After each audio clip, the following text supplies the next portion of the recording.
1987 Constitution, State Policies, Bill of Rights and Social Justice, 1996, 1998, 2009 bar. Question: what are the salient features of the protection to labor provision of the Constitution? 1998 bar. Answer: the salient features of the protection to labor provision of the Constitution, Article 13, Section 3, are as follows: extent of protection, full protection to labor, coverage of protection, local and overseas, organized and unorganized, employment policy, full employment and equality of employment opportunities for all, guarantees, unionism and method of determination, conditions of employment, right of all workers to self-organization, collective bargaining and negotiations, concerted activities, right to engage in peaceful concerted activities, including the right to strike in accordance with law, working conditions, right to security of tenure, humane conditions of work and a living wage, decision-making processes, right to participate in policy and decision-making processes affecting their rights and benefits as way to provide by law, share in fruits of production, recognition of right of labor to its just share in fruits of production. Question: what are the rights of an employer and an employee? 1996 bar. Answer: an employer is a person who employs the services of another and pays for their wages and salaries. As such, Article 13, Section 3 of the Constitution provides and guarantees them with the following rights: 1. Reasonable return of investment. 2. Expansion. 3. Growth. On the other hand, an employee is a person who works under the employ of another in exchange of a valuable consideration in the form of wages, salaries, benefits, etc. Article 13, Section 3 of the Constitution similarly provides and similarly guarantees them the following rights: 1. Security of tenure. 2. Receive a living wage. 3. Humane conditions of work. 4. Just share in the fruits of production. 5. Right to self-organization. 6. Conduct collective bargaining or negotiation with management. 7. Engage in peaceful concerted activities including strike. 8. Participate in policy and decision-making process. Question: in her State of the Nation address, the President stressed the need to provide an investor-friendly business environment so that the country can compete in the global economy that now suffers from a crisis bordering on recession. Responding to the call, Congress passed two innovative legislative measures, namely, 1. A law abolishing the security of tenure clause in the Labor Code, and, 2. A law allowing contractualization in all areas needed in the employer's business operations. However, to soften the impact of these new measures, the law requires that all employers shall obtain mandatory unemployment insurance coverage for all their employees. The constitutionality of the two laws is challenged in court. As judge, how will you rule? 2009 bar. Answer: the first innovative measure, on abolition of the security of tenure clause in the Labor Code, is unconstitutional as it goes against the entitlement of workers to security of tenure under Section 3, Article 13 of the 1987 Constitution. The second innovative measure, on a law allowing contractualization in all areas needed in the employer's business operations, is legal. Article 106 of the Labor Code already allows the Secretary of Labor and Employment not to make appropriate distinction between labor-only and job contracting. This means that the Secretary may decide, through implementing regulation, not to prohibit labor-only contracting, which is an arrangement where the person supplying workers to an employer does not have substantial capital or investment in the form of tools, equipment, machineries, work premises, among others, and the workers recruited and placed by such person are performing activities which are directly related to the principal business of the employer. Hence, it would be legal for Congress to do away with the prohibition on labor-only contracting and allow contractualization in all areas needed in the employer's business operations. Assuming, of course, that contractual workers are guaranteed their security of tenure. Construction in Favor of Labor, 2017, 2010, 2009, 1993 bar. Question: Clarito, an employee of Juan, was dismissed for allegedly stealing Juan's wristwatch. In the illegal dismissal case instituted by Clarito, the labor arbiter, citing Article 4 of the Labor Code, ruled in favor of Clarito upon finding Juan's testimony doubtful.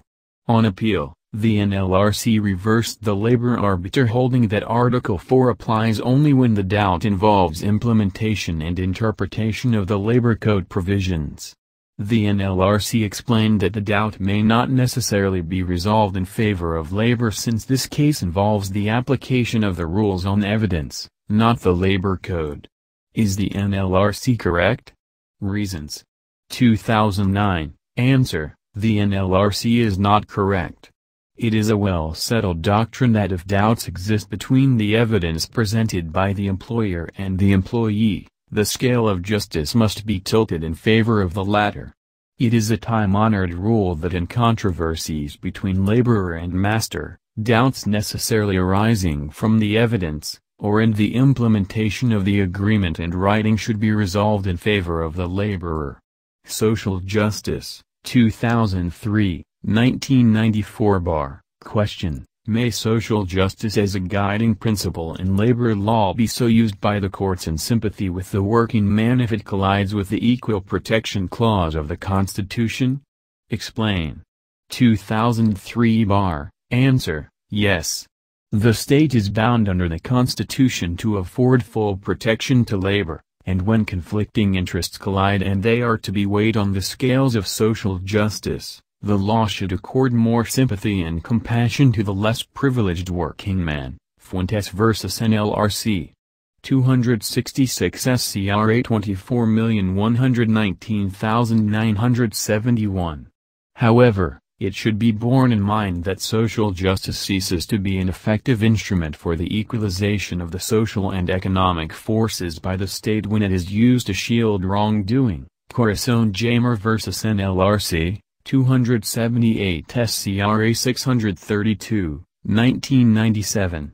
Recruitment and Placement Illegal Recruitment, 2010 bar. Question: A was approached for possible overseas deployment to Dubai by X, an interviewer of job applicants for Alpha Personnel Services Incorporated, an overseas recruitment agency.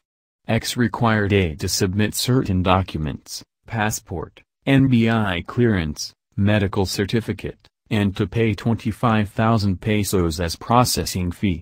Upon payment of the said amount to the agency cashier, A was advised to wait for his visa. After 5 months, A visited the office of Alpha Personnel Services Incorporated, during which X told him that he could no longer be deployed for employment abroad. A was informed by the Philippine Overseas Employment Administration, POEA, that while Alpha Personnel Services Incorporated was a licensed agency, X was not registered as its employee, contrary to POEA rules and regulations. Under POEA rules and regulations, the obligation to register personnel with the POEA belongs to the officers of a recruitment agency. 2010, A. May X be held criminally liable for illegal recruitment? Explain. Answer: no. X performed his work with the knowledge that he works for a licensed recruitment agency.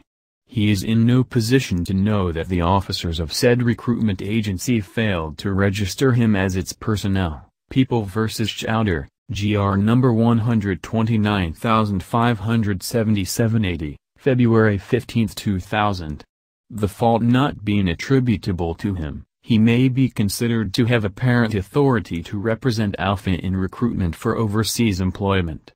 B. May the officers having control, management or direction of Alpha Personnel Services Incorporated be held criminally liable for illegal recruitment? Explain. Answer: yes. Alpha, being a licensed recruitment agency, still has obligations to A for processing his papers for overseas employment. Under Section 6M of RA 8042, failure to reimburse expenses incurred by the worker in connection with his documentation and processing for purposes of deployment, in cases where the deployment does not actually take place without the worker's fault, amounts to illegal recruitment. Prohibited activities, 2015, 2006, 2005, 1991 Question. Rocket Corporation is a domestic corporation registered with the SEC, with 30% of its authorized capital stock owned by foreigners and 70% of its authorized capital stock owned by Filipinos. Is Rocket Corporation allowed to engage in the recruitment and placement of workers, locally and overseas? Briefly state the basis for your answer. 2015 Answer, no. Article 27 of the Labor Code mandates that pertinently, for a corporation to validly engage in recruitment and placement of workers, locally and overseas, at least 75%, of its authorized and voting capital stock must be owned and controlled by Filipino citizens. Since only 70% of its authorized capital stock is owned by Filipinos, it consequently cannot validly engage in recruitment and placement of workers, locally and overseas. Question. Marino Palpak, Eddie Angeles and Jose Verdugo advertised in the Manila Bulletin the following information: 20 teachers wanted for Egypt. Apply at number 123 Langit, Manila. Salvation Innocenti applied and was made to pay minimal fees to cover administrative expenses and the cost of her passport and visa. For one reason or another, Salvation did not get the job and filed a complaint with the POEA. Marino, Eddie and Jose admitted having no license or authority but claimed that they are not covered by the Labor Code since they are not engaged in the recruitment and placement for profit and, at any rate, only one prospective worker was involved. May Marino, Eddie and Jose be prosecuted? If so, for what specific offense? 1991 Answer, Marino, Eddie and Jose can be prosecuted. Recruitment and placement by persons without a license or authority constitute illegal activities. Marino, Eddie and Jose were engaged in recruitment and placement when they advertised that 20 teachers were wanted to Egypt. Advertising for employment is one of the acts considered as recruitment and placement in the Labor Code. That they were not engaged in recruitment and placement for profit does not mean that the conditions for a person to engage in recruitment and placement found in the Labor Code are not applicable to them. The code applies to any recruitment or placement, whether for profit or not. The fact that only one prospective worker was involved does not mean that they were not engaged in recruitment or placement. They were. The reference in the code that any person who offers employment to 2 or more persons as being engaged in recruitment and placement does not mean that there must be at least 2 persons involved. This reference is merely evidentiary. They may be prosecuted for these specific offenses. They already charged fees even if they have not yet obtained employment for the applicant. Question. Wonder Travel and Tours Agency, WTTA, is a well-known travel agency and an authorized sales agent of the Philippine Airlines.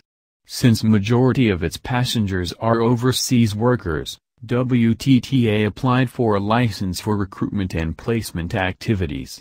It stated in its application that its purpose is not for profit but to help Filipinos find employment abroad.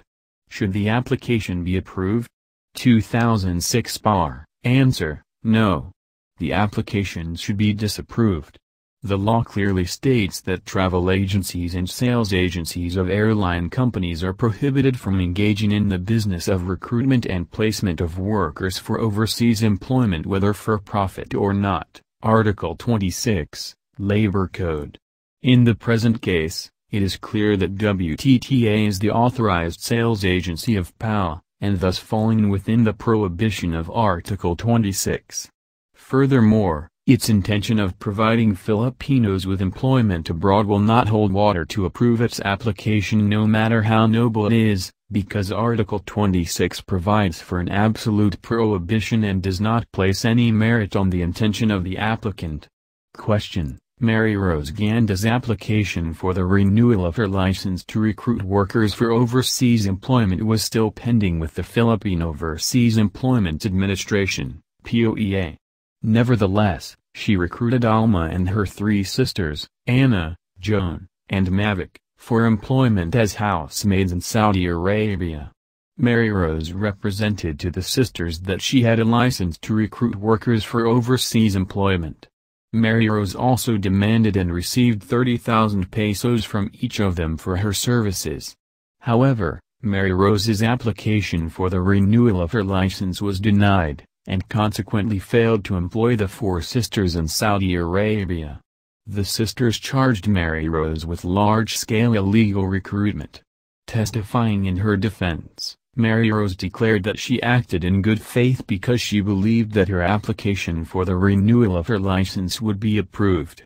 Mary Rose adduced in evidence the affidavits of desistance which the four private complainants had executed after the prosecution rested its case. In the said affidavits, they acknowledge receipt of the refund by Mary Rose of the total amount of PI 20.000,000 and indicated that they were no longer interested to pursue the case against Mary Rose. Resolve the case with reasons. 2005 Bar. A Mary Rose is still criminally liable for large-scale illegal recruitment. Good faith is not a defense in illegal recruitment as defined in Sec. 6 of RA 8042. Illegal recruitment is malum prohibitum. Refund of the 120,000 pesos she received does not likewise extinguish her criminal liability. If at all, it satisfies only her civil liability. The affidavit of desistance, moreover, does not bar Mary Rose's prosecution. The criminal offense is not extinguished by such desistance. Besides, affidavit of desistance, as a rule, is frowned upon. Types of illegal recruitment, 2015, 2007, 2002 Bar. Question: when is illegal recruitment considered a crime of economic sabotage? Explain briefly. 2002, 2007, 2015 Bar. Answer: according to Article 28 of the Labor Code, illegal recruitment is considered a crime of economic sabotage when committed by a syndicate or in large scale. Illegal recruitment is deemed committed by a syndicate if carried out by a group of 3 or more persons conspiring and/or confederating with one another in carrying out any unlawful or illegal transaction, enterprise or scheme which is an act of illegal recruitment. Illegal recruitment is deemed committed in large scale if committed against 3 or more persons individually or as a group. Question: when does the recruitment of workers become an act of economic sabotage? 2015 Bar. Answer: under Section 6M of RA 8042, illegal recruitment is considered economic sabotage if it is committed by a syndicate or is large scale in scope. It is syndicated illegal recruitment if the illegal recruitment is carried out by 3 or more conspirators, and it is large-scale in scope when it is committed against 3 more persons, individually or as a group. Question: discuss the types of illegal recruitment under the Labor Code. 2007 Bar. Answer: under the Labor Code, as amended by Republic Act No. 8042, otherwise known as the Overseas Filipinos and Migrant Workers Act of 1995, there are 2 types of illegal recruitment, particularly simple illegal recruitment and illegal recruitment which is considered as an offense involving economic sabotage. Illegal recruitment as an offense involving economic sabotage is committed under the following qualifying circumstances, to wit, when illegal recruitment is committed by a syndicate, that is when it is carried out by a group of 3 or more persons conspiring and/or confederating with one another, or when illegal recruitment is committed in large scale, that is when it is committed against 3 or more persons whether individually or as a group. Regulation of Recruitment and Placement Activities, 2002, 1998 Bar. Question: is a corporation, 70%, of the authorized and voting capital of which is owned and controlled by Filipino citizens, allowed to engage in the recruitment and placement of workers, locally or overseas? Explain briefly. 2002 bar. Answer, no. A corporation, 70%, 70%, of the authorized and voting capital stock of which is owned and controlled by Filipino citizens cannot be permitted to participate in the recruitment and placement of workers, locally or overseas, because Art 27 of the Labor Code requires at least 75%, 75%. Question: a recruitment and placement agency declared voluntary bankruptcy. Among its assets is its license to engage in business.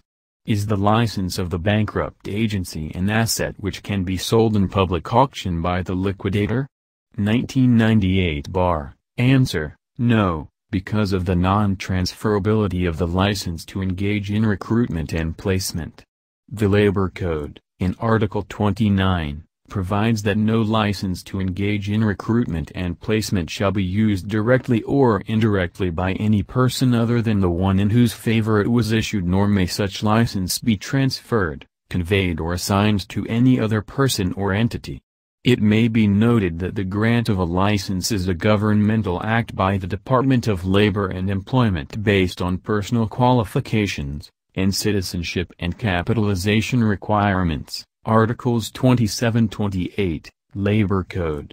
Employment of non-resident aliens, 2017, 2007, 1995. Question: A non-resident American, seeks entry to the country to work as vice president of a local telecommunications company.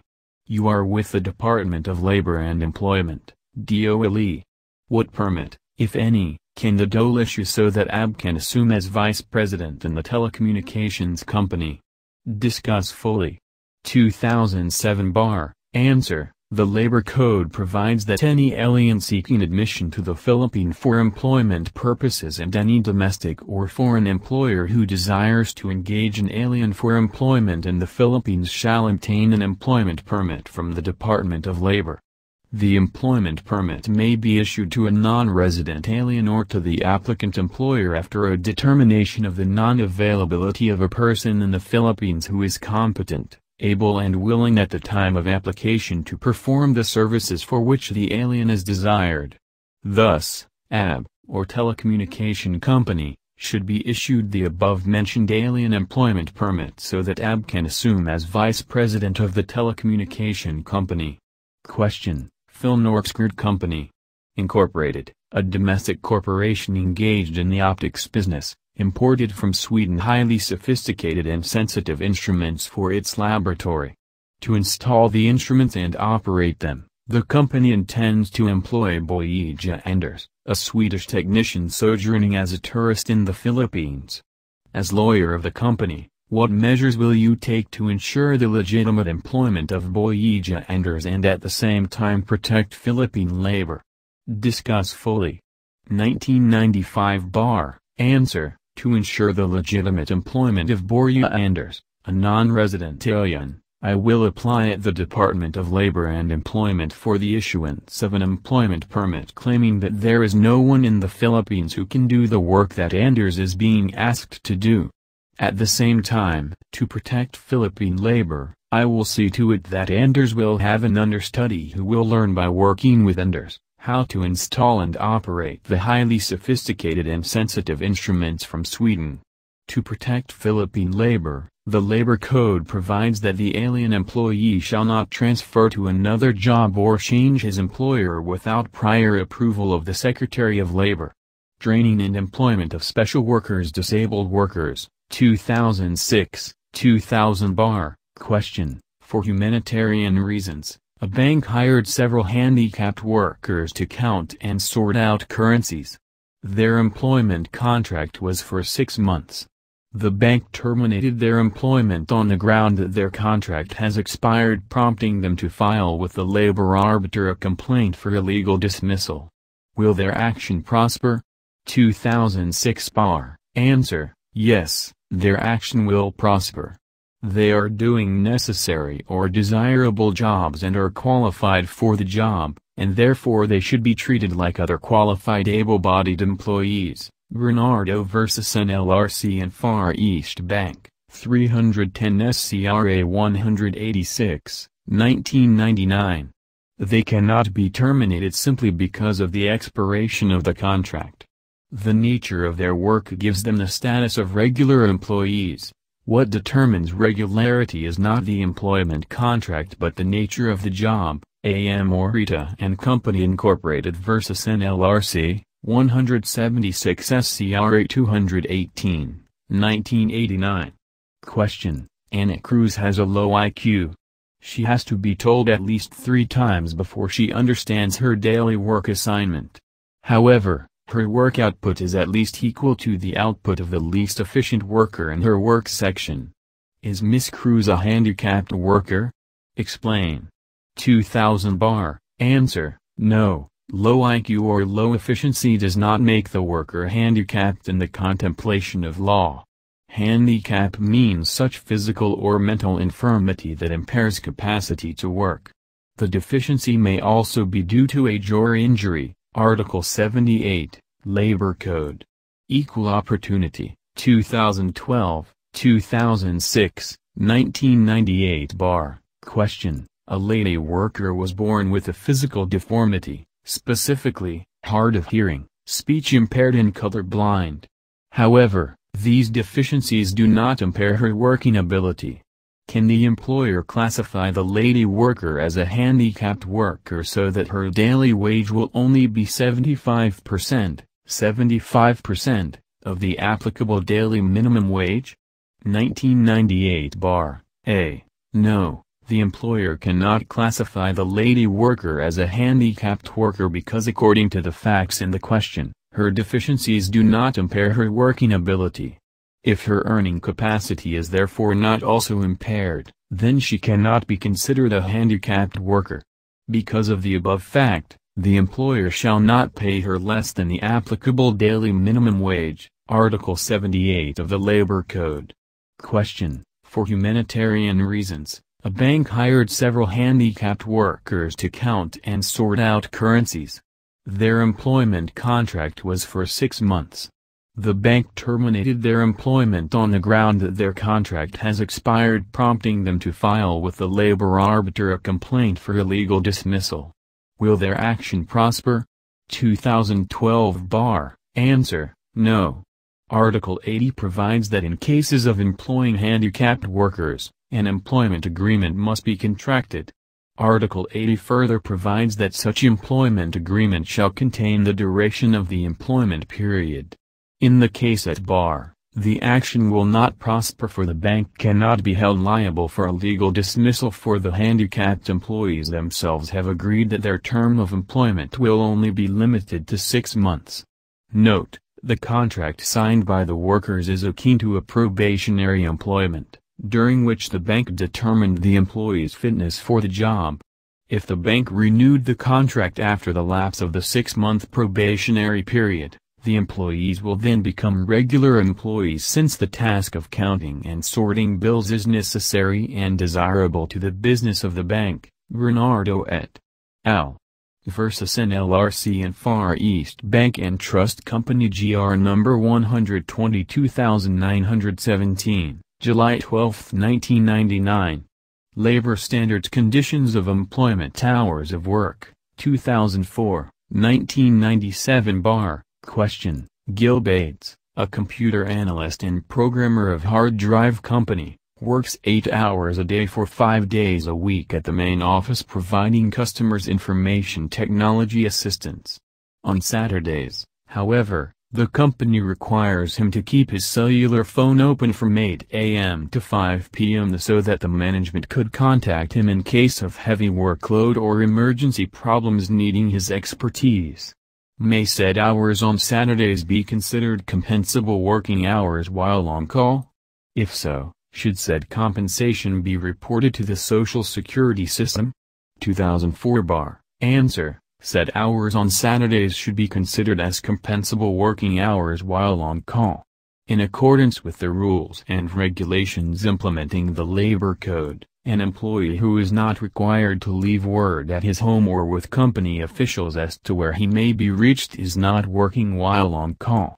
But in the question, Gil Bates was required to keep his cell phone open from 8 a.m. to 5 p.m. Therefore, Bates should be considered as working while on call, if he cannot use effectively and gainfully for his own purpose the time from 8 a.m. to 5 p.m. on Saturdays when he is required to keep his cell phone open. Normal hours of work. Compressed work week, 2005 bar. Question: under what conditions may a compressed work week schedule be legally authorized as an exception to the 8-hour-a-day requirement under the Labor Code?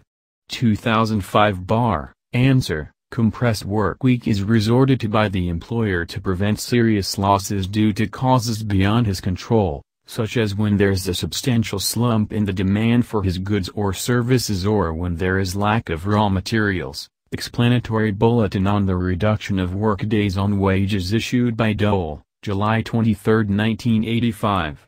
The conditions for an allowable compressed workweek are the following. The workers agree to the temporary change of work schedule and they do not suffer any loss of overtime pay, fringe benefits or their weekly or monthly take-home pay. Dole Explanatory Bulletin on the Reduction of Workdays on Wages issued on July 23, 1985. Overtime, 2015, 2010, 1997, 2003, 2002, 1991, 1987 bar. Question: Socro is a clerk typist in the Hospicio de San Jose, a charitable institution dependent for its existence on contributions and donations from well-wishers. She renders work 11 hours a day but has not been given overtime pay since her place of work is a charitable institution. Is Socro entitled to overtime pay? Explain briefly. 2002 bar. Answer: yes. Socro is entitled to overtime compensation. She does not fall under any of the exceptions to the coverage of Article 82, hours of work. The Labor Code is equally applicable to non-profit institutions. A covered employee who works beyond 8 hours is entitled to overtime compensation. Question: a case against an employer company was filed charging it with having violated the prohibition against offsetting undertime for overtime work on another day. The complainants were able to show that, pursuant to the Collective Bargaining Agreement, CBA, employees of the union had been required to work overtime on Saturday but were paid only at regular rates of pay on the thesis that they were not required to complete, and they did not in fact complete, the 8-hour work period daily from Monday through Friday. Given the circumstances, the employer contended that the employees were not entitled to overtime compensation, that is, with premium rates of pay. Decide the controversy. 2003 bar. Answer: Article 88 of the Labor Code provides that undertime work on any particular day shall not be offset by overtime work on any other day. The CBA, the law between the parties and the union, has shown that the employees are required to render overtime work on Saturdays, thus the contention of the employer is not tenable. The employer cannot use the undertime incurred from Monday through Friday to offset the overtime on Saturday. Hence, the employees are entitled to overtime compensation, that is premium rates of pay on Saturday. Question: after working from 10 a.m. to 5 p.m. on a Thursday as one of 5,000 employees in a beer factory, hurried home to catch the early evening news and have dinner with his family. At around 10 p.m. of the same day, the plant manager called and ordered A to fill in for C, who missed the second shift. A. May A validly refuse the plant manager's directive? Explain. Answer: yes.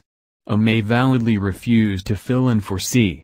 A may not be compelled to perform overtime work considering that the plant manager's directive is not for an emergency overtime work, as contemplated under Article 89 of the Labor Code. B. Assuming that A was made to work from 11 p.m. on Thursday until 2 a.m. on Friday, may the company argue that, since he was 2 hours late in coming to work on Thursday morning, he should only be paid for work rendered from 1 a.m. to 2 a.m.? Explain. 2010 bar. Answer: no. Undertime is not offset by overtime. Article 88, Labor Code. Question: LKG Garments Incorporated makes baby clothes for export. As part of its measures to meet its orders, LKG requires its employees to work beyond 8 hours every day, from Monday to Saturday.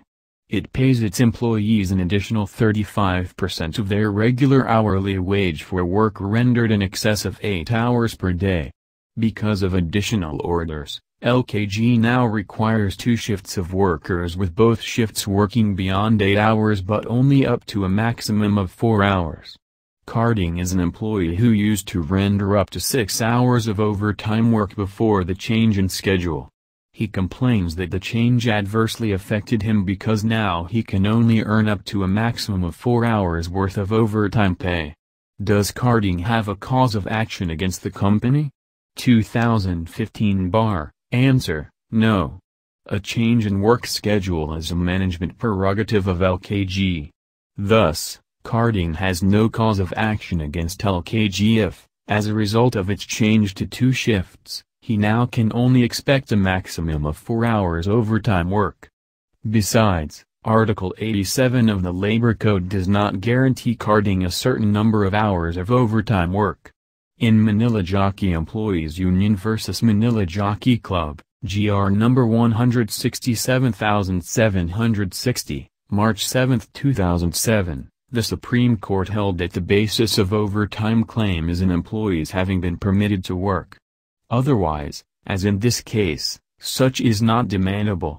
Night shift differential, 2002 bar. Question: as a tireman in a gasoline station, open 24 hours a day with only 5 employees, Goma worked from 10 p.m. until 7 a.m. of the following day. He claims he is entitled to night shift differential. Is he correct? Explain briefly. 2002 bar. Yes. Under Article 86 of the Labor Code, night shift differential shall be paid to every employee for work performed between 10 o'clock in the evening to 6 o'clock in the morning. Therefore, Goma is entitled to night shift differential for work performed from 10 p.m. until 6 a.m. of the day following, but not from 6 a.m. to 7 a.m. of the same day. Alternative answer: no. The Omnibus Rules implementing the Labor Code, in Book 3, Rule 2 dealing with night shift differential, provides that its provisions on night shift differential shall not apply to employees of retail and service establishments regularly employing not more than 5 workers. Because of this provision, Goma is not entitled to night shift differential because the gasoline station where he works has only 5 employees. Rest periods, 1998, 1987 bar. Question: a ladies' dormitory run or managed by a charitable non-profit organization claims that it is exempt from the coverage of the weekly rest period provision of the Labor Code. Is the claim valid? 1998 bar. Answer: no. The claim is not valid. The provisions on weekly rest periods in the Labor Code cover every employer, whether operating for profit or not. Article 91 of the Labor Code. Question: lawyer Antonio Martin recently formed a law partnership with 5 other lawyer friends of his. They hired 2 office secretaries, an accounting clerk cashier, 1 bookkeeper, and 2 messengers. You are among 3 associate attorneys. The workweek is Monday to Friday. There is no vacation leave, but sick leave is 15 days for every year of continuous and satisfactory service.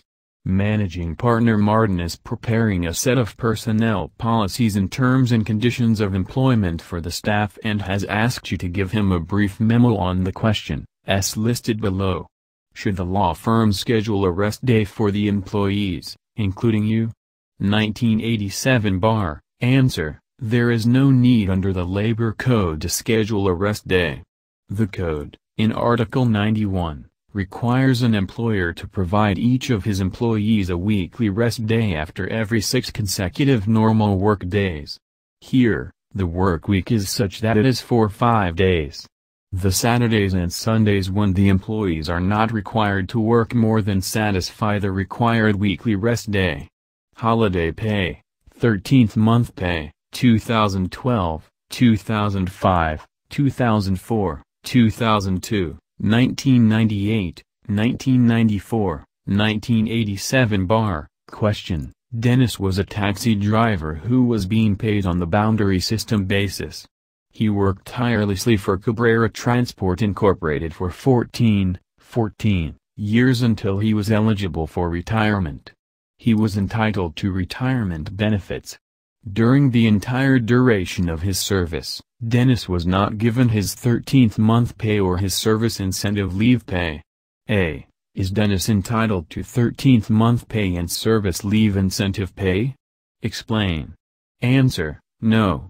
A taxi driver paid under the boundary system is not entitled to a 13th month pay and a SIL pay. Hence, his retirement pay should be computed solely on the basis of his salary. Specifically, Section 3(e) of the Rules and Regulations implementing PD 851 excludes from the obligation of 13th month pay employers of those who are paid on 30 boundary basis. On the other hand, Section 1d, Rule vs. Book 3 of the Omnibus Rules provides that those employees whose performance is unsupervised by the employer are not entitled to service incentive leave. A taxi driver paid under the boundary system is an unsupervised employee. B. Since he was not given his 13th month pay and service incentive leave pay, should Dennis be paid upon retirement, in addition to the salary equivalent to 15 days for every year of service, the additional 2.5 days representing 1/12 of the 13th month pay as well as the 5 days representing the service incentive leave for a total of 22.5 days? Explain. 2012 bar. Answer: No. Since he is not entitled to 13th month pay and service incentive leave, his retirement pay should be computed solely on the basis of his salary. R&E Transport vs. Latag, GR number 155214. February 13, 2004. Question: During the open forum following your lecture before members of various unions affiliated with a labor federation, you were asked the following question: Erå Kajitingen and Good Friday are among the 10 paid regular holidays under Article 94 of the Labor Code. How much will an employee receive when both holidays fall on the same day? 2005 bar. Answer: The employee will receive 200% of his regular daily wage when both regular holidays fall on the same day and he does not work. The law provides that he shall receive his regular daily wage for each regular holiday. The employee will receive 100% for Erå Kajitingen and 100% for Good Friday. If he works on that day, he is entitled to 400% of his regular daily wage. Otherwise, there will be diminution of benefits. Asian Transmission Corporation vs. Court of Appeals, 425 SCRA 478, 2004. Question: TRX, a local shipping firm, maintains a fleet of motorized boats plying the island Brancaise of AP, a coastal town. At day's end the boat operators, crew members turn over to the boat owner their cash collections from cargo fees and passenger fares, less the expenses for diesel fuel, food, landing fees and spare particles. 50% of the monthly income or earnings derived from the operations of the boats are given to the boatmen by way of compensation. Deducted from the individual shares of the boatmen are their cash advance and peso value of their absences, if any. Are these boatmen entitled to overtime pay, holiday pay, and 13th month pay? 2004 bar. Answer: If the boatmen are considered employees, like jeepney drivers paid on a boundary system, the boatmen are not entitled to overtime and holiday pay because they are workers who are paid by results. Said workers, under the Labor Code, are not entitled, among others, to overtime pay and holiday pay. In accordance with the rules and regulations implementing the 13th month pay law, however, the boatmen are entitled to the 13th month pay. Workers who are paid by results are to be paid their 13th month pay. Wages, 2015, 2010, 2008, 1998, 1997, 1992 bar. Question. A worked as a room boy in La Mallorca Hotel. He sued for underpayment of wages before the NLRC, alleging that he was paid below the minimum wage. The employer denied any underpayment, arguing that based on long-standing, unwritten policy, the hotel provided food and lodging to its housekeeping employees, the costs of which were partly shouldered by it and the balance was charged to the employees. The employees' corresponding share in the costs was thus deducted from their wages. The employer concluded that such valid deduction naturally resulted in the payment of wages below the prescribed minimum. If you were the labor arbiter, how would you rule? Explain. 2010 bar. Answer. I will rule in favor of A even if food and lodging were provided and considered as facilities by the employer could not deduct such facilities from its workers' wages without compliance with law. Mayon Hotel and Restaurant vs. Sadhana, 458 SCRA 609, 2005. In Mabaza vs. NLRC, 271 SCRA 670, 1997, the Supreme Court held that the employer simply cannot deduct the value from the employee's wages without satisfying the following: a. Proof that such facilities are customarily furnished by the trade, b. The provision of deductible facilities is voluntarily accepted in writing by the employee, and c. The facilities are charged at fair and reasonable value. Question. The rank and file union staged a strike in the company premises which caused the disruption of business operations. The supervisors' union of the same company filed a money claim for unpaid salaries for the duration of the strike, arguing that the supervisors' failure to report for work was not attributable to them. The company contended that it was equally faultless, for the strike was not the direct consequence of any lockout or unfair labor practice. May the company be held liable for the salaries of the supervisor? Decide. 2008 bar. Answer. No. I will apply the no work, no pay principle.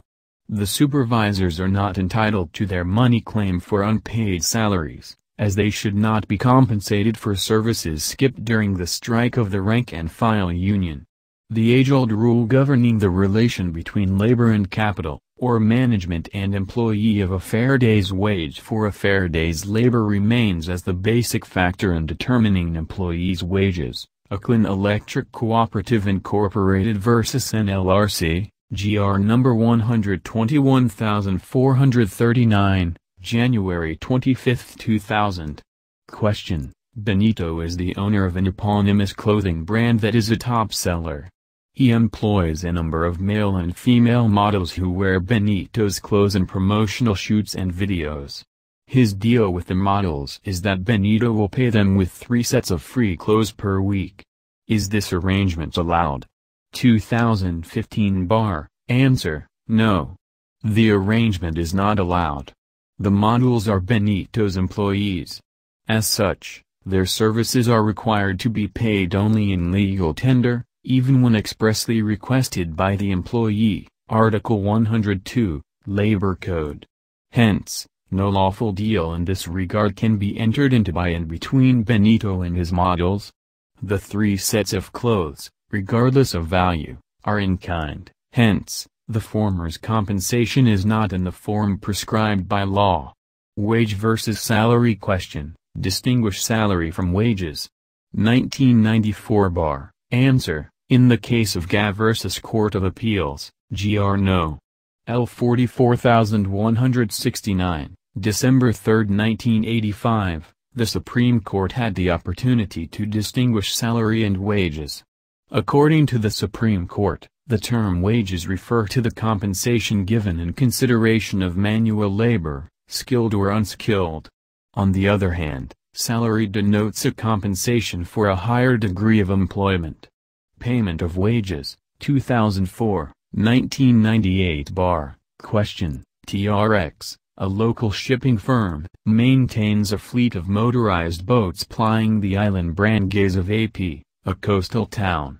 At day's end the boat operators, Crew members turn over to the boat owner their cash collections from cargo fees and passenger fares, less the expenses for diesel fuel, food, landing fees and spare particles. 50% of the monthly income or earnings derived from the operations of the boats are given to the boatman by way of compensation.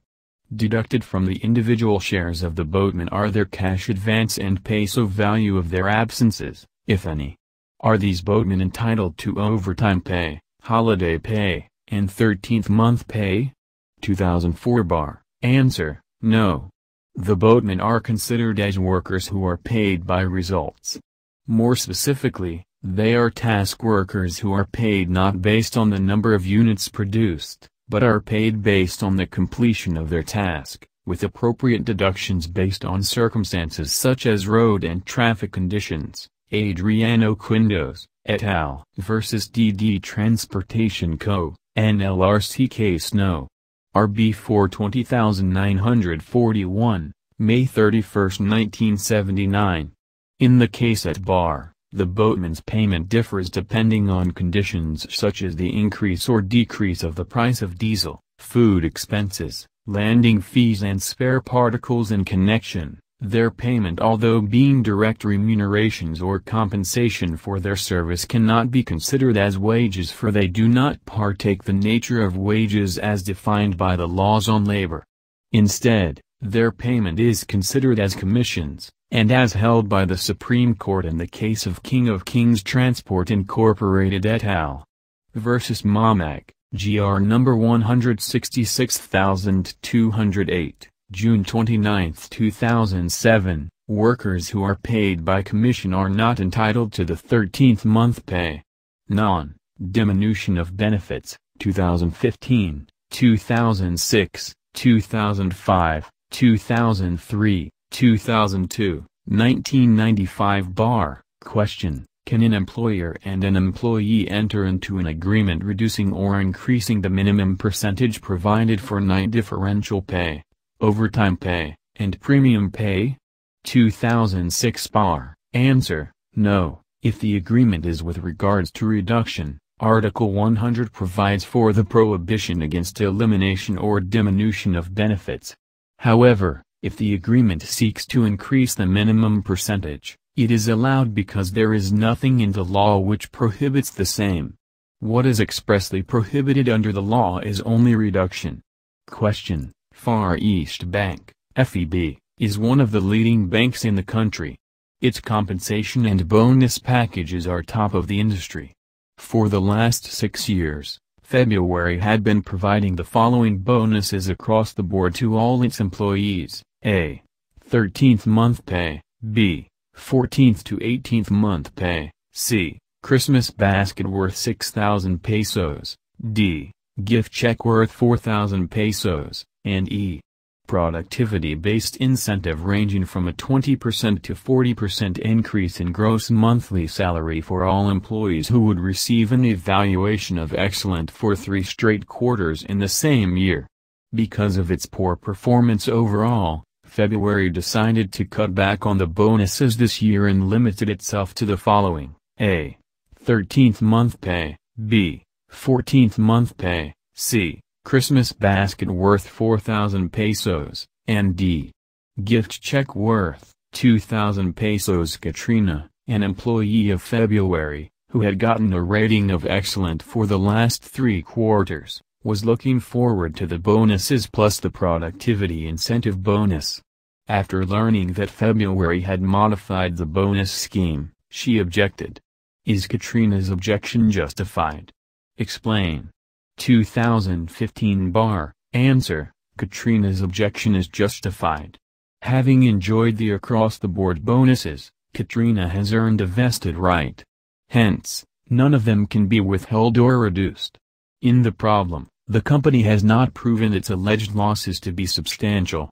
Permitting reduction of pay at the slightest indication of losses is contrary to the policy of the state to afford full protection to labor and promote full employment. Linton Commercial Company vs. Helra, GR number 163147, October 10, 2007. As to the withheld productivity-based bonuses, Katrina is deemed to have earned them because of her excellent performance ratings for 3 quarters. On this basis, they cannot be withheld without violating the principle of non-diminution of benefits.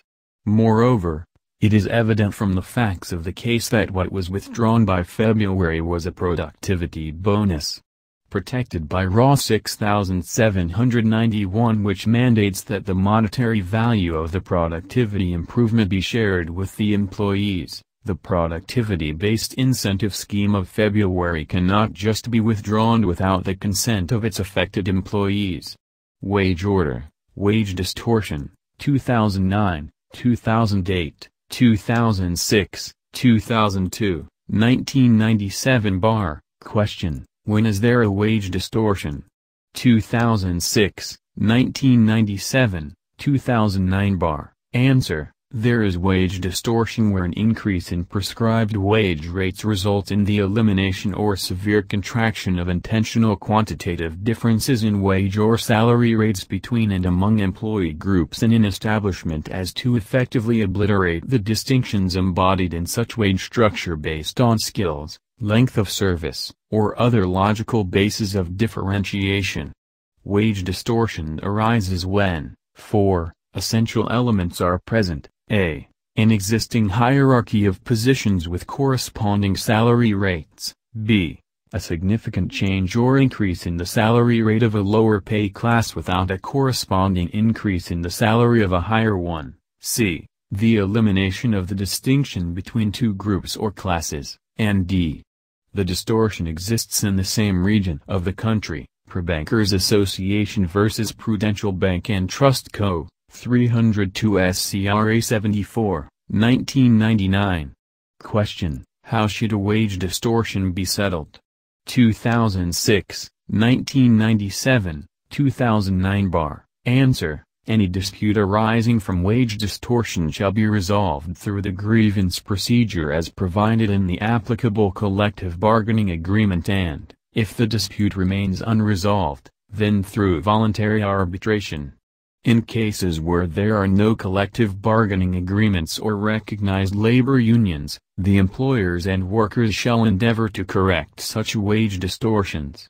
Any dispute arising therefrom shall be settled through the National Conciliation and Mediation Board and, if it remains unresolved after 10 calendar days of conciliation, the issue of wage distortion shall be referred to the appropriate branch of the National Labor Relations Commission, NLRC.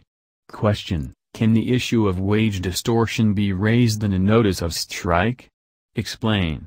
2006, 1997, 2009 bar. Answer, in Law Ng Mangagawa vs. NLRC, 198 SCRA 586, 1991. The Supreme Court held that any issue involving wage distortion shall not be a ground for a strike or a lockout.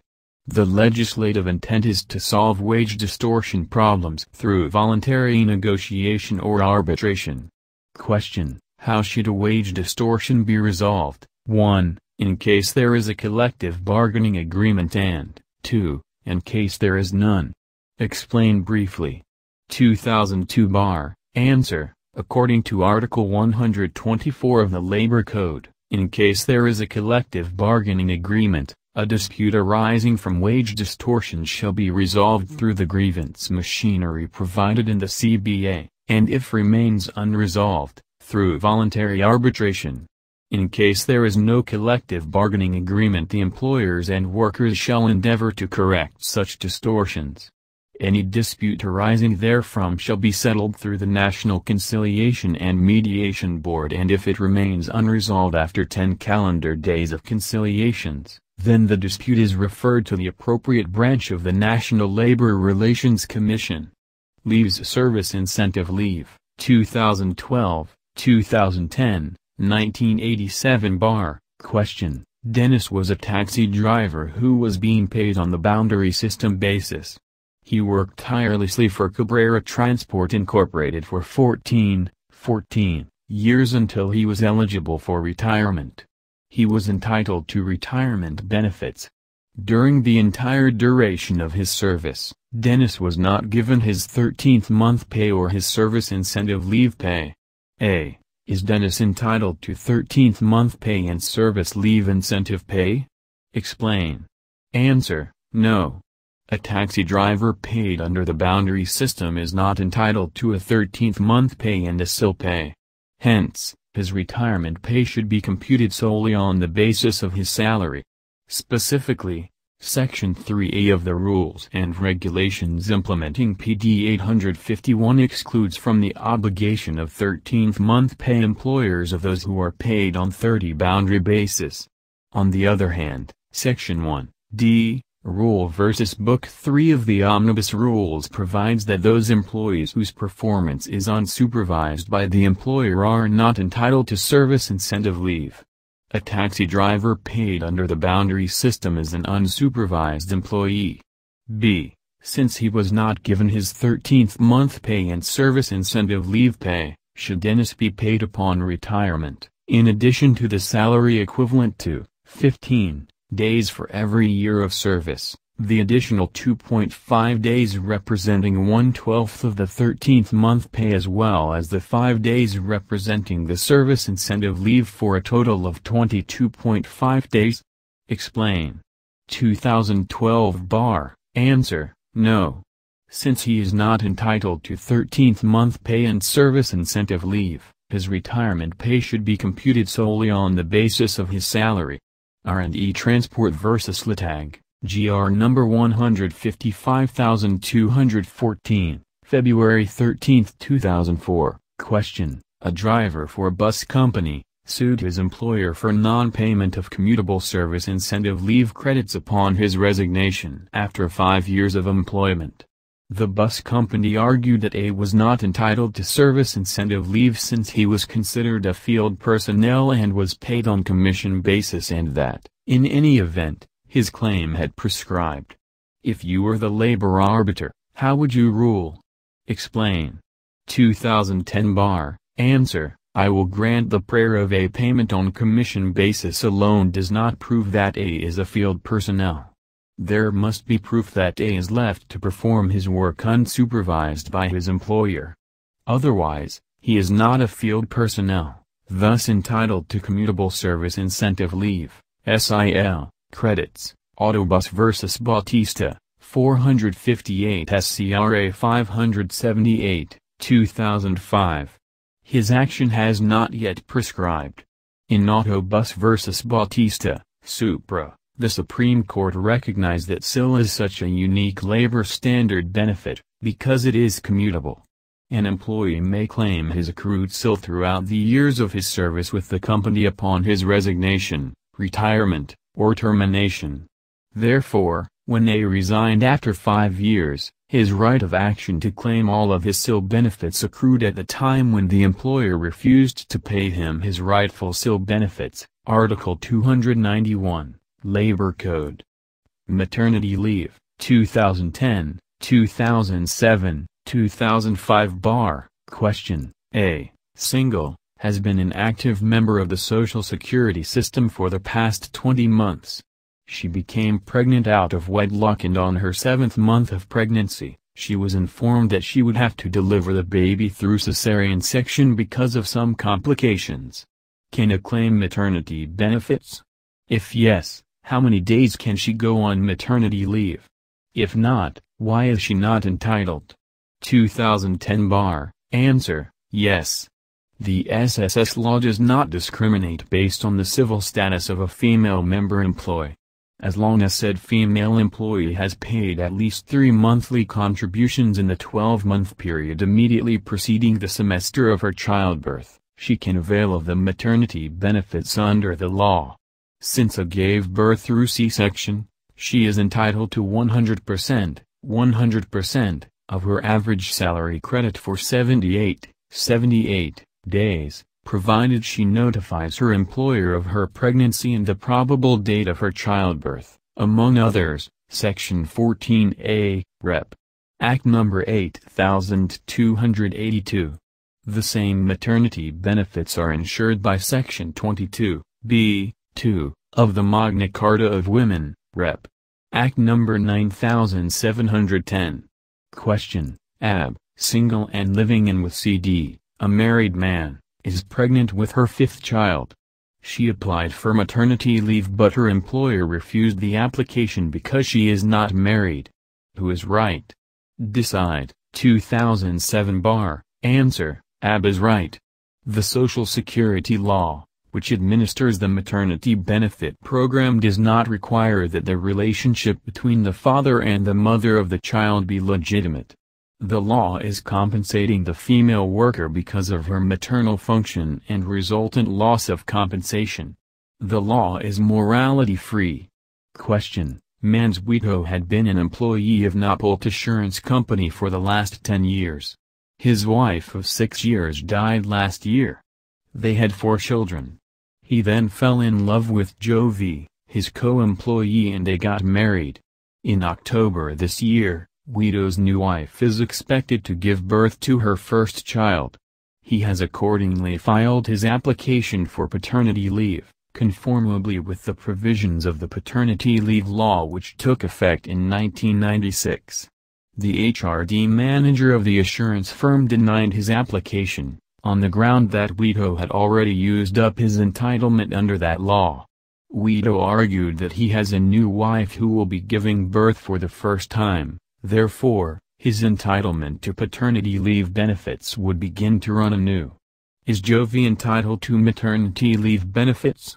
2005 bar. Answer: yes, if Jovi, as a female employee, has paid at least 3 monthly contributions in the 12-month period immediately preceding the semester of her childbirth. Sec. 14a, RA 1161, as amended. Otherwise, she is not entitled to the benefit. Paternity leave. 2005, 2002 bar. Question: Mansueto had been an employee of Naples Assurance Company for the last 10 years.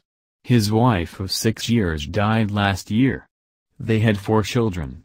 He then fell in love with Jovi, his co-employee, and they got married.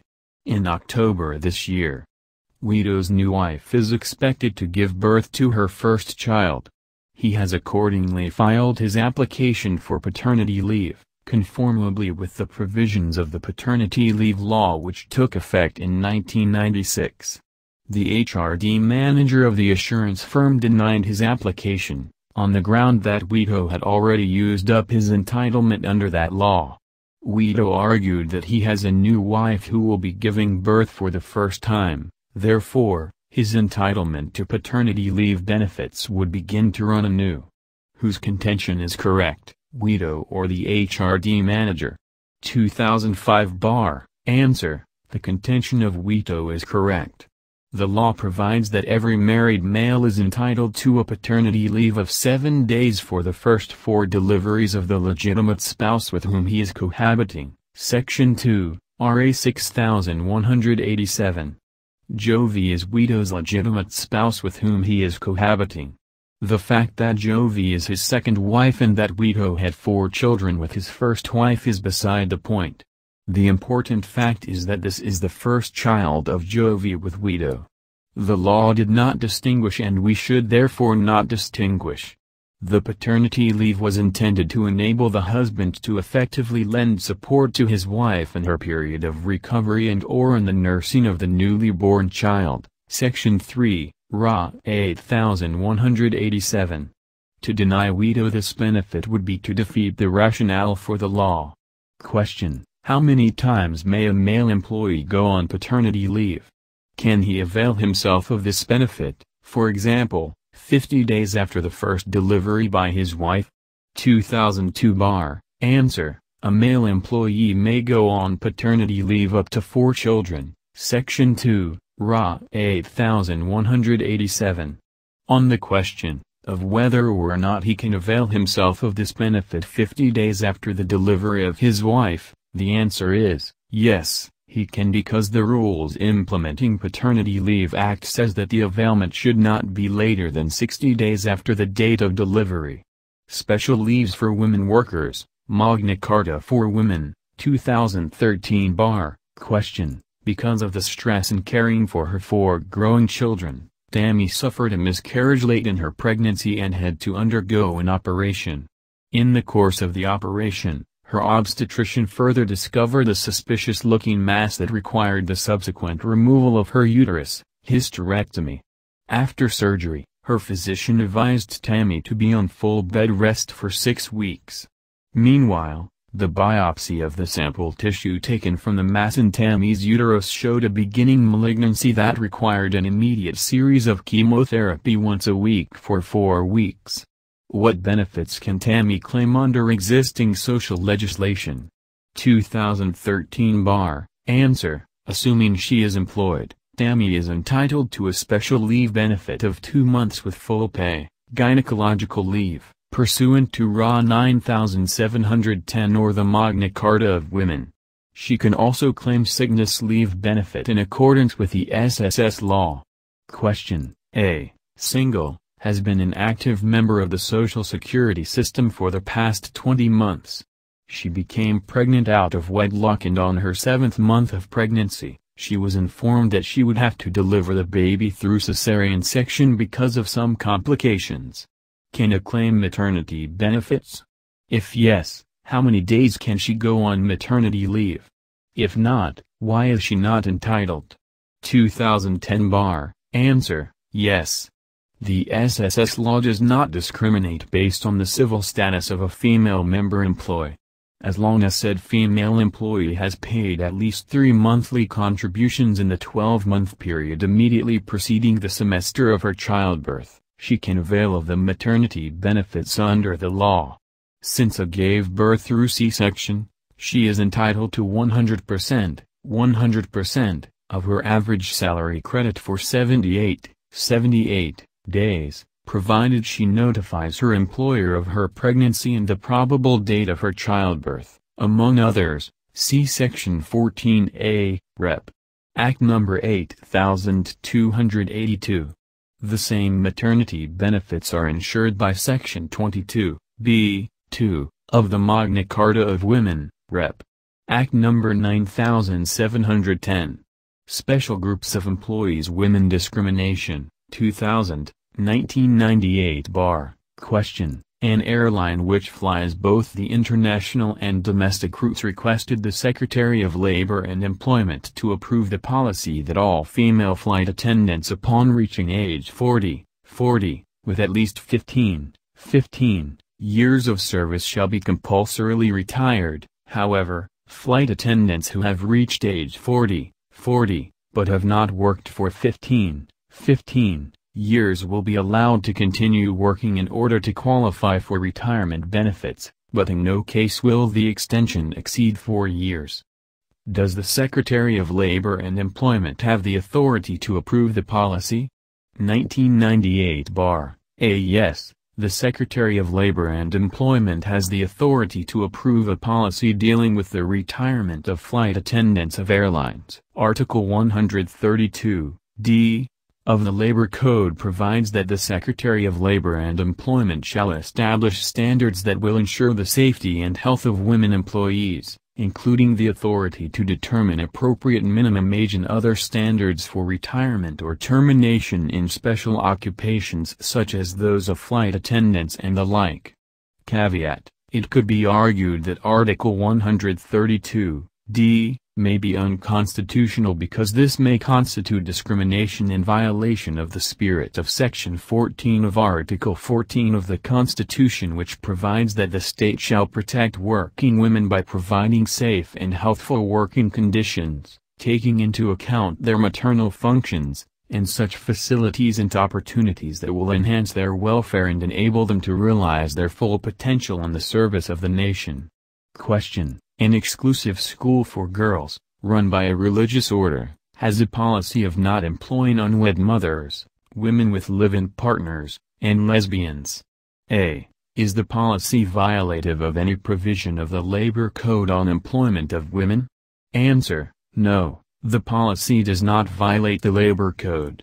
The practice is a valid exercise of management function. Considering the nature and reason for existence of the school, it may adopt such policy as will advance its laudable objectives.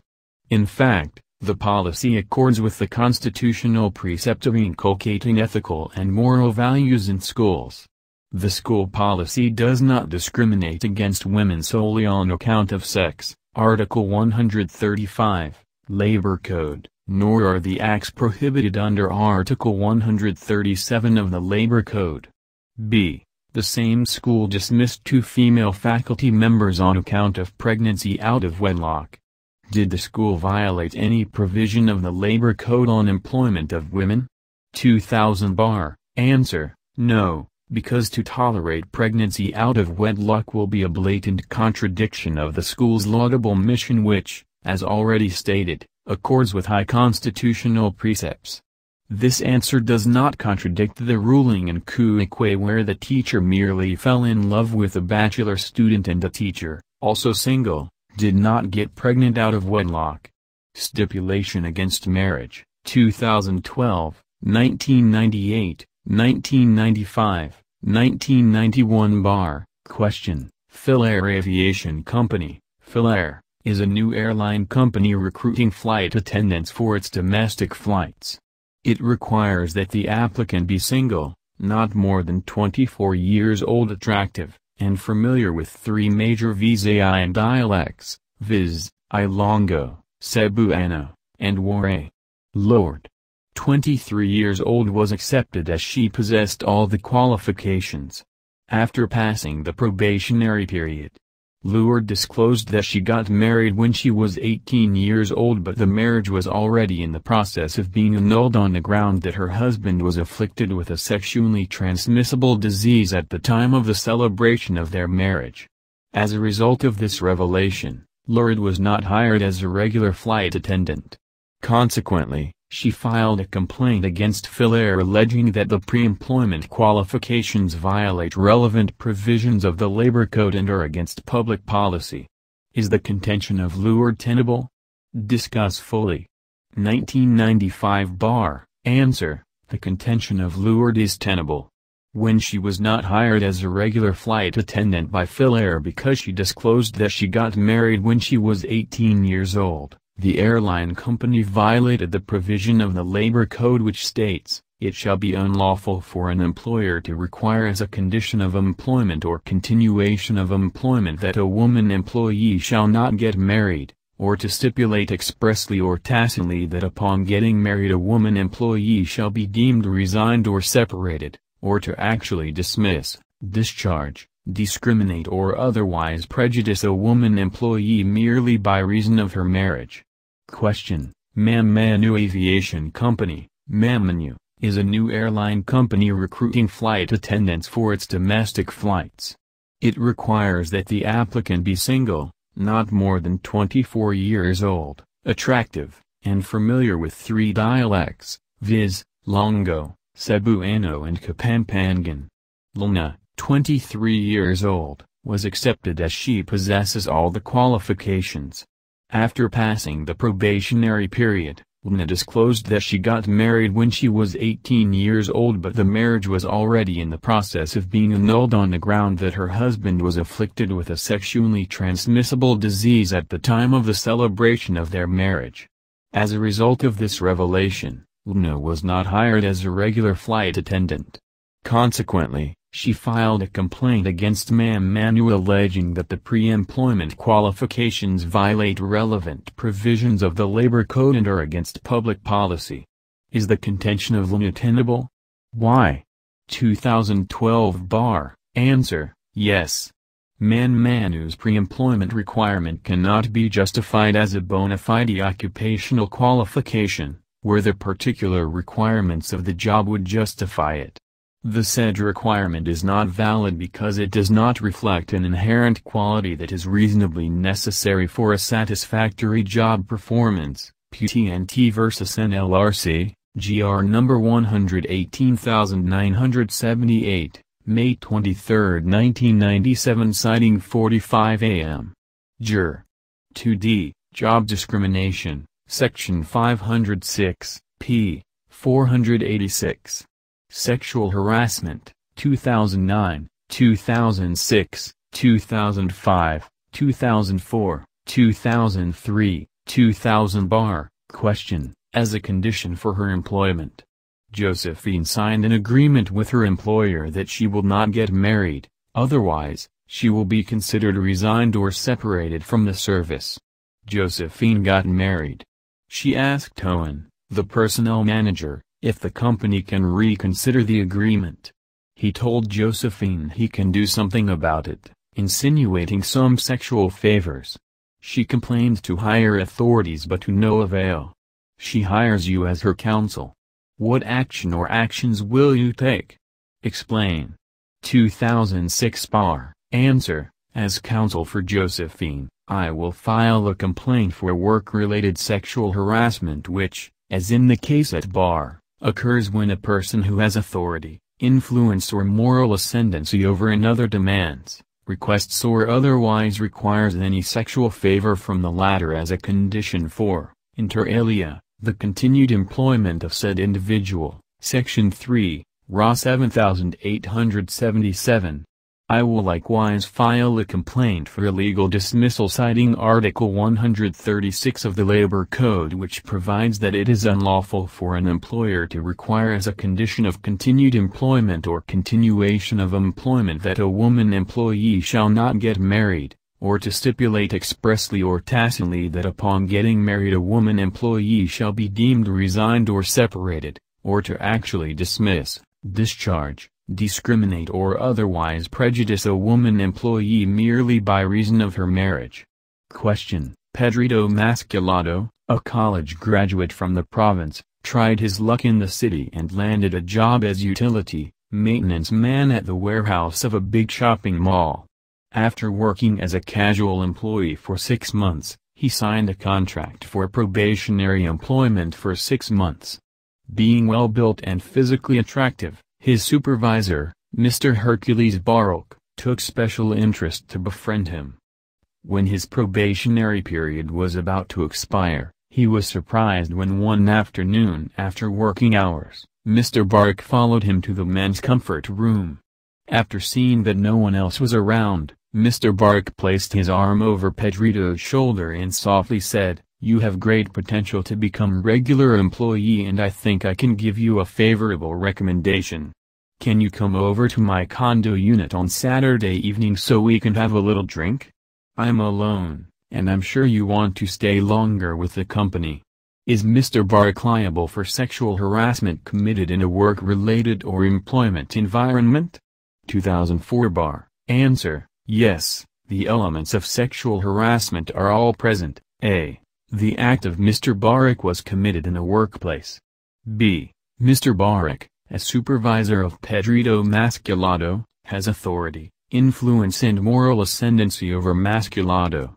C. Given the specific circumstances mentioned in the question, like Mr. Baruch following Masculato to the comfort room, etc., Mr. Baruch was requesting a sexual favor from Masculato for a favorable recommendation regarding the latter's employment. D. It is not impossible for a male, who is a homosexual, to ask for a sexual favor from another male.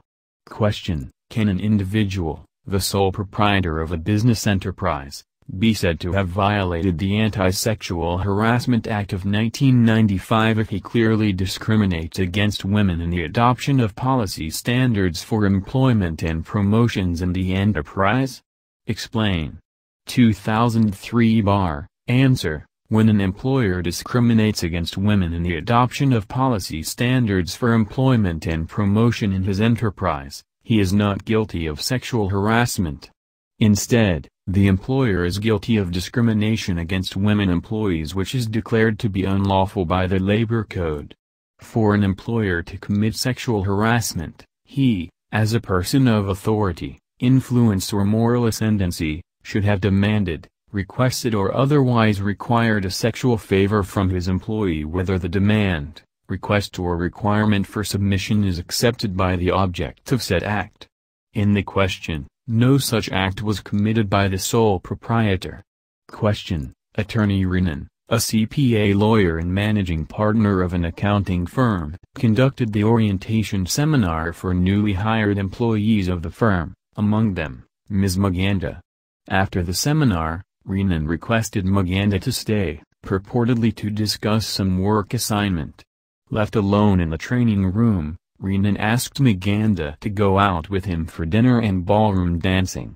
Thereafter, he persuaded her to accompany him to the mountain highway in Antipolo for sightseeing. During all these, Renan told Maganda that most, if not all, of the lady supervisors in the firm are where they are now, in very productive and lucrative posts, because of his favorable endorsement.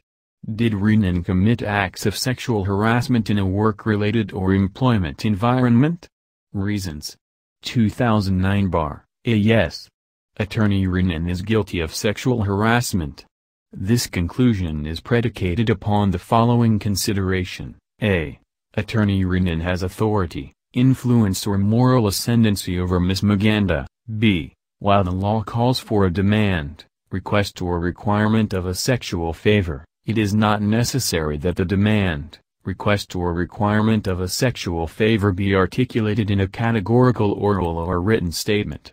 It may be discerned, with equal certitude from the acts of the offender. Domingo v. Rilla, 546 SCRA 90, 2008, c. The acts of Attorney Renan towards Miss Maganda resound with deafening clarity the unspoken request for a sexual favor, regardless of whether it is accepted or not by Miss Maganda. D. In sexual harassment, it is not essential that the demand, request or requirement be made as a condition for continued employment or promotion to a higher position. It is enough that Attorney Renan's act result in creating an intimidating, hostile or offensive environment for Ms. Maganda.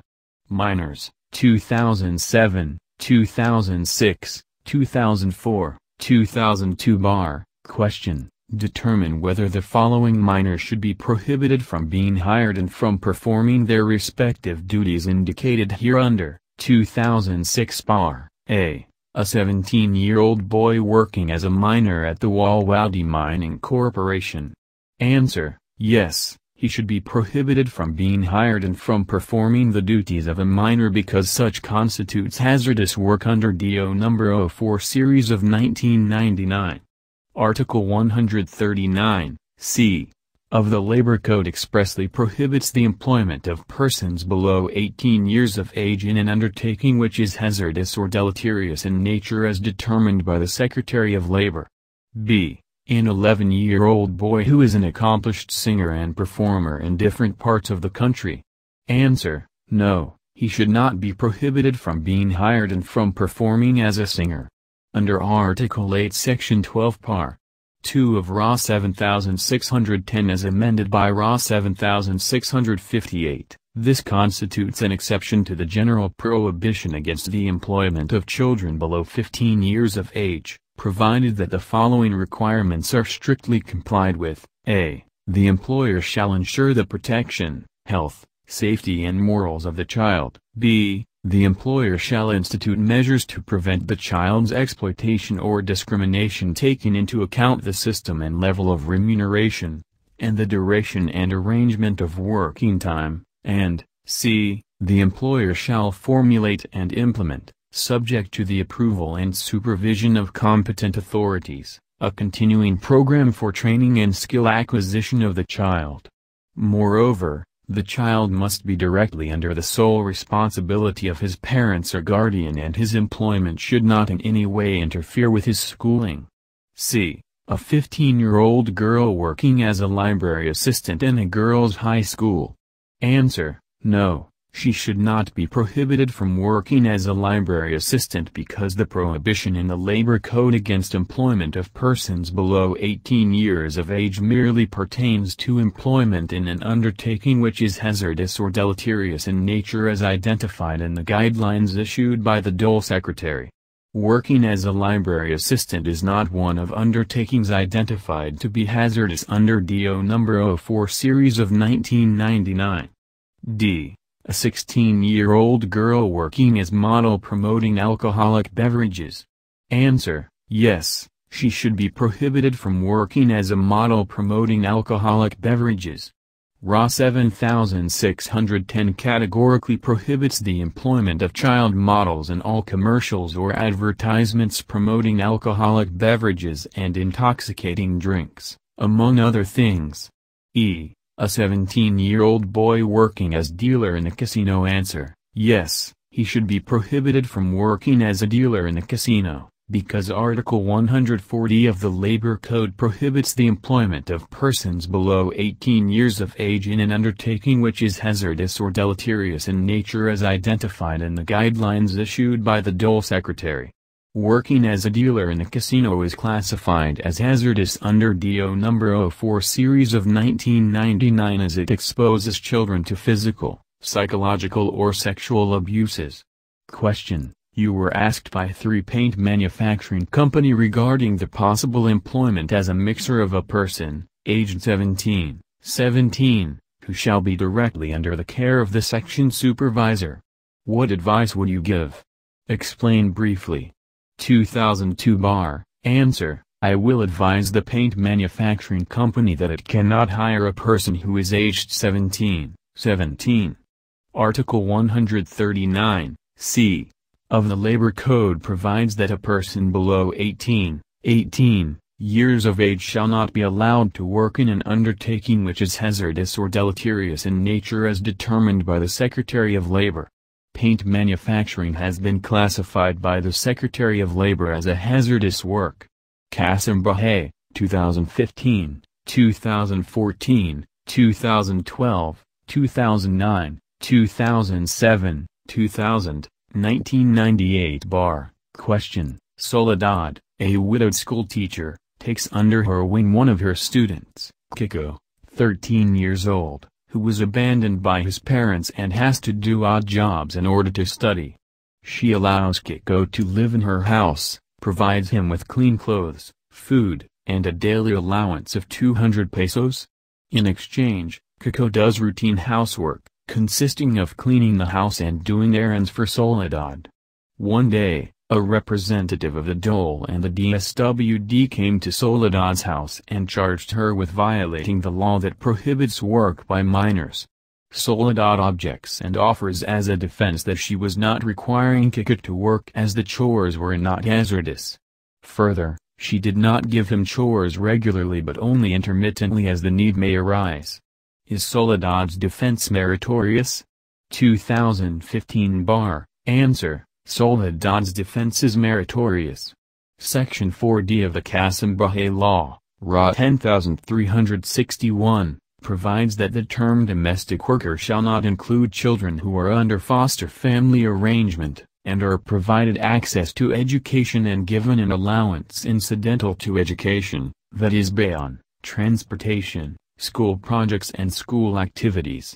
Question: Linda was employed by Sectarian University, SU, to cook for the members of a religious order who teach and live inside the campus. While performing her assigned task, Linda accidentally burned herself. Because of the extent of her injuries, she went on medical leave. Meanwhile, SU engaged a replacement cook. Linda filed a complaint for illegal dismissal, but her employer SU contended that Linda was not a regular employee but a domestic house help. Decide. 2014 bar. Answer: the employer's argument that Linda was not a regular employee has no merit. The definition of domestic servant or house helper contemplates one who is employed in the employer's home to minister exclusively to the personal comfort and enjoyment of the employer's family.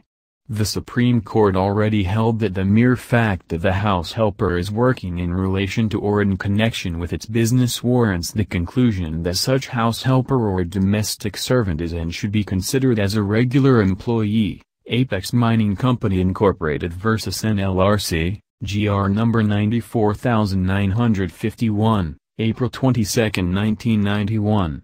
Here, Linda was hired not to minister to the personal comfort and enjoyment of her employer's family but to attend to other employees who teach and live inside the campus. Question: the weekly work schedule of a driver is as follows: Monday, Wednesday, Friday, drive the family car to bring and fetch the children to and from school. Tuesday, Thursday, Saturday, drive the family van to fetch merchandise from suppliers and deliver the same to a boutique in a mall owned by the family. Is the driver a house helper? 2012, 1998 bar. Answer: the driver is a house helper. A person is a house helper or is engaged in domestic or household service if he or she renders services in the employer's home which are usually necessary or desirable for the maintenance and enjoyment thereof and includes ministering to the personal comfort and convenience of the members of the employer's household, including the services of family drivers.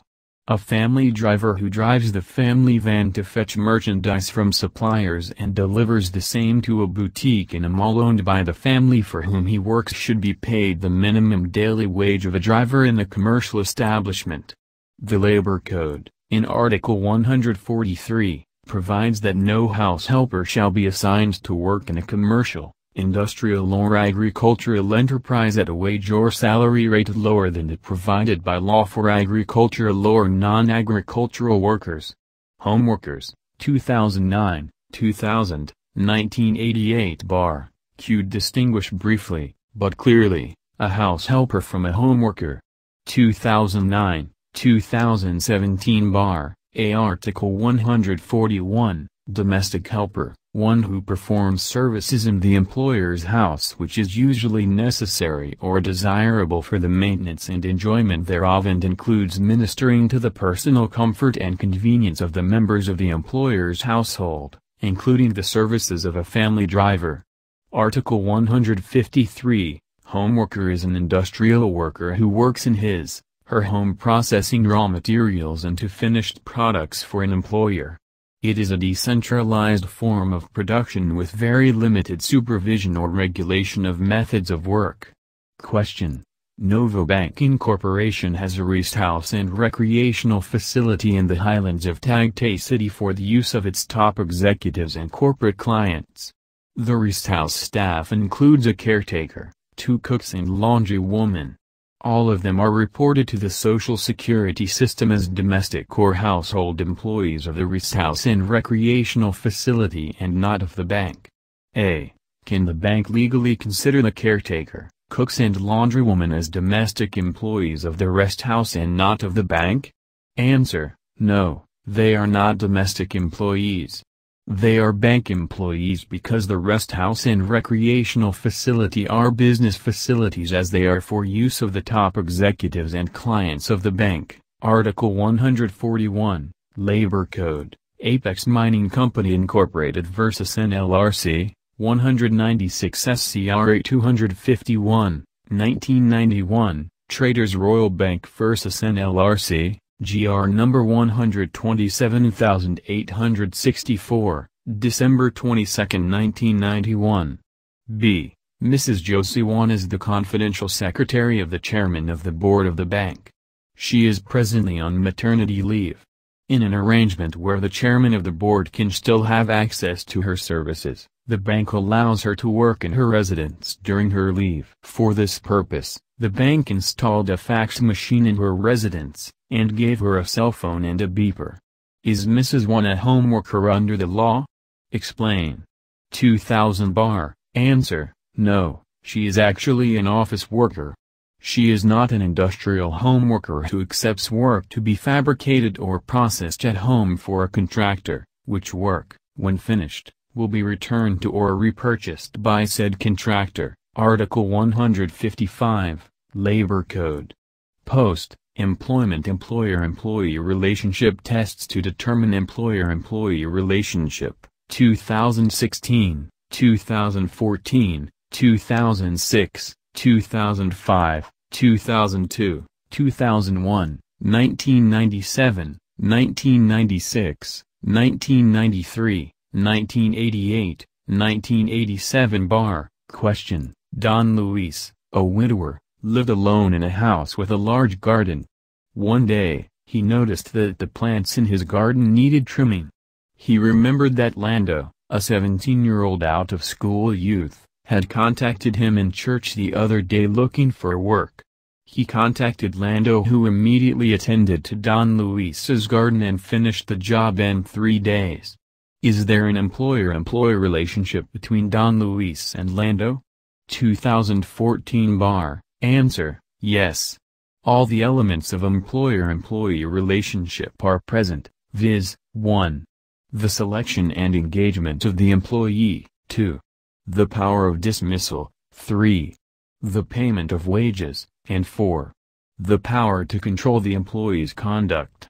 There was also no showing that Lando has his own tools, or equipment so as to qualify him as an independent contractor.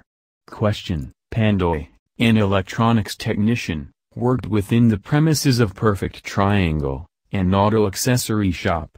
He filed a complaint for illegal dismissal, overtime pay and other benefits against Perfect Triangle, which refused to pay his claims on the ground that Pandoy was not its employee but was an independent contractor. It was common practice for shops like Perfect Triangle to collect the service fees from customers and pay the same to the independent contractors at the end of each week. The auto shop explained that Pandoy was like a partner who worked within its premises, using parts provided by the shop, but otherwise Pandoy was free to render service in the other auto shops. On the other hand, Pandoy insisted that he still was entitled to the benefits because he was loyal to Perfect Triangle, it being a fact that he did not perform work for anyone else. Is Pandoy correct? Explain briefly. 2002 bar. Answer: Pandoy is not correct. He is not an employee because he does not meet the fourfold test for him to be an employee of Perfect Triangle. All that he could claim is he worked within the premises of Perfect Triangle. Pandoy was not engaged as an employee by Perfect Triangle. He was not paid wages by Perfect Triangle. Perfect Triangle does not have the power to dismiss him, although Perfect Triangle may not continue to allow him to work within its premises. And most important of all, Pandoy was not under the control of Perfect Triangle as regards the work he performs for customers. Question: Malin Vartan is a well-known radio and talk show host. She signed a contract with Ziz Entertainment Network to host on her daily talk show where she interviews various celebrities on topical subjects that she herself selects. She was paid a monthly remuneration of 300,000 pesos. The program had been airing for almost 2 years when sponsors' advertising revenues dwindled, constraining the network to cancel the show upon the expiration of its latest contract with Ms. Vartan. The talk show host protested the discontinuance of her monthly talent fee, claiming that it was tantamount to her illegal dismissal from the network since she has already attained the status of a regular employee. As the network's legal counsel, how would you justify its decision to cancel Ms. Vartan's program, which in effect terminated her services in the process? Answer: As the network's legal counsel, I will argue that no employer-employee relationship exists between the network and Ms. Vartan. Reference has to be made to the terms and conditions provided under the contract, and the parties shall be governed by the provisions of the new Civil Code. In the case of Jasonza vs. ABS CBN, 431 SCRA 583, 2004, it was held that Etienne and Radio Talent is not an employee of the network company. Similarly, in this case, Ms. Vartan cannot be considered an employee of the network. Under the control test, the network had no control on the manner and means through which Ms. Vartan will perform her work. She herself selects the topical subjects in her interviews. She is also paid an extraordinary huge amount of 300,000 pesos for her to be considered a mere employee. B. As counsel for the talk show host, how would you argue your case? 2005 bar. Answer: As counsel for Ms. Vartan, I will argue that an employer-employee relationship exists, and that she is a regular employee of the network because of the nature of her work in relation to the nature of the business of the network. Her work is usually necessary or desirable in the usual trade or business of the employer, Article 280, Labor Code. I will invoke the fourfold test of employer-employee relationship, that is, 1. Selection and engagement of employee, 2. Payment of wages, 3. Power to dismiss, and 4. Power of control. Question: Gregorio was hired as an insurance underwriter by the Guaranteed Insurance Corporation. Guaranteed. He does not receive any salary but solely relies on commissions earned for every insurance policy approved by the company. He hires and pays his own secretary but is provided free office space in the office of the company. He is, however, required to meet a monthly quota of 20 insurance policies, otherwise, he may be terminated. He was made to agree to a code of conduct for underwriters and is supervised by a unit manager. A. Is Gregorio an employee of Guaranteed? Answer: no, Gregorio is not an employee of Guaranteed. Control is the most important element of employer-employee relationship, which refers to the means and methods by which the result is to be accomplished. Avelino Lambo and Vicente Balaguer vs. NLRC and J.C. Taylor Shop and/or Johnny Co., 375 Phil. 855, 1999, citing Makati Haberdashery Incorporated vs. NLRC, 259 Phil. 52, 1989. The requirement of complying with quota, company code of conduct and supervision by unit managers do not go into means and methods by which Gregorio must achieve his work. He has full discretion on how to meet his quota requirement, hence, there is no employer-employee relationship between Gregorio and Guaranteed. Alternative answer: yes, Gregorio is Guaranteed's employee. The fact that Gregorio was made to agree to a code of conduct and was supervised by a unit manager are indicators that he is an employee of Guaranteed by using the control test mentioned in the Makati Haberdashery case. Furthermore, the fact that he was given a quota and can be terminated if he does not meet it all the more indicated that he is indeed an employee of Guaranteed. In Angelina Francisco vs. NLRC Case I Corporation, GR number 170087, August 31, 2006, the court added another element to ascertain employer-employee relationship. This is whether or not the worker is dependent on the alleged employer for his continued employment. This was dubbed as the economic dependence test. The fact that Guaranteed can terminate Gregorio if he does not meet the quota of 20 insurance policies a month, mean that the latter is economically dependent on the former, which negates his status as an independent contractor and proves that he is an employee. B. Suppose Gregorio is appointed as unit manager and assigned to supervise several underwriters. He holds office in the company premises, receives an overriding commission on the commissions of his underwriters, as well as a monthly allowance from the company, and is supervised by a branch manager. He is governed by the Code of Conduct for Unit Managers. Is he an employee of Guaranteed? Explain. 2016 bar. Answer: yes, Gregorio is an employee. In fact, he is deemed as a regular employee. As a unit manager who was tasked to supervise underwriters, he can be said to be doing a task which is necessary and desirable to the usual business of Guaranteed. Article 295 of the Labor Code provides that the provisions of written agreement to the contrary notwithstanding and regardless of the oral agreement of the parties, an employment shall be deemed to be regular where the employee has been engaged to perform activities which are usually necessary or desirable in the usual business or trade of the employer. 30 Alternative answer: yes. Article 219M of the Labor Code defines a managerial employee as one who is vested with the powers or prerogatives to lay down and execute management policies and or to hire, transfer, suspend, lay off, recall, discharge, assign or discipline employees. As Gregorio was appointed unit manager, the means and methods of accomplishing his goal come under the guideline laid down by Guaranteed. Another alternative answer: no. Guaranteed did not define the duties and responsibilities of Gregorio. Guaranteed left it to Gregorio's discretion as to how he will achieve his goal. Therefore, the only interest Guaranteed has is in the result of Gregorio's work. Question: Matty Bay Shoe and Repair Store, as added service to its customers, devoted a portion of its store to a shoe shine stand. The shoeshine boys were tested for their skill before being allowed to work and given ID cards.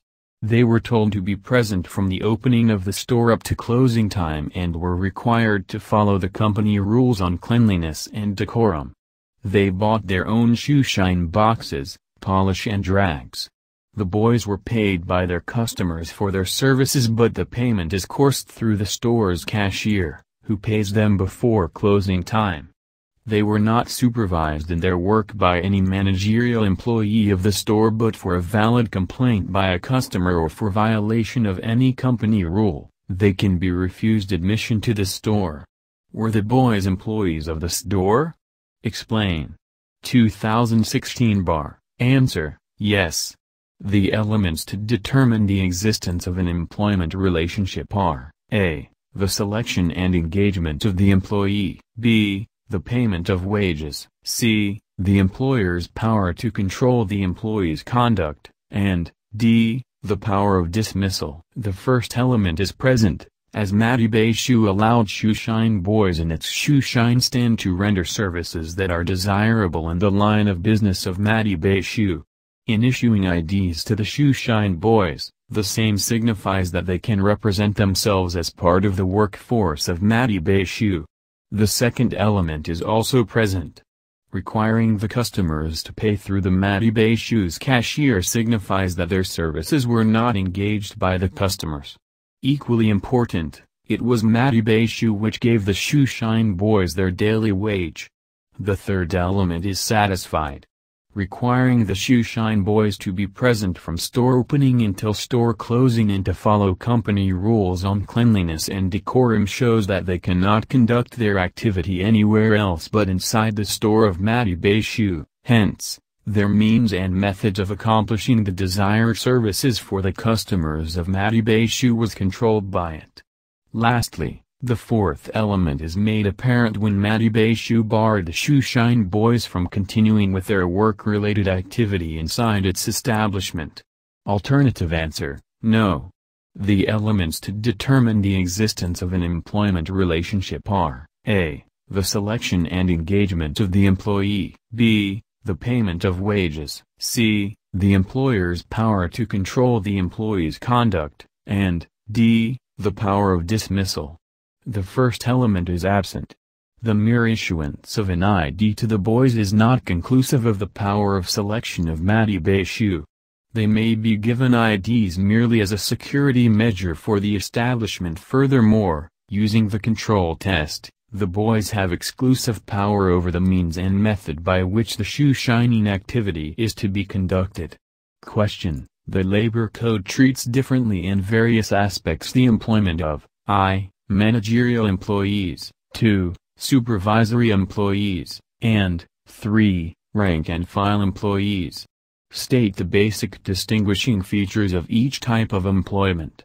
2017, 2003 bar. Answer: under Book 3 of the Labor Code, a managerial employee refers to one whose primary duty consists of the management of the establishment in which he is employed or of a department or subdivision thereof, and to other officers or members of the managerial staff. A supervisor and a rank-and-file employee can be considered as members of the managerial staff, and therefore, a managerial employee if their primary duty consists of work directly related to management policies, if they regularly and customarily exercise discretion and independent judgment, regularly and directly assist a proprietor, or a managerial employee whose primary duty consists of the management of the establishment in which they are employed or a subdivision thereof, or execute under general supervision work along specialized or technical lines requiring special training, experience, or knowledge, or execute under general supervision special assignments and tasks, and who do not devote more than 20% of their hours worked in a workweek to activities which are not directly and closely related to the performance of the work described above. All others are rank-and-file employees under said book. Under Book 5 of the Labor Code, managerial employee is one who is vested with powers or prerogatives to lay down and execute management policies and or to hire, transfer, suspend, lay off, recall, discharge, assign or discipline employees. A supervisory employee is one who, in the interest of the employer, effectively recommends such managerial actions if the exercise of such authority is not merely routinary or clerical in nature, but requires the use of independent judgment. All employees not falling within any of the above definitions are considered rank-and-file employees for purposes of this book. On the matter of right to self-organization, a managerial employee cannot exercise such right, while a supervisor and a rank-and-file employee can. Kinds of employment: probationary, 2016, 2006, 2001, 1998, 1995, 1993, 1992, 1988, 1987. Question: what limitations, if any, do the law and jurisprudence impose on an employer's right to terminate the services of a probationary employee? 2001. Answer: the Labor Code, in Article 281, provides that the services of an employee who has been engaged on a probationary basis may be terminated for a just cause or when he fails to qualify as a regular employee in accordance with reasonable standards made known by the employer to the employee at the time of his engagement. If the probationary employee is being terminated for just cause, he must, of course, be given due process before his termination. Question: during their probationary employment, 8 employees were berated and insulted by their supervisor. In protest, they walked out. The supervisor shouted at them to go home and never to report back to work. Later, the personnel manager required them to explain why they should not be dismissed from employment for abandonment and failure to qualify for the positions applied for. They filed a complaint for illegal dismissal against their employer. As a labor arbiter, how will you resolve the case? 2006. Answer: I will rule in favor of management. First of all, there was no abandonment because there was no intention not to return to work. It was just that the 8 employees were berated and insulted and even told never to report back to work. It was but natural for them to feel demoralized, but there was never an indication to abandon their employment. The probationary workers could, however, be terminated for failing to meet probationary standards. If the reasons for the supervisor's berating and insulting behavior were poor or substandard performance on the part of the workers, their probationary employment could be legally terminated. Question: Mr. X was hired by Y Company on probation for 6 months as general utility worker. On the expiration of the probationary period, Mr. X was informed by Y Company that his work was unsatisfactory and failed to meet the required standard. To give him a chance to improve his performance, Y Company, instead of terminating Mr. X's services, extended, with X's written consent, the probation period for another 3 months. This extension notwithstanding, his performance did not improve, on account of which, Y Company terminated Mr. X's services at the end of the extended period. Mr. X filed a case for a legal dismissal contending that he was already regular at the time of his dismissal pursuant to Article 281 of the Labor Code, the particular portion of which provides, 30. An employee who is allowed to work after a probationary period shall be considered a regular employee. Therefore, he could not have been lawfully dismissed for failure to meet company standards as a probationary worker. Decide with reason. 1993. Answer: Mr. X could not argue that because his probationary period was extended beyond 6 months he was now a regular employee and thus could no longer be terminated except for just cause or when authorized by law. The fact is that the probationary period of Mr. X was extended beyond 6 months with his consent. It was to give him an opportunity to improve his performance. Thus, it was legal for Y Company to terminate Mr. X for his failure to meet company standard as a probationary worker. The Labor Code provides that probationary employment shall not exceed 6 months. But the Supreme Court has ruled that said probationary period could be extended with the consent of the probationary employee. Law give him an opportunity to improve his performance. Article 281, Labor Code. Question: Amaya was employed as a staff nurse by St. Francis Hospital, SFH, on July 08, 2014 on a probationary status for 6 months. Her probationary contract required, among others, strict compliance with SFH's Code of Discipline. On October 16, 2014, Dr. Ligaya filed a complaint with the SFH Board of Trustees against Amaya for uttering slanderous remarks against the former. Attached to the complaint was a letter of Minda, mother of a patient, who confirmed the following remarks against Dr. Ligaya. Answer: Bakit si Dr. Ligaya pang napili mong pidyaang tanda-tandananan?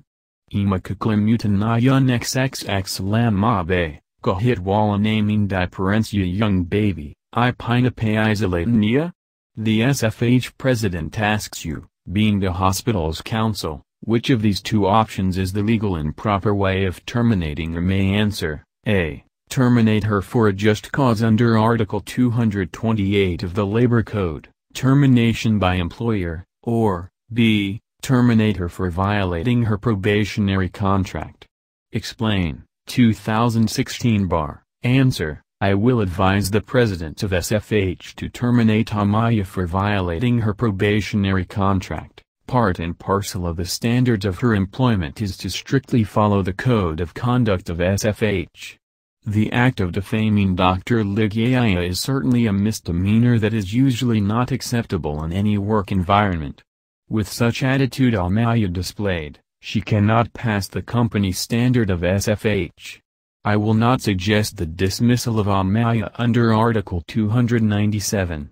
Though she displayed misconduct, the same is not work-related, as spreading a rumor against a doctor does not go into the duties and responsibilities of a staff nurse. Alternative answer: I will advise the president of SFH to terminate Amaya for a just cause under Article 297 of the Labor Code in relation Article 296.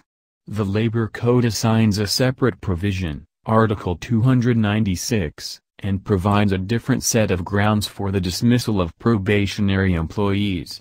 The law does not preclude the employer from terminating the probationary employment, if the employer finds that the probationary employee is not qualified for regular employment. As long as the termination was made for reasons provided under Article 296 of the Labor Code before the expiration of the 6-month probationary period, the employer is well within its rights to sever the employer-employee relationship. Pasuma vs. NLRC, GR number 168421, June 8, 2007. Regular, 2008, 2007, 2005 Bar. Question: Super Comfort Hotel employed a regular pool of extra waiters who are called or asked to report for duty when the hotel's volume of business is beyond the capacity of the regularly employed waiters to undertake. Pedro has been an extra waiter for more than 10 years. He is also called upon to work on weekends, on holidays and when there are big affairs at the hotel. What is Pedro's status as an employee under the Labor Code? Why? Explain your answer fully. 2008 Bar. Answer: Pedro has acquired the status of a regular employee. Pedro was engaged to perform activities which are necessary or desirable in the usual business or trade of the employer. Moreover, Pedro has been extra waiter for more than 10 years. Under the law, any employee who has rendered service at least 1 year of service, whether such service is continuous or broken, shall be considered a regular employee with respect to the activity in which he is employed, and his employment shall continue while such activity exists. Article 280, Labor Code. Question: Kichi Tempo was one of approximately 500 production operators at High-Tech Semiconductors Incorporated, an export-oriented enterprise whose business depended on orders for computer chips from overseas. She was hired as a contractual employee 4 years ago. Her contracts would be for a duration of 5 months at a time, usually after a 1-month interval. Her rehiring was contingent on her performance for the immediately preceding contract. 6 months after the expiration of her last contract, Kichi went to High-Tech's personnel department to inquire why she was not yet being recalled for another temporary contract. She was told that her performance during her last stint was below average. Since there was no union to represent her, Kichi seeks her advice as labor lawyer about her chances of getting her job back. What will our advice be? 2005 bar. Answer: Kichi's below average rating will not matter. She was a regular employee from day one of her service, as her work was evidently usually necessary or desirable to High-Tech's usual business. Under par. 1 of Article 280, Kichi is a regular, not casual, employee. Also, Kichi obtained permanent regular employment when she was repeatedly rehired by High-Tech. As a permanent regular employee, working for an indefinite period, Kichi is entitled to the reliefs of reinstatement and full back wages as mandated in Article 279 of the Labor Code. A below-average rating would matter if Kichi was made to undergo probationary employment, or was a probationary employee under Article 281 of the Code.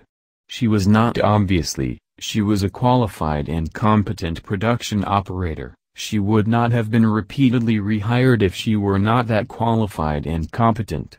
I will thus advise her to sue for illegal dismissal, with prayer for regularization in addition to the reliefs of reinstatement and full back wages provided for in Article 279 of the Labor Code. Casual, 2007, 2005 bar. Question: a carpenter is employed by a private university in Manila. Is the carpenter a regular or a casual employee? Discuss fully.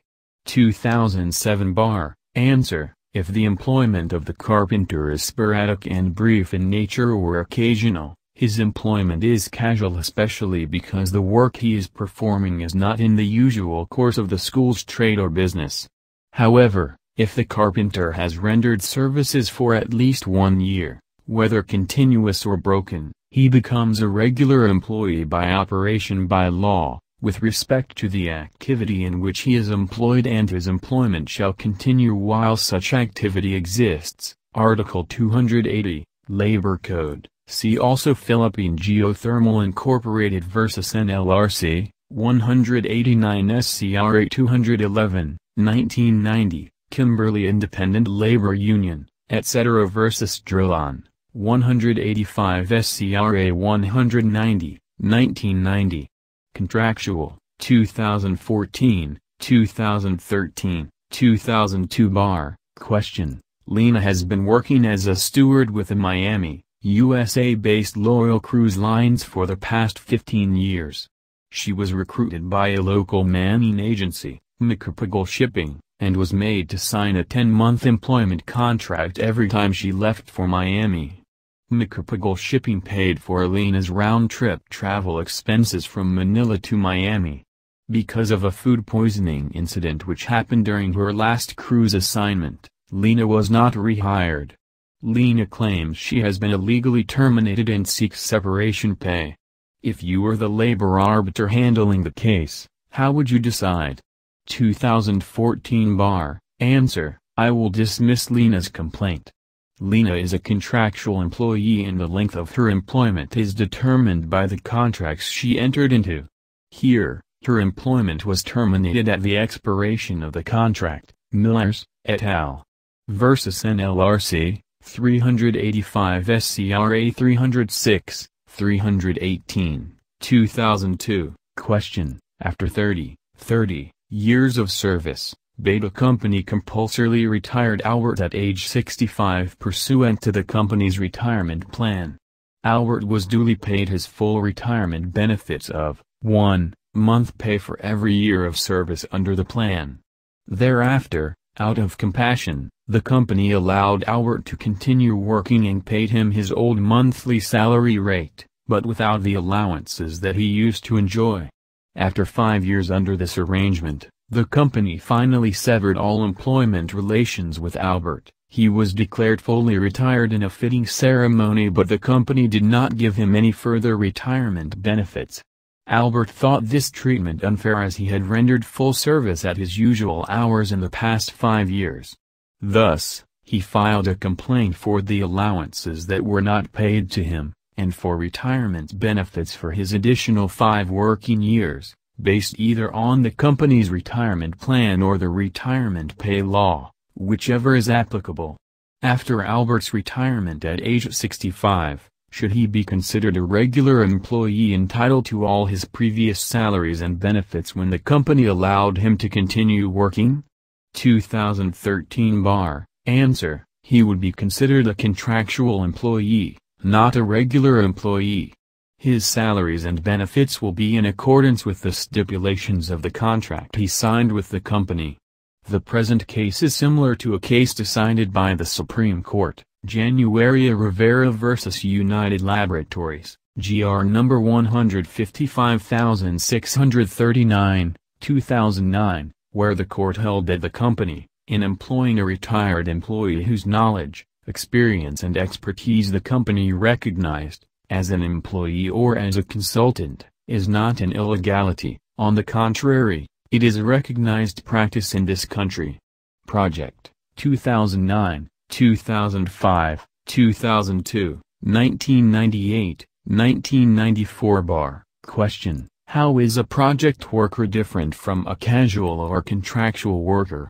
2005 Bar. Answer: a project worker is employed for a specific project or undertaking, the completion or termination of which is determined at the time of his engagement. His work need not be incidental to the business of the employer. His employment may exceed 1 year without necessarily making him a regular employee.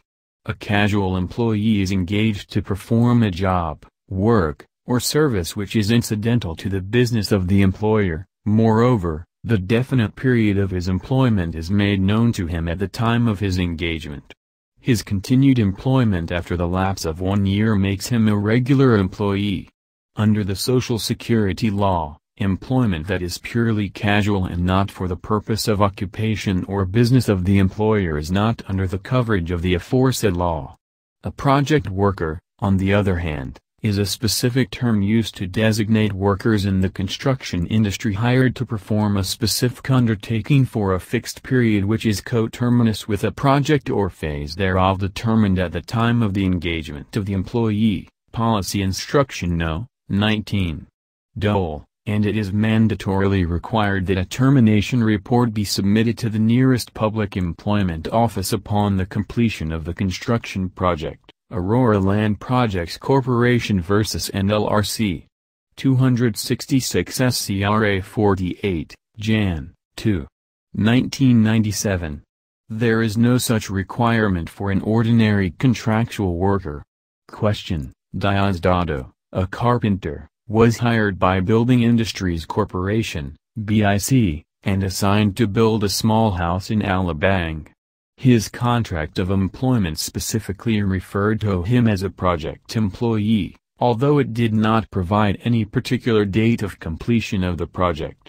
Is the completion of the house a valid cause for the termination of Diosdado's employment? If so, what are the due process requirements that the BIC must satisfy? If not, why not? 2009 Bar. Answer: the completion of the house should be valid cause for termination of Diosdado's employment. Although the employment contract may not state a particular date, but if it did specify that the termination of the parties' employment relationship was to be on a day certain, the day when the phase of work would be completed, the employee cannot be considered to have been a regular employee. Filipinos Prefabricated Building Systems vs. Puente, 453 SCRA 820, 2005.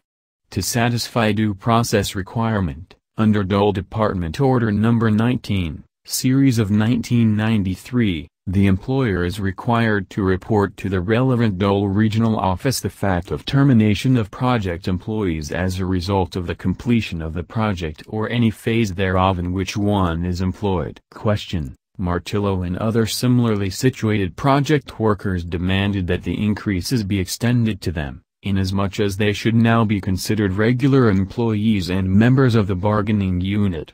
If you were ABC's legal counsel, how would you respond to this demand? 2005 Bar. Answer: as legal counsel for ABC, I would argue that the employment of Martillo was fixed for a specific project or undertaking, the completion or termination of which has been determined at the time of his engagement.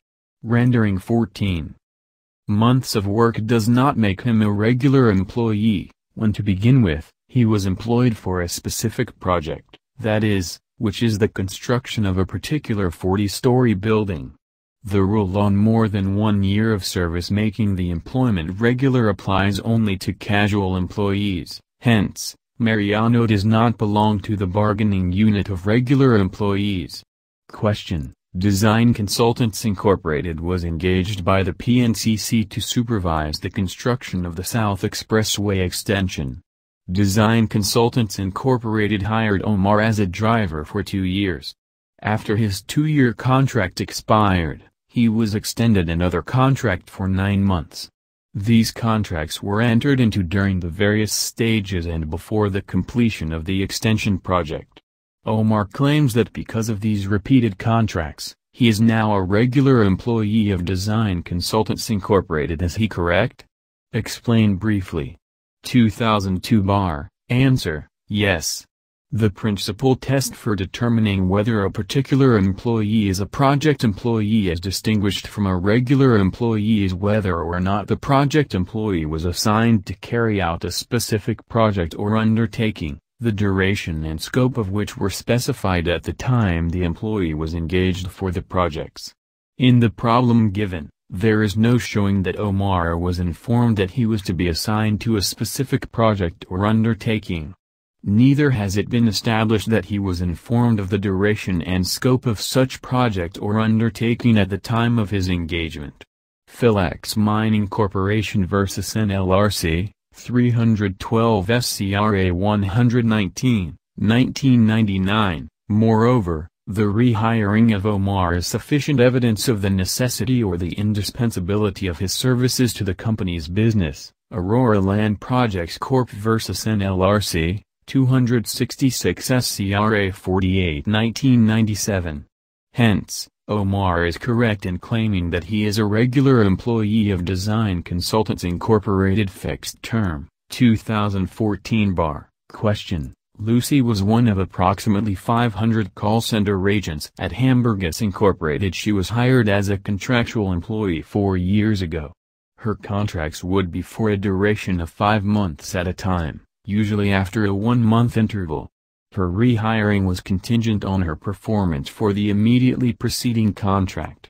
6 months after the expiration of her last contract, Lucy went to Hamburgus Personnel Department to inquire why she was not yet being recalled to work. She was told that her performance during her last contract was below average. Lucy seeks your legal advice about her chances of getting her job back. What will your advice be? 2014 Bar. Answer: Lucy cannot get her job back.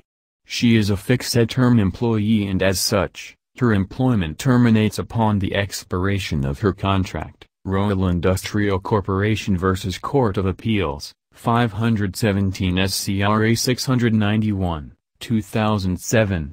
Subcontracting vs. Labor-Only Contracting, 2017, 2016, 2015, 2012, 2005, 2004, 2003, 2002, 2000, 1994 Bar. Question: What is a labor-only contract? 1994. Answer: Labor-only contract is a contract between an employer and a person who supplies workers to such employer where the person supplying workers does not have substantial capital or investment in the form of tools, equipment, machineries, work premises, among others, and the workers recruited and placed by such person are performing activities which are directly related to the principal business of such employer. Article 106, Labor Code.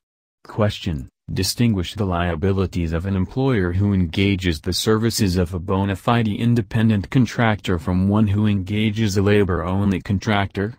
1994, 2012 Bar. Answer: a person who engages the services of a bona fide independent contractor for the performance of any work, task, job or project is the indirect employer of the employees who have been hired by the independent contractor to perform said work, task, job or project.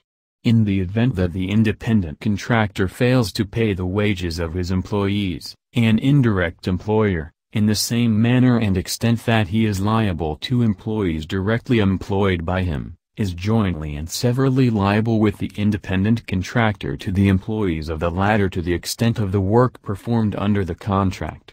As for the person who engages the services of a labor-only contractor, the latter is considered merely as an agent of the former who shall be responsible to the workers hired by the labor-only contractor in the same manner and extent as if he directly employed such workers. Question: Star Crafts is a lantern maker based in Pampanga. It supplies Christmas lanterns to stores in Luzon, Metro Manila, and parts of Visayas, with the months of August to November being the busiest months. Its factory employs a workforce of 2,000 workers who make different lanterns daily for the whole year. Because of increased demand, Star Crafts entered into a contractual arrangement with People Plus, a service contractor, to supply the former with 100 workers for only 4 months, August to November, at a rate different from what they pay their regular employees. The contract with People Plus stipulates that all equipment and raw materials will be supplied by Star Crafts with the express condition that the workers cannot take any of the designs home and must complete their tasks within the premises of Star Crafts. Is there an employer-employee relationship between Star Crafts and the 100 workers from People Plus? Explain. 2015 Bar. Answer: yes. People Plus is a labor-only contractor because it is not substantially capitalized. Neither does it carry on an independent business in which it uses its own investment in the form of tools, equipment, machineries or work premises. Hence, it is just an agent or recruiter of workers who perform work directly related to the trade of Star Crafts. Since both the essential element and the conforming element of labor-only contracting are present, Star Crafts becomes the employer of the supplied worker. As principal, Star Crafts will always be an employer in relation to the workers supplied by its contractor. Its status as employer is either direct or indirect depending on whether the contractor is legitimate or not. Thus even if People Plus were a legitimate job contractor, still Star Crafts will be treated as a statutory employer for purposes of paying the workers unpaid wages and benefits. Question: Pablo was a farmhand, and a plantation owned by ABC & Co., working approximately 6 days a week for a good 15 years. Upon Pablo's death, his widow filed a claim for burial grant and pension benefits with the Social Security System, SSS. The claim was denied on the ground that Pablo had not been a registered member employee. Pablo's widow filed a petition before the SSS asking that ABC & Company be directed to pay the premium contributions of Pablo and that his name be reported for SSS coverage. ABC & Company countered that Pablo was hired to plow, harrow and burrow, using his own carabao and other implements and following his own schedule of work hours, without any supervision from the company. If proven, would this factual setting advanced by ABC & Company be a valid defense against the petition? 2003 Bar. Answer: ABC & Company has a valid defense. Pablo should be an employee of ABC & Company to be under the compulsory coverage of the SSS. To be an employee, Pablo should be under the control of ABC & Company as regards his employment. But the facts show that he was not under the control of ABC & Company as regards his employment. Among others, he had his own schedule of work hours, without any supervision from the company. Thus, he is an independent contractor and not an employee. An independent contractor is not under the compulsory coverage of the SSS. he may be covered as a self-employed person. But then as such, ABC and Company has no legal obligation to report Pablo for coverage under the SSS because ABC and Company is not Pablo's employer. Question: SDA. Monica Plywood Corporation entered into a contract with Arnold for the milling of lumber as well as the hauling of waste wood products. The company provided the equipment and tools because Arnold had neither tools and equipment nor capital for the job. Arnold, on the other hand, hired his friends, relatives and neighbors for the job. Their wages were paid by SDA. Monica Plywood Corporation to Arnold, based on their production or the number of workers and the time used in certain areas of work. All work activities and schedules were fixed by the company. Is Arnold a job contractor? Explain briefly. 2002 Bar, A. No. In two cases decided by the Supreme Court, it was held that there is job contracting where, 1. The contractor carries on an independent business and undertakes the contract work in his own account, under his own responsibility according to his own manner and method, free from the control and direction of his employer or principal in all matters connected with the performance of the work except as to the results thereof, and, 2. The contractor has substantial capital or investment in the form of tools, equipment, machineries, work premises and other materials which are necessary in the conduct of his business. Lim vs. NLRC, 303 SCRA 432, 1999, Buggio vs. NLRC, 202 SCRA 465 1991. In the problem given, Arnold did not have sufficient capital or investment for one. For another, Arnold was not free from the control and direction of SDA. Monica Plywood Corporation because all work activities and schedules were fixed by the company. Therefore, Arnold is not a job contractor. He is engaged in labor-only contracting. Question: Empire Brands, Empire, contracted the services of Style Corporation, Style, for the marketing and promotion of its clothing line. Under the contract, Style provided Empire with trade merchandising representatives, TMRs, whose services began on September 15, 2004 and ended on June 6, 2007, when Empire terminated the promotions contract with Style. Empire then entered into an agreement for manpower supply with Wave Human Resources, Wave. Wave owns its condo office, owns equipment for the use by the TMRs, and has assets amounting to 1 million pesos. Wave provided the supervisors who supervise the TMRs, who, in turn, received orders from the marketing director of Empire. In their agreement, the parties stipulated that Wave shall be liable for the wages and salaries of its employees or workers, including benefits and protection due them, as well as remittance to the proper government entities of all withholding taxes, Social Security service, and PhilHealth premiums, in accordance with relevant laws. As the TMRs wanted to continue working at Empire, they submitted job applications as TMRs with Wave. Consequently, Wave hired them for a term of 5 months, or from June 7, 2007 to November 6, 2007, specifically to promote Empire's products. When the TMR's 5-month contracts with Wave were about to expire, they sought renewal thereof, but were refused. Their contracts with Wave were no longer renewed as Empire hired another agency. This prompted them to file complaints for illegal dismissal, regularization, non-payment of service incentive leave and 13th month pay against Empire and Wave. Are the TMRs employees of Empire? 2016 Bar. Answer: yes. From the time Empire contracted the services of Style, both engaged in labor-only contracting. In BPI Employees Union Davao City Fubu vs. BPI, GR number 174912, July 24, 2013, it was ruled that where any of the following elements is present, there is labor-only contracting: A. The contractor or subcontractor does not have substantial capital or investment which relates to the job, work or service to be performed, and the employees recruited, supplied or placed by such contractor or subcontractor are performing activities which are directly related to the main business of the principal, or b.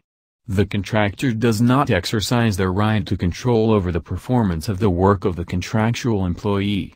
The first element is present herein, as style has no substantial capital or investment in engaging in the supply of services contracted out by Empire which is directly related to the marketing and promotion of its clothing line. The second element is present as it is inevitable for Empire to direct the activities of the TMRs to properly market and promote its product line. The subsequent contract of Empire with Wave did not affect the regular employment of the TMRs with Empire as, through the marketing director of Empire, the TMRs were under the control of Empire. Thus, the 5-month employment contract entered into by the TMRs with Wave did not divest them of their regular employment status with Empire. In addition, such scheme undermined the security of tenure of the TMRs which is constitutionally guaranteed, hence, the contract of the TMRs with Wave is void ab initio.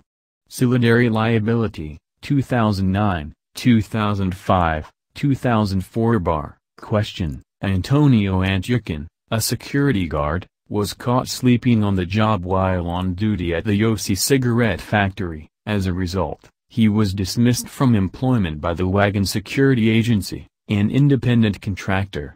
At the time of his dismissal, Antonio had been serving as a watchman in the factory for many years, often at stretches of up to 12 hours, even on Sundays and holidays, without overtime, nighttime and rest benefits. He thereafter filed a complaint for illegal dismissal and non-payment of benefits against Yossi Cigarette Factory, which he claimed was his actual and direct employer.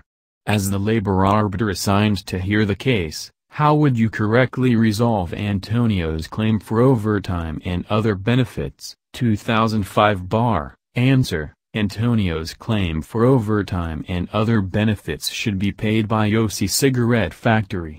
The Labor Code provides that in the event that the contractor or subcontractor fails to pay the wages of his employees, the employer shall be jointly and severally liable to the extent of the work performed under the contract in the same manner and extent that he is liable to employees directly employed by his contractor or subcontractor for any violation of any provision of the Labor Code.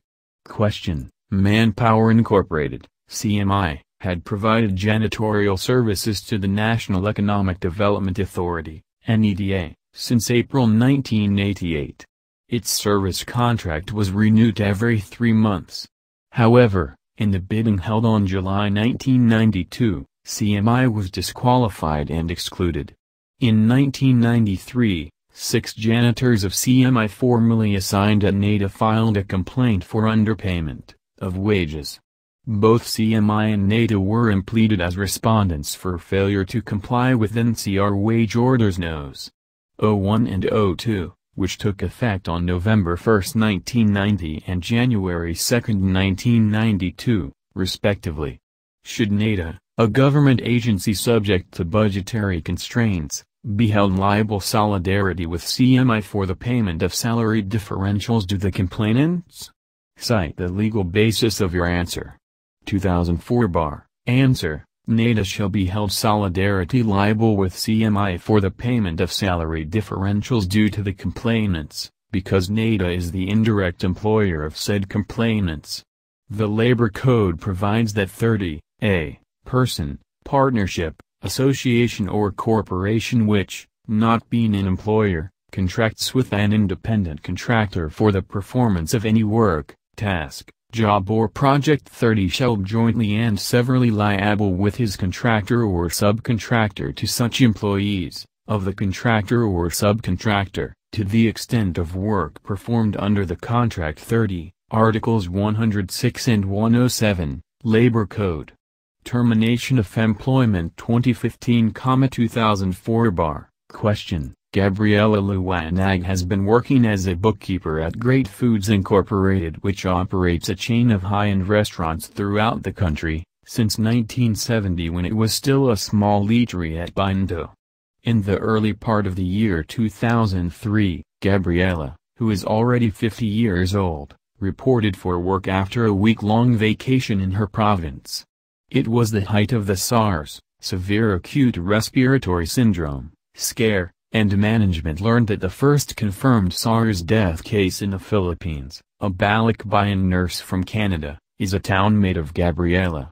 Immediately, a memorandum was issued by management terminating the services of Gabriela on the ground that she is a probable carrier of SARS virus and that her continued employment is prejudicial to the health of her co-employees.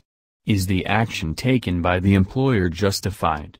2004 Answer: the employer's act of terminating the employment of Gabriela is not justified. There is no showing that said employee is sick with SARS, or that she associated or had contact with the deceased nurse. They are merely townmates.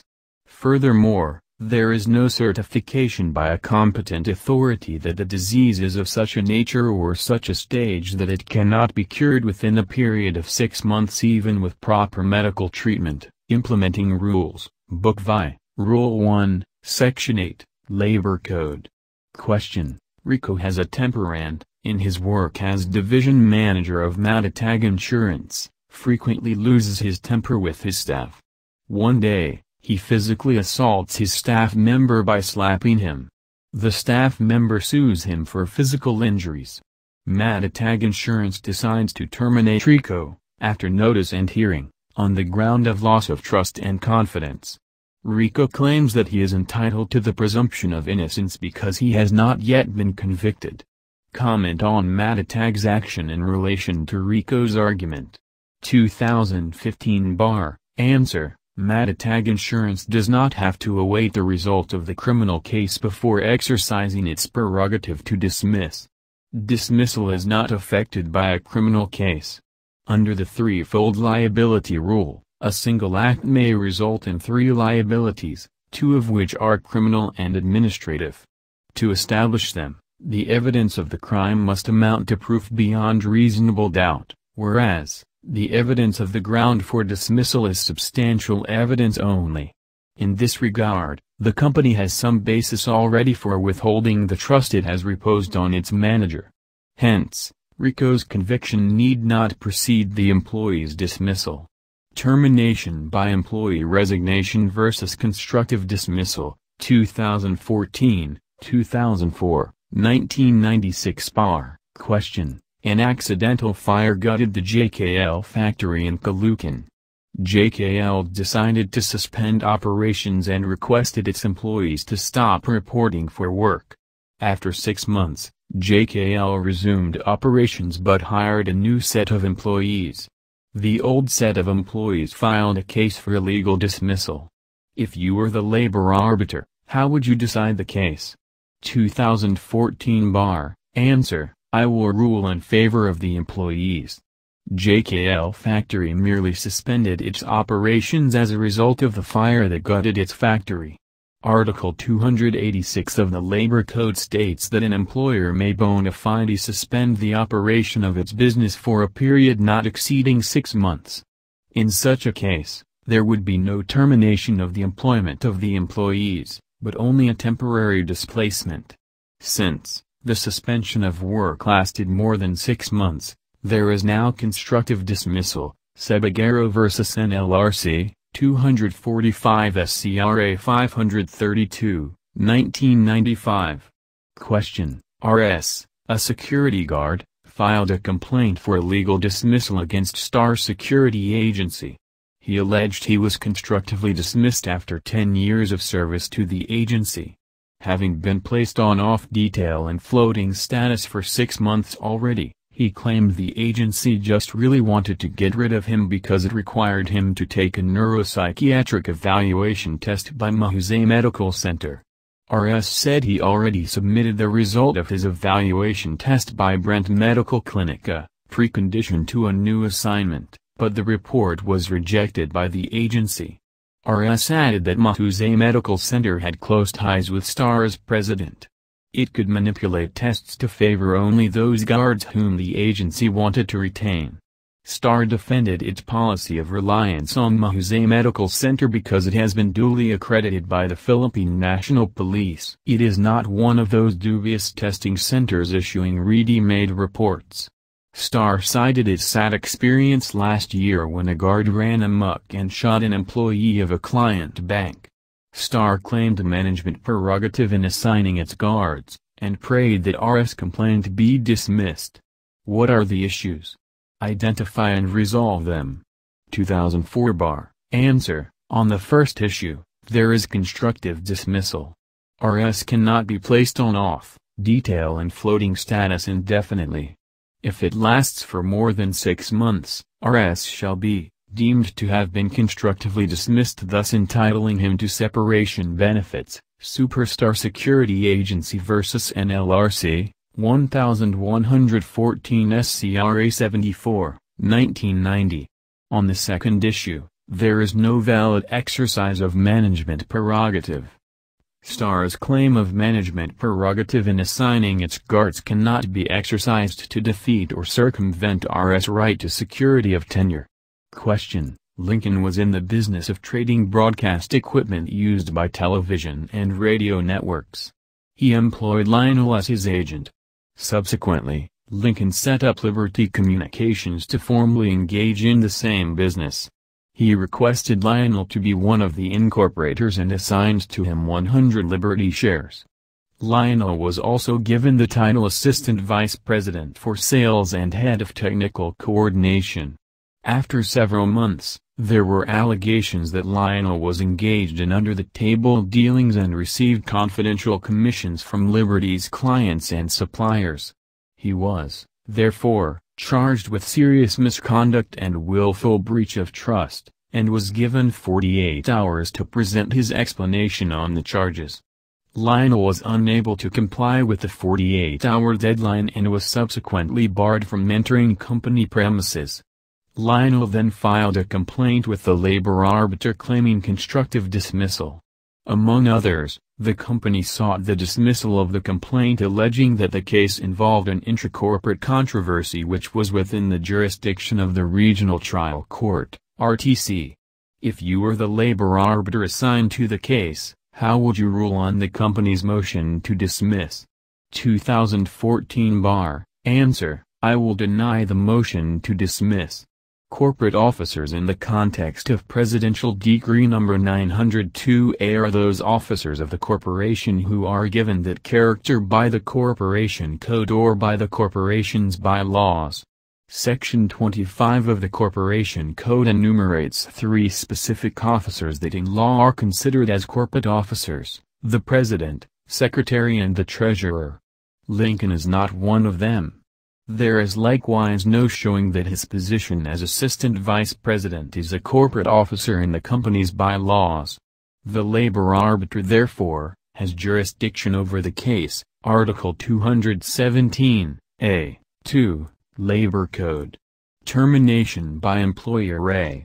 Just Causes, 2017, 2016, 2014, 2013, 2009. 2008, 2004, 2003, 2000, 1996, 1995, 1993, 1989 Question: Distinguish between dismissal of an employee for just cause and termination of employment for authorized cause. Enumerate examples of just cause and authorized cause. 2000 Answer: Dismissal for a just cause is founded on faults or misdeeds of the employee. Separation pay, as a rule, will not be paid.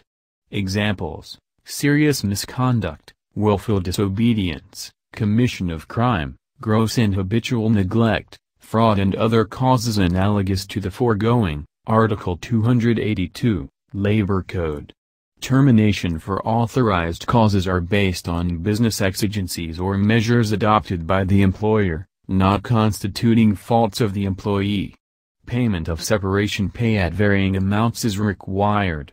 Examples: redundancy, closure, retrenchment, installation of labor-saving device and authorized cause, Article 283-284, Labor Code. Question: Arnaldo, president of Bisig Union and Femware Company, readied himself to leave exactly at 5 p.m., which was the end of his normal shift, to be able to send off his wife, who was scheduled to leave for overseas. However, the general manager required him to render overtime work to meet the company's export quota. Arnaldo begged off, explaining to the general manager that he had to see off his wife, who was leaving to work abroad. The company dismissed Arnaldo for insubordination. He filed a case for illegal dismissal. Decide. 2008 Bar. Answer: Arnaldo cannot be dismissed for insubordination. This is so because one of the requisites for insubordination is absent. It cannot be said that Arnaldo's conduct was characterized by a wrongful and perverse attitude.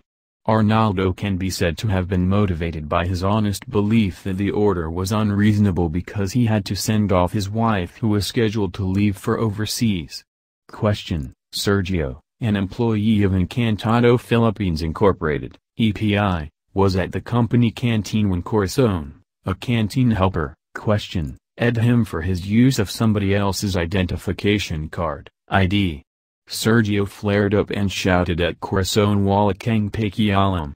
Kung gusto mo. Itapan ko itong gapag kang ninyo." When Sergio noticed that some people were staring at him rather menacingly, he left the canteen but returned a few minutes later to remark challengingly, "Sino buying nagagalit." Sergio then began smashing some food items that were on display for sale in the canteen, after which he slapped Corazon, which caused her to fall and suffer contusions. The incident prompted Corazon to file a written complaint with Gustavo, the personnel manager of EPI, against Sergio. Gustavo required Sergio to explain in writing why no disciplinary action should be taken against him. In his written explanation, Sergio admitted his misconduct but tried to explain it away by saying that he was under the influence of liquor at the time of the incident. Gustavo thereafter issued a letter of termination from the employment of Sergio for serious misconduct. Sergio now files a complaint for illegal dismissal, arguing that his acts did not constitute serious misconduct that would justify his dismissal. Decide. 1996 Bar. Answer: the acts of Sergio constituted serious misconduct. Thus, there was just cause for his termination. The fact that he was under the influence of liquor at the time that he did what he did does not mitigate, instead it aggravates, his misconduct. Being under the influence of liquor while at work is by itself serious misconduct. Question: Roman had been a driver of Double 10 Corporation for 10 years. As early as his 5th year in the service he was already commended as a model employee and given a salary increase. On his 7th year, he became a steward of his labor union. Since then he became disputatious and obstinate and his performance fell below par. One day his manager told him to pick up some documents from a certain bank which were needed to close a business transaction. Roman did not obey. He said he had an important personal engagement. Moreover, he did not want to drive a vehicle that was not air-conditioned. When his immediate supervisor asked him in the afternoon to drive an air-conditioned car, Roman again refused. He said he did not want to drive as he wanted to leave the office early. Roman was asked to explain. After hearing his explanation, Roman was dismissed for willful disobedience. Roman filed a case for illegal dismissal against the Double 10 Corporation with prayer for reinstatement and full back wages without loss of seniority rights, plus moral and exemplary damages and attorney's fees. Roman contended that since there was no emergency situation and there were other drivers available, his refusal to drive for the manager, and later for his supervisor, was not serious enough to warrant his dismissal. On the other hand, he claimed that he was being punished because of his activities as a steward of his union. If you were the labor arbiter, would you sustain Roman? Discuss fully. 1995 Bar. Answer: if I were the labor arbiter, I will not sustain Roman. It is true that it would be an unfair labor practice for an employer to discriminate against his employee for the latter's union activities.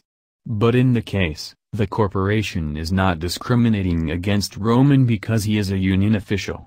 When the manager of Roman told him to pick up some documents from a certain bank, this was a lawful order, and when Roman did not obey the order, he was disobedient, and when he disobeyed a similar request made later in the afternoon of same day, he was guilty of willful disobedience to do what management asked him to do.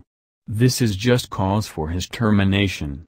Question: Jose and Erica, former sweethearts, both worked as sales representatives for Magna, a multinational firm engaged in the manufacture and sale of pharmaceutical products. Although the couple had already broken off their relationship, Jose continued to have special feelings for Erica. One afternoon, Jose chanced upon Erica riding in the car of Paulo, a co-employee and Erica's ardent suitor. The two were on their way back to the office from a sales call on Silver Drug, a major drug retailer. In a fit of extreme jealousy, Jose rammed Paulo's car, causing severe injuries to Paulo and Erica.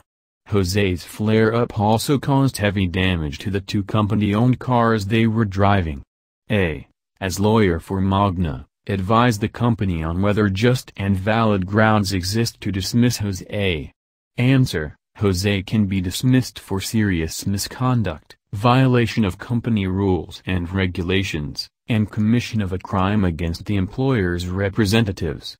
Article 282 of the Labor Code provides that an employer may terminate an employment for any serious misconduct or willful disobedience by the employee of the lawful orders of his employer or his representatives in connection with his work. Misconduct involves the transgression of some established and definite rule of action, forbidden act, a dereliction of duty, willful in character, and implies wrongful intent and not mere error in judgment. For misconduct to be serious and therefore a valid ground for dismissal, it must be, 1. Of grave and aggravated character and not merely trivial or unimportant, and, 2. Connected with the work of the employee. B. Assuming this time that Magna dismissed Jose from employment for cause and you are the lawyer of Jose, how would you argue the position that Jose's dismissal was illegal? 2013 Bar. Answer: the offense committed by Jose did not relate to the performance of his duties. For misconduct or improper behavior to be a just cause for dismissal, it a. must be serious, b. must relate to the performance of the employee's duties, and c. must show that the employee has become unfit to continue working for the employer.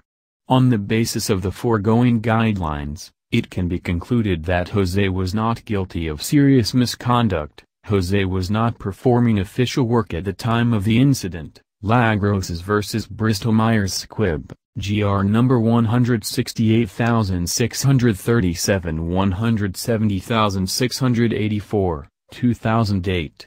Additionally, there was no compliance with the rudimentary requirements of due process. Question: Oscar Pimenta was an agent supervisor, rising from the ranks, in a corporation engaged in real estate. In order to promote the business, the company issued a memorandum to all agent supervisors requiring them to submit a feasibility study within their respective areas of operation. All agent supervisors complied except Oscar. Reminded by the company to comply with the memorandum, Oscar explained that being a dropout in school and uneducated, he would be unable to submit the required study. The company found the explanation unacceptable and terminated his employment. Aggrieved, Oscar filed a complaint for illegal dismissal against the company. Decide the case. 2003 Bar. Answer: for failure to comply with the memorandum to submit a feasibility study on his area of operation, Oscar cannot be terminated, presumably for insubordination or willful disobedience, because the same envisages the concurrence of at least two requisites. 1. The employee's assailed conduct must have been willful or intentional, the willfulness being characterized by a wrongful and perverse attitude, and, 2. The order violated must have been reasonable, or lawful, made known to the employee and must pertain to the duties which he had been engaged to discharge. In the case at bar, at least two requisites are absent, namely, 1. Oscar did not willfully disobey the memorandum with a perverse attitude, and, 2. The directive to make a feasibility study did not pertain to his duties. Hence, the termination from employment of Oscar Pimentel is not lawful. Question: Domingo, a bus conductor of San Juan Transportation Company, intentionally did not issue a ticket to a female passenger, Kim, his longtime crush. As a result, Domingo was dismissed from employment for fraud or willful breach of trust. Domingo contests his dismissal, claiming that he is not a confidential employee and, therefore, cannot be dismissed from the service for breach of trust. Is Domingo correct? Reasons. 2009 bar. Answer: Domingo as bus conductor holds a position wherein he was reposed with the employer's trust and confidence. In Bristol-Myers Squibb, Phils, vs. Babin, 574 SCRA 198, 2008, the court established a second class of positions of trust that involve rank-and-file employees who, in the normal and routine exercise of their functions, regularly handle significant amounts of money. A bus conductor falls under such second class of persons. This does not mean, however, that Domingo should be dismissed. In at Cuban vs. Sulpicio Lines, 448 SCRA 516, 2005, the court held that where the amount involved is minuscule, an employee may not be dismissed for loss of trust and confidence. Question: Lenz was a strict and unpopular vice president for sales of Robinson's land. One day, Lenz shouted invectives against Lee, a poor-performing sales associate, calling him, among others, a brown monkey. Hurt, Lee decided to file a criminal complaint for grave defamation against Lenz. The prosecutor found probable cause and filed an information in court. Robinsons decided to terminate Lenz for committing a potential crime and other illegal acts prejudicial to business. Can Lenz be legally terminated by the company on these grounds? 2014 bar. Answer: no. The grounds relied upon by Robinsons are not just causes for dismissal under the Labor Code. Defamation is not a crime against person, which is a ground to dismiss under Article 282, now Article 295, d. of the Labor Code. B. Authorized causes, 2016, 2006, 2004, 2003, 2002, 2001, 2000, 1999, 1998, 1994, 1990 bar. Question: what are the authorized causes for a valid dismissal by the employer of an employee? Why are they distinct from the just causes? 2004, 2002 bar. The authorized causes for a valid dismissal are the following: a. Installation of labor-saving devices. B. Redundancy. C. Retrenchment to prevent losses. D. The closing or cessation of operation of the establishment or undertaking. The authorized causes for a valid dismissal are distinct from just causes because where the dismissal of an employee is based on just causes, these just causes are acts committed by the employee which provide the basis for his dismissal. On the other hand, where the dismissal is based on authorized causes, these authorized causes are the results of the proper exercise by the employer of his management prerogatives.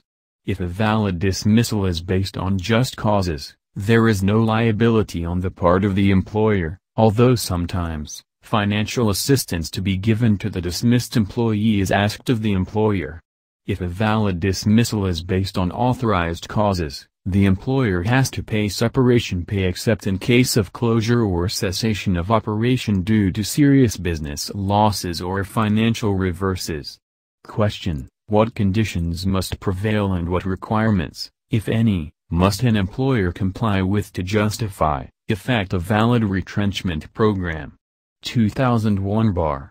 Answer: in the case of Asian Alcohol Corporation vs. NLRC, GR number 131108, March 25, 1999, the Supreme Court stated that the requirements for a valid retrenchment must be proved by clear and convincing evidence. 1. That the retrenchment is reasonably necessary and likely to prevent business losses which, if already incurred, are not merely de minimis, but substantial, serious, actual and real, or if only expected, are reasonably imminent as perceived objectively and in good faith by the employer. 2. That the employer served written notice both to the employees and to the Department of Labor and Employment at least 1 month prior to the intended date of retrenchment. 3. That the employer pays the retrenched employee separation pay equivalent to 1 month pay or at least 1 month pay for every year of service, whichever is higher. 4.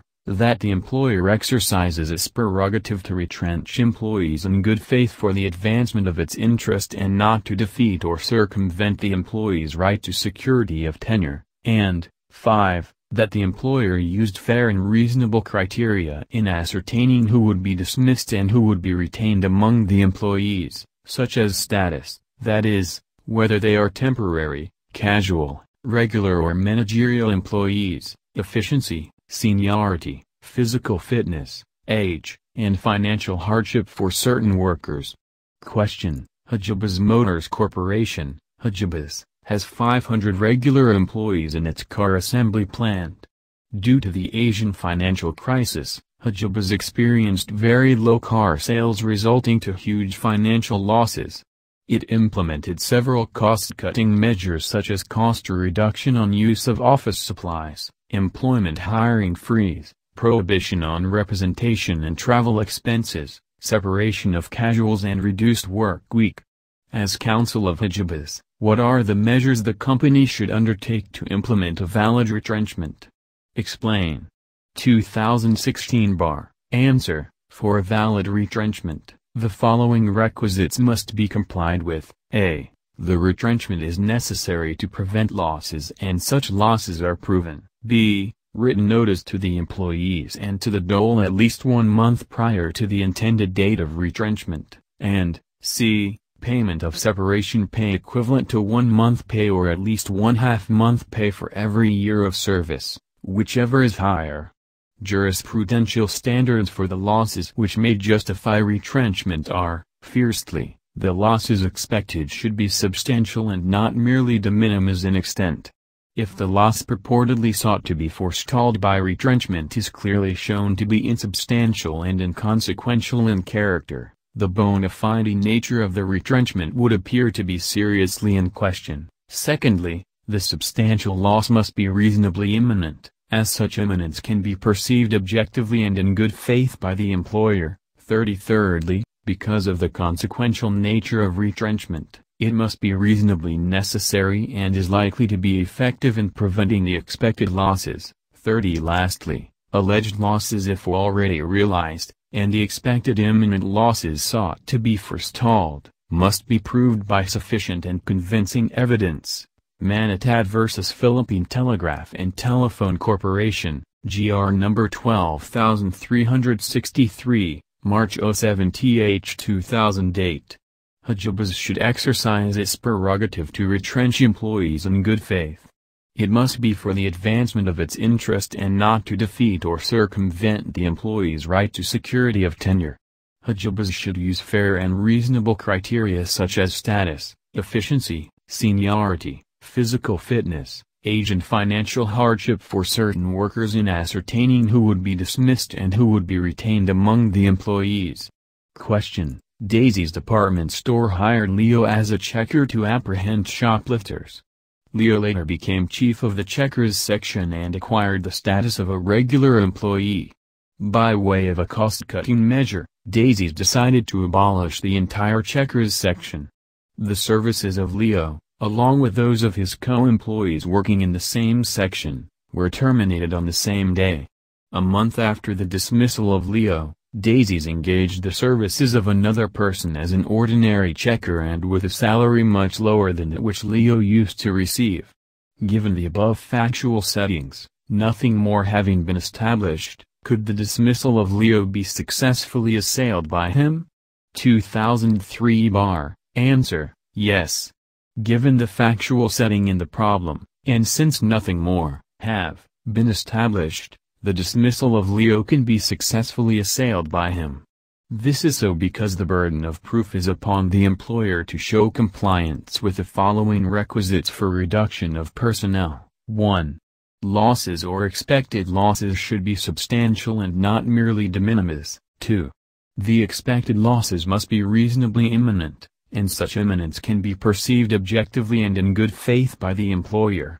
3. It must be necessary and likely to prevent the expected losses. The employer must have taken other measures to cut costs other than labor costs. And 4. Losses, if already realized, or the expected losses, must be proved by sufficient and convincing evidence. Lopez Sugar Corporation vs. Federation of Sugar Workers, 189 SCRA 179 19901. Moreover, the notice requirements to be given by Daisy's department store to Dolan the employees concerned 30 days prior to the intended date of termination, as well as the requisite separation pay, were not complied with. Question: ABC Tomato Corporation, owned and managed by 3 elderly brothers and 2 sisters, has been in business for 40 years. Due to serious business losses and financial reverses during the last 5 years, they decided to close the business. 2006 A. As counsel for the corporation, what steps will you take prior to its closure? Answer: As counsel for the corporation, I will see to it that the corporation shall serve a written notice on its intended date of closing or cessation of operation on the workers of the corporation and the Department of Labor and Employment at least 1 month before the intended date of the closure or cessation of operation. B. Are the employees entitled to separation pay? Answer: The employees of the corporation are not entitled to separation pay because Article 283 of the Labor Code expressly provides that if the closure or cessation of operation of an establishment is due to serious business losses or financial reverses, the employees are not entitled to separation pay. C. If the reason for the closure is due to old age of the brothers and sisters. 1. Is the closure allowed by law? A. Yes. The closure is allowed by law. For a bona fide reason, an employer can lawfully close shop at any time. Just as no law forces anyone to go into business, no law can compel anybody to continue the same.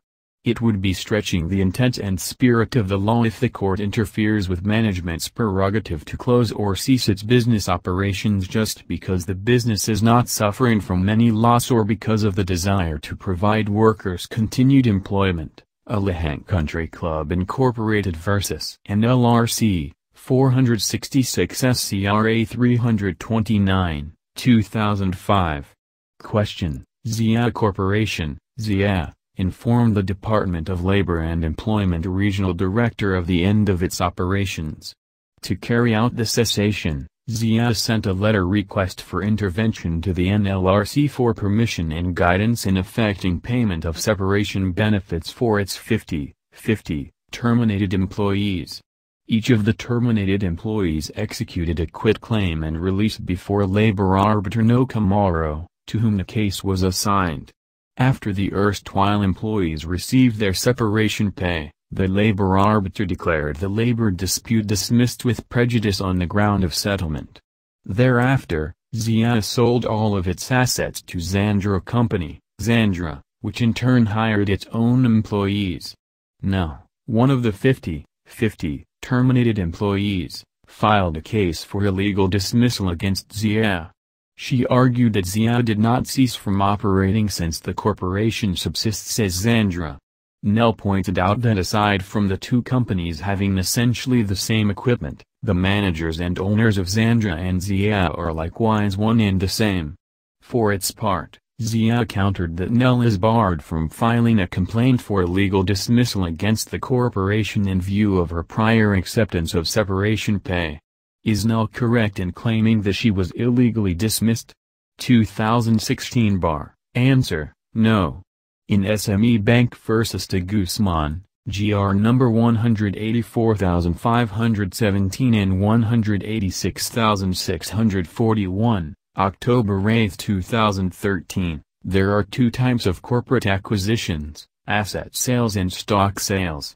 In asset sales, the corporate entity sells all or substantially all of its assets to another entity. In stock sales, the individual or corporate shareholders sell a controlling block of stock to new or existing shareholders. Asset sales happened in this case, hence, ZIA is authorized to dismiss its employees, but must pay separation pay. The buyer Zandra is not obliged to absorb the employees affected by the sale, nor is it liable for the payment of their claims.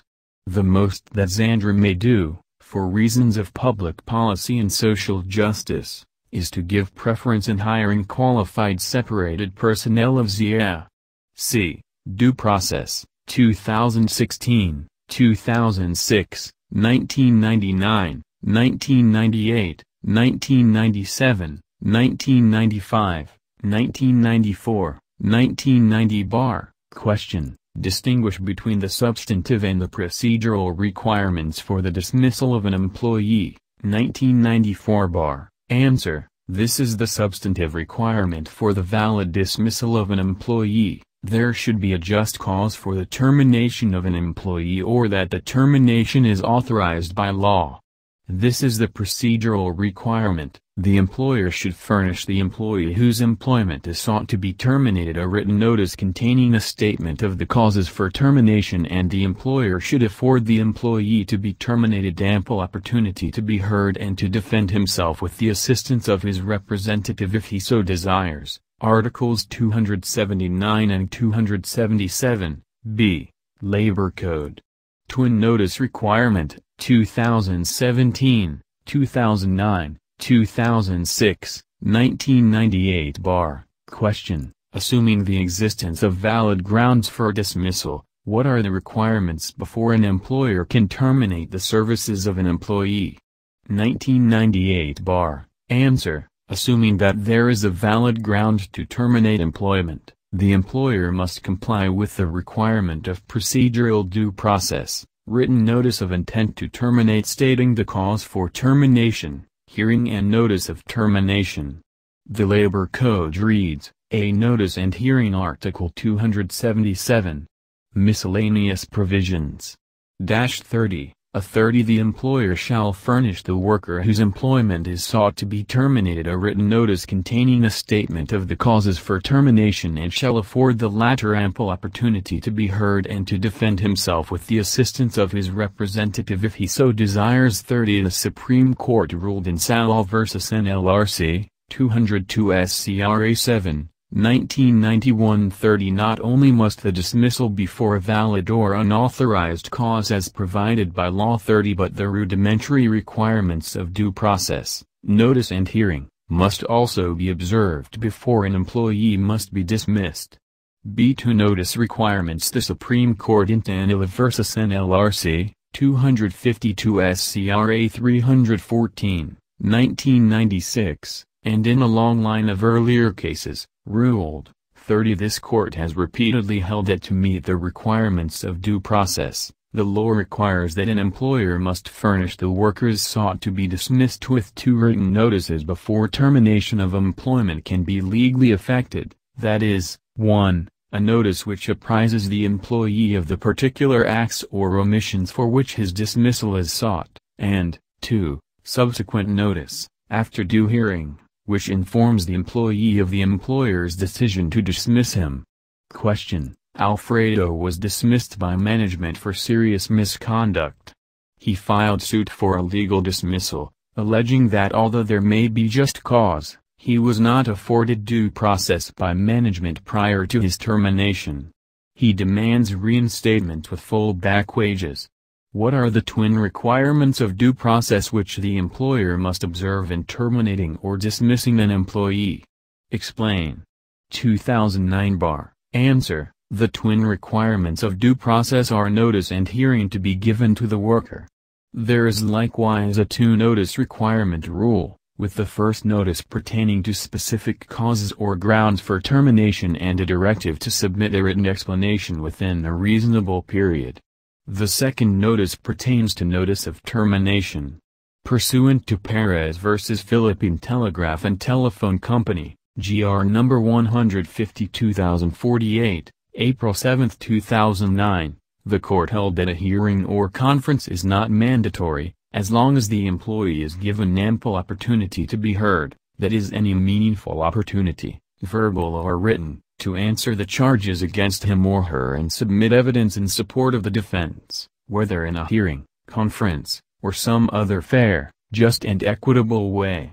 Question: Inde was employed by Herrera Home Improvements Incorporated, Herrera Home, as interior decorator. During the first year of her employment, she did not report for work for 1 month. Hence, her employer dismissed her from the service. She filed with the labor arbiter a complaint for illegal dismissal alleging she did not abandon her work and that in terminating her employment, Herrera Home deprived her of her right to due process. She thus prayed that she be reinstated to her position. Inde hired U.S. counsel. In preparing the position paper to be submitted to the labor arbiter, explained the standards of due process which should have been observed by Herrera Home in terminating your client's employment. 2006 Bar. Answer: The Labor Code provides the following procedure to be observed in terminating the services of an employee based on just causes as defined in Article 282 of the Code. A written notice must be served on the employee specifying the ground or grounds for termination and giving him reasonable opportunity within which to explain his side. B. A hearing or conference shall be conducted during which the employee concerned, with the assistance of counsel if he so desires, is given an opportunity to respond to the charge, present his evidence or rebut the evidence presented against him. And C. A written notice of termination must be served on the employee indicating that upon due consideration of all the circumstances, grounds have been established to justify his termination. 2. Hearing, ample opportunity to be heard, 1994, 1999. Question: Attorney Eliza heads the legal department of Company X with the rank and title of Vice President. During his leave of absence, his assistant took over as acting head of the legal department. Upon his return, Attorney Eliza was informed in writing that his services were no longer needed, it appearing that the company had lost so many cases by default due to his incompetence. Attorney Eliza filed a case for a legal dismissal. Will his case prosper? 1994 Bar. Answer: His case will prosper. He was not given procedural due process. He was not given the required notice, namely, a written notice containing a statement of the causes for termination, and he was not afforded ample opportunity to be heard and to defend himself. But if, before the labor arbiter, in a hearing of the case of illegal dismissal that Attorney Eliza may have filed, he is found to be grossly incompetent, this is just cause for his dismissal. Article 277b, Labor Code. Question: Joseph Vilriolo, J.V., a cashier of Seaside Sunshine Supermart, SSS, was found after an audit to have cash shortages on his monetary accountability covering a period of about 5 months in the total amount of 48,000 pesos. SSS served upon J.V. the written charge against him via memorandum order of preventive suspension, giving J.V. 24 hours to submit his explanation. As soon as J.V. submitted his written explanation within the given period, the same was deemed unsatisfactory by the company and J.V. was peremptorily dismissed without any hearing. The day following his termination from employment, J.V. filed a case of illegal dismissal against SSS. During the hearing before the labor arbiter, SSS proved by substantial evidence J.V.'s misappropriation of company funds and various infractions detrimental to the business of the company. J.V., however, contended that his dismissal was illegal because the company did not comply with the requirements of due process. Did SSS comply with the requirements of procedural due process in the dismissal from employment of J.V.? Explain briefly. 1999 bar. Answer. In connection with the right to due process in the termination of an employee, the Labor Code, in Article 277b, requires that the employer furnish the worker whose employment is sought to be terminated a written notice containing a statement of the causes for termination and shall afford ample opportunity to be heard and to defend himself with the assistance of his representative if he so desires. SSS did not comply with the above described requirements for due process. The memorandum order was for the preventive suspension of JV, not a notice for his termination and the causes of his termination. 3. Reliefs for legal dismissal, 2009, 2007, 2002, 2001, 1997, 1995, 1994 bar. Question. Discuss briefly the instances when non-compliance by the employer with a reinstatement order of an illegally dismissed employee is allowed. 2007 bar. Answer. Despite a reinstatement order, an employer may not reinstate an employee in the following instances. A. When the position or any substantial equivalent thereof no longer exists. B. When reinstatement has been rendered moot and academic by supervening events, such as insolvency of the employer as declared by the court or closure of the business. C. The existence of strained relations between the employer and the illegally dismissed employee, provided the matter is raised before the labor arbiter. In the event that reinstatement is no longer feasible, or if the employee chooses not to be reinstated, the employer shall pay him separation pay in lieu of reinstatement pending appeal. Article 223, Labor Code. Question. A strike was staged in Mela Corporation because of a deadlock in CBA negotiations over certain economic provisions. During the strike, Mela Corporation hired replacements for the workers who went on strike. Thereafter, the strikers decided to resume their employment. Can Mela Corporation be obliged to reinstate the returning workers to their previous positions? 1997 bar. Answer. Yes. Mela Corporation can be obligated to reinstate the returning workers to their previous positions. Workers who go on strike do not lose their employment status except when, while on strike, they knowingly participated in the commission of illegal acts. The Labor Code expressly provides, mere participation of a worker in a lawful strike should not constitute sufficient ground for termination of his employment, even if a replacement had been hired by the employer during such lawful strike. Question. Eduardo Santiago, a project worker, was being assigned by his employer, Bagsack Builders, to Log, Ilocos Norte. Santiago refused to comply with the transfer, claiming that it, in effect, constituted a constructive dismissal because it would take him away from his family and his usual work assignments in Metro Manila.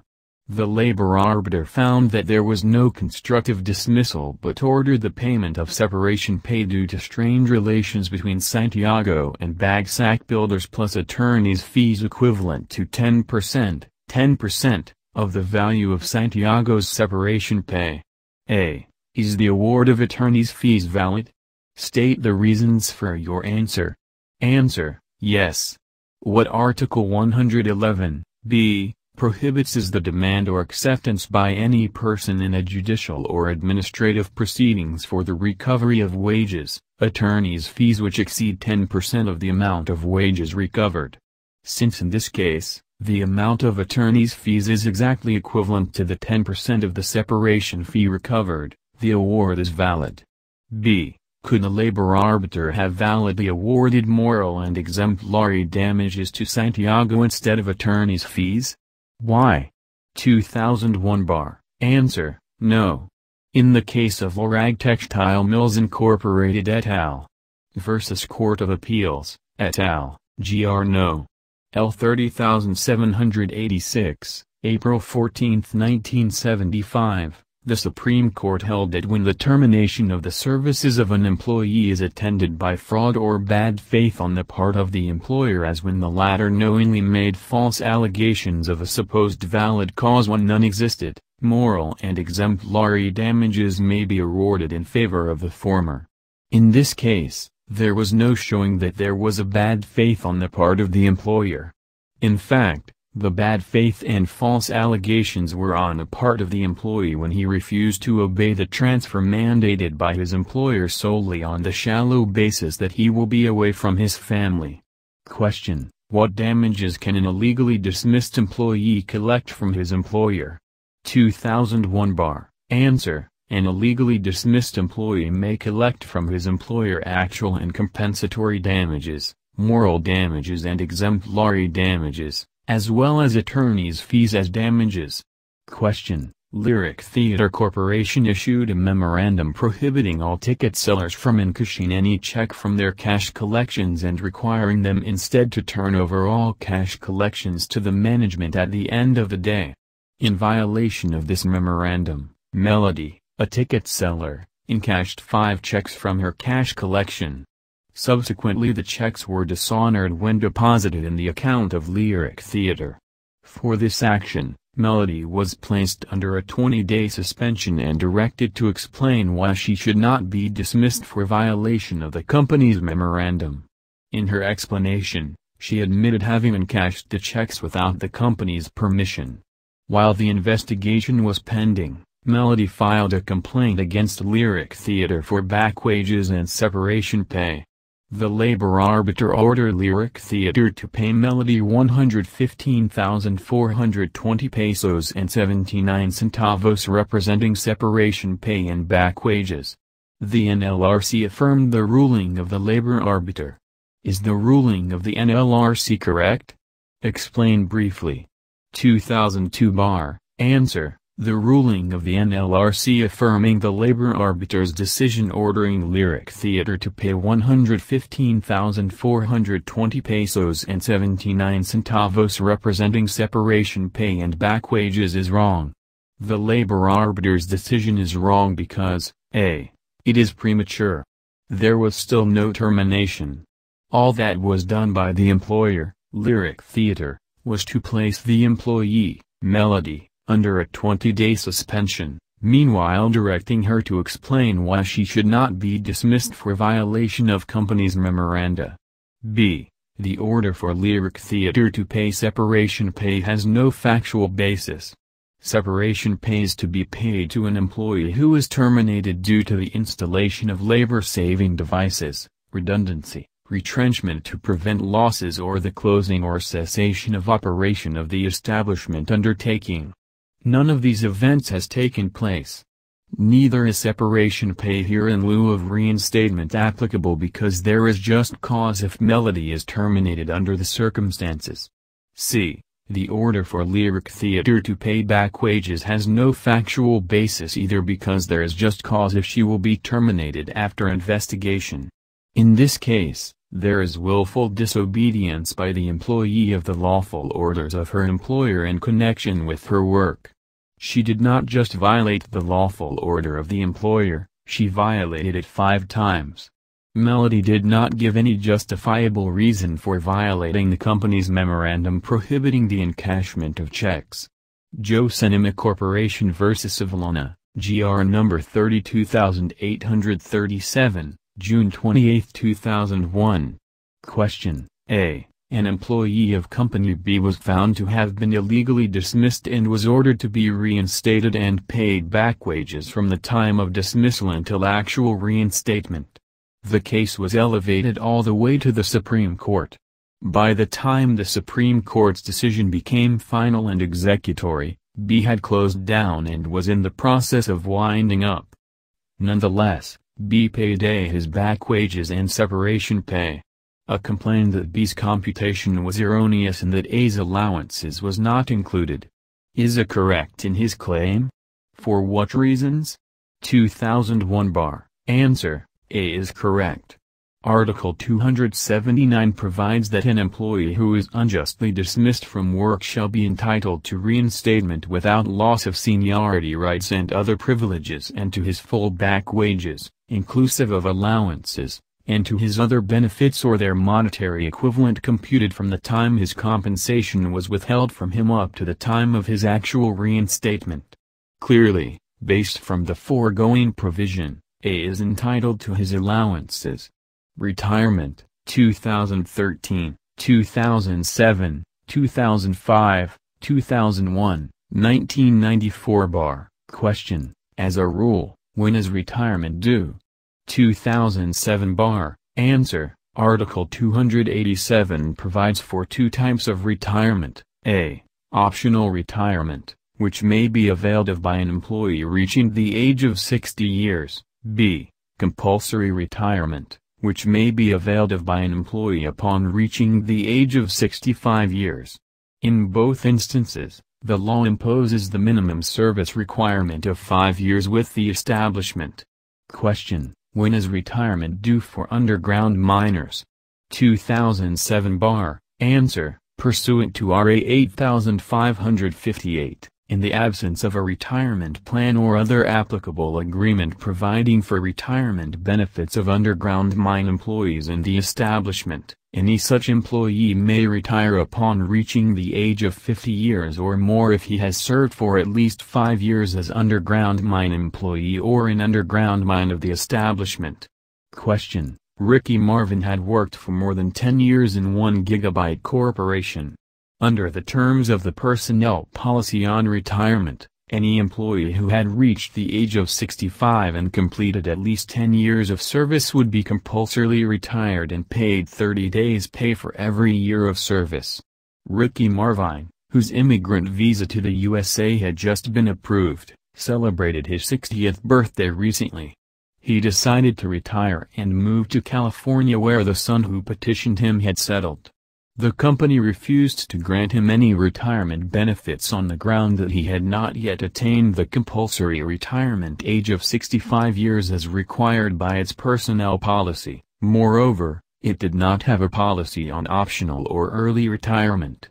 Taking up the cudgels for Ricky Marvin, the union raised the issue in the grievance machinery as stipulated in the CBA. No settlement was arrived at and the matter was referred to voluntary arbitration. If you were the voluntary arbitrator, how would you decide? Briefly explain the reasons for your award. 2007 Answer, I will grant Ricky Marvin the retirement benefits under Article 287 of the Labor Code. Article 287 of the Labor Code, as the minimum standard in law, allows an employee an optional retirement upon reaching the age of 60 years provided he rendered at least 5 years of service, requirements that Ricky Marvin met under the facts of the case. Question, after 30 years of service, Beta Company compulsorily retired Albert at age 65 pursuant to the company's retirement plan. Albert was duly paid his full retirement benefits of 1 month pay for every year of service under the plan. Thereafter, out of compassion, the company allowed Albert to continue working and paid him his old monthly salary rate, but without the allowances that he used to enjoy. After 5 years under this arrangement, the company finally severed all employment relations with Albert. He was declared fully retired in a fitting ceremony, but the company did not give him any further retirement benefits. Albert thought this treatment unfair as he had rendered full service at his usual hours in the past 5 years. Thus, he filed a complaint for the allowances that were not paid to him, and for retirement benefits for his additional 5 working years, based either on the company's retirement plan or the retirement pay law, whichever is applicable. Is he entitled to additional retirement benefits for the additional service he rendered after age 65? 2013 Answer, no. He cannot be compulsorily retired twice in the same company. Question, a collective bargaining agreement, CRA, between Company A and its employees provides for optimal retirement benefits for employees who have served the company for over 25 years regardless of age, equivalent to 1.5 months' pay per year of service based on the employee's last pay. The CBA further provides that employees whose services are terminated, except for cause, shall receive said retirement benefits regardless of age or service record with the company or to the applicable separation pay provided by law, whichever is higher. The company, due to poor business conditions, decided to cease operations and gave its employees the required 1 month's advance notice as well as notice to dole, with the further advice that each employee may claim his corresponding separation or retirement benefits whichever is higher after executing the required waiver and quit claim. Dino Ramos and his co-employees who have all rendered more than 25 years of service, received their retirement benefits. Soon after, Ramos and others similarly situated demanded for their separation pay. The company refused, claiming that under the CBA they cannot receive both benefits. Who is correct, the employees or the company? 1994 Answer: the employees are correct. In the absence of a categorical provision in the retirement plan and the CBA that an employee who receives separation pay is no longer entitled to retirement benefits, the employee is entitled to the payment of both benefits pursuant to the social justice policy, Conrado M. Aquino, et al. Versus National Labor Relations Commission, et al., G.R. No. 87653, February 11, 1992. Management Prerogative, 2015, 2014, 2013, 2010, 2003, 2002, 1994, 1993, 1989 Question, which takes precedence in conflicts arising between employers is management prerogative and the employee's right to security of tenure. Why? 1993 Answer: the employee's right to security of tenure takes precedence over the employer's management prerogative. Thus, an employer's management prerogative includes the right to terminate the services of an employee, but this management prerogative is limited by the Labor Code, which provides that the employer can terminate an employee only for a just cause or when authorized by law. This limitation on management prerogative is because no less than the Constitution recognizes and guarantees an employee's right to security of tenure, Article 279. Labor Code, Article 13, Section 3. Constitution. Question: Harbor View Hotel has an existing collective bargaining agreement, CBA, with a union of rank-and-file employees consisting, among others, of bartenders, waiters, room boys, housemen and stewards. During the lifetime of the CBA, Harbor View Hotel, for reasons of economy and efficiency, decided to abolish the position of housemen and stewards who do the cleaning of the hotel's public areas. Over the protest of the union, the hotel contracted out the aforementioned job to the City Service Janitorial Company, a bona fide independent contractor which has a substantial capital in the form of janitorial tools, equipment, machineries and competent manpower. Is the action of the Harbor View Hotel legal and valid? 1994 Answer: the action of Harbor View Hotel is legal and valid. The valid exercise of management prerogative, discretion and judgment encompasses all aspects of employment, including the hiring, work assignments, working methods, time, place and manner of work, tools to be used, processes to be followed, supervision of workers, working regulations, transfer of employees, work supervision, layoff of workers, and the discipline, dismissal and recall of workers, except as provided for, or limited by special laws. Company policies and regulations, unless shown to be grossly oppressive or contrary to law, are generally binding and valid on the parties and must be complied with until finally revised or amended unilaterally or preferably through negotiation or by competent authority. San Miguel Corporation vs. Reynaldo R. Ubaldo and Emmanuel Nole Cruz, Chairman and Member respectively of the Voluntary Arbitration Panel, et al., GR number 92859, February 1, 1993. Transfer of employees, 2015, 1999 bar. Question: Dindin is a single mother with one child. She is employed as a sales executive at a prominent supermarket.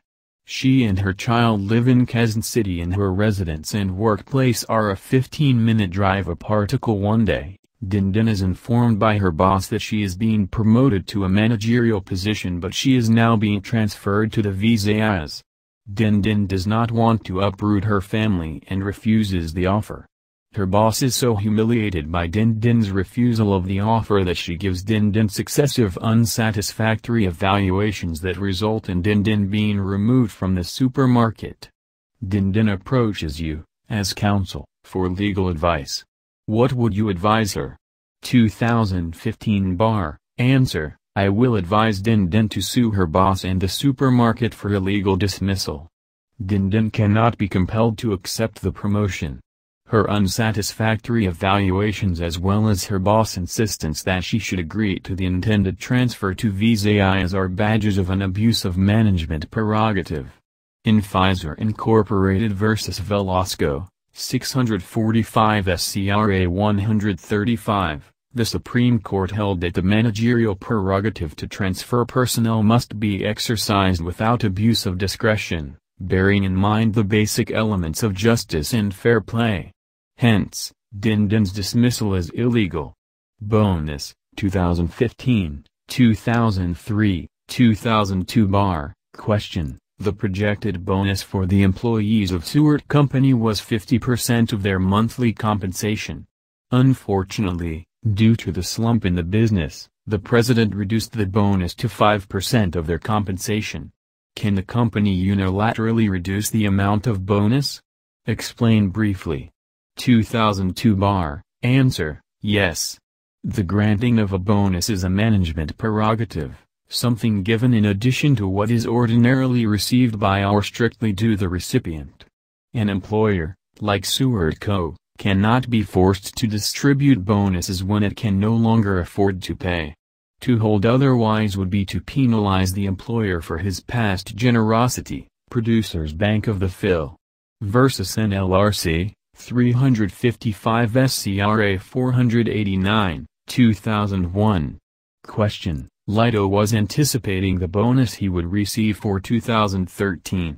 Aside from the 13th month pay, the company has been awarding him and his other co-employees a 2 to 3 months bonus for the last 10 years.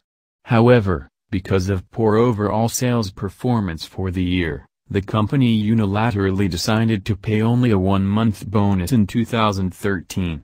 Is Lido's employer legally allowed to reduce the bonus?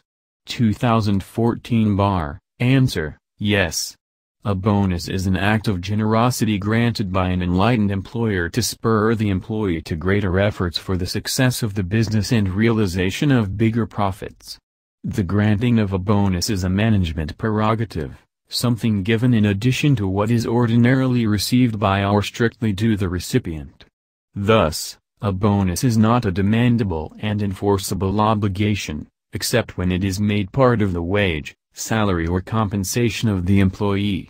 It may, therefore, be withdrawn, unless they have been made a part of the wage or salary or compensation of the employees, a matter which is not in the facts of the case. American Wire and Cable Daily Rated Employees Union vs. American Wire and Cable Company Incorporated in the Court of Appeals, GR number 155059, April 29, 2005. Question: Far East Bank, FEB, is one of the leading banks in the country. Its compensation and bonus packages are top of the industry. For the last 6 years, February had been providing the following bonuses across the board to all its employees: A. 13th month pay, B. 14th to 18th month pay, C. Christmas basket worth 6,000 pesos, D. Gift check worth 4,000 pesos, and E. Productivity-based incentive ranging from a 20% to 40% increase in gross monthly salary for all employees who would receive an evaluation of excellent for 3 straight quarters in the same year. Because of its poor performance overall, February decided to cut back on the bonuses this year and limited itself to the following: A.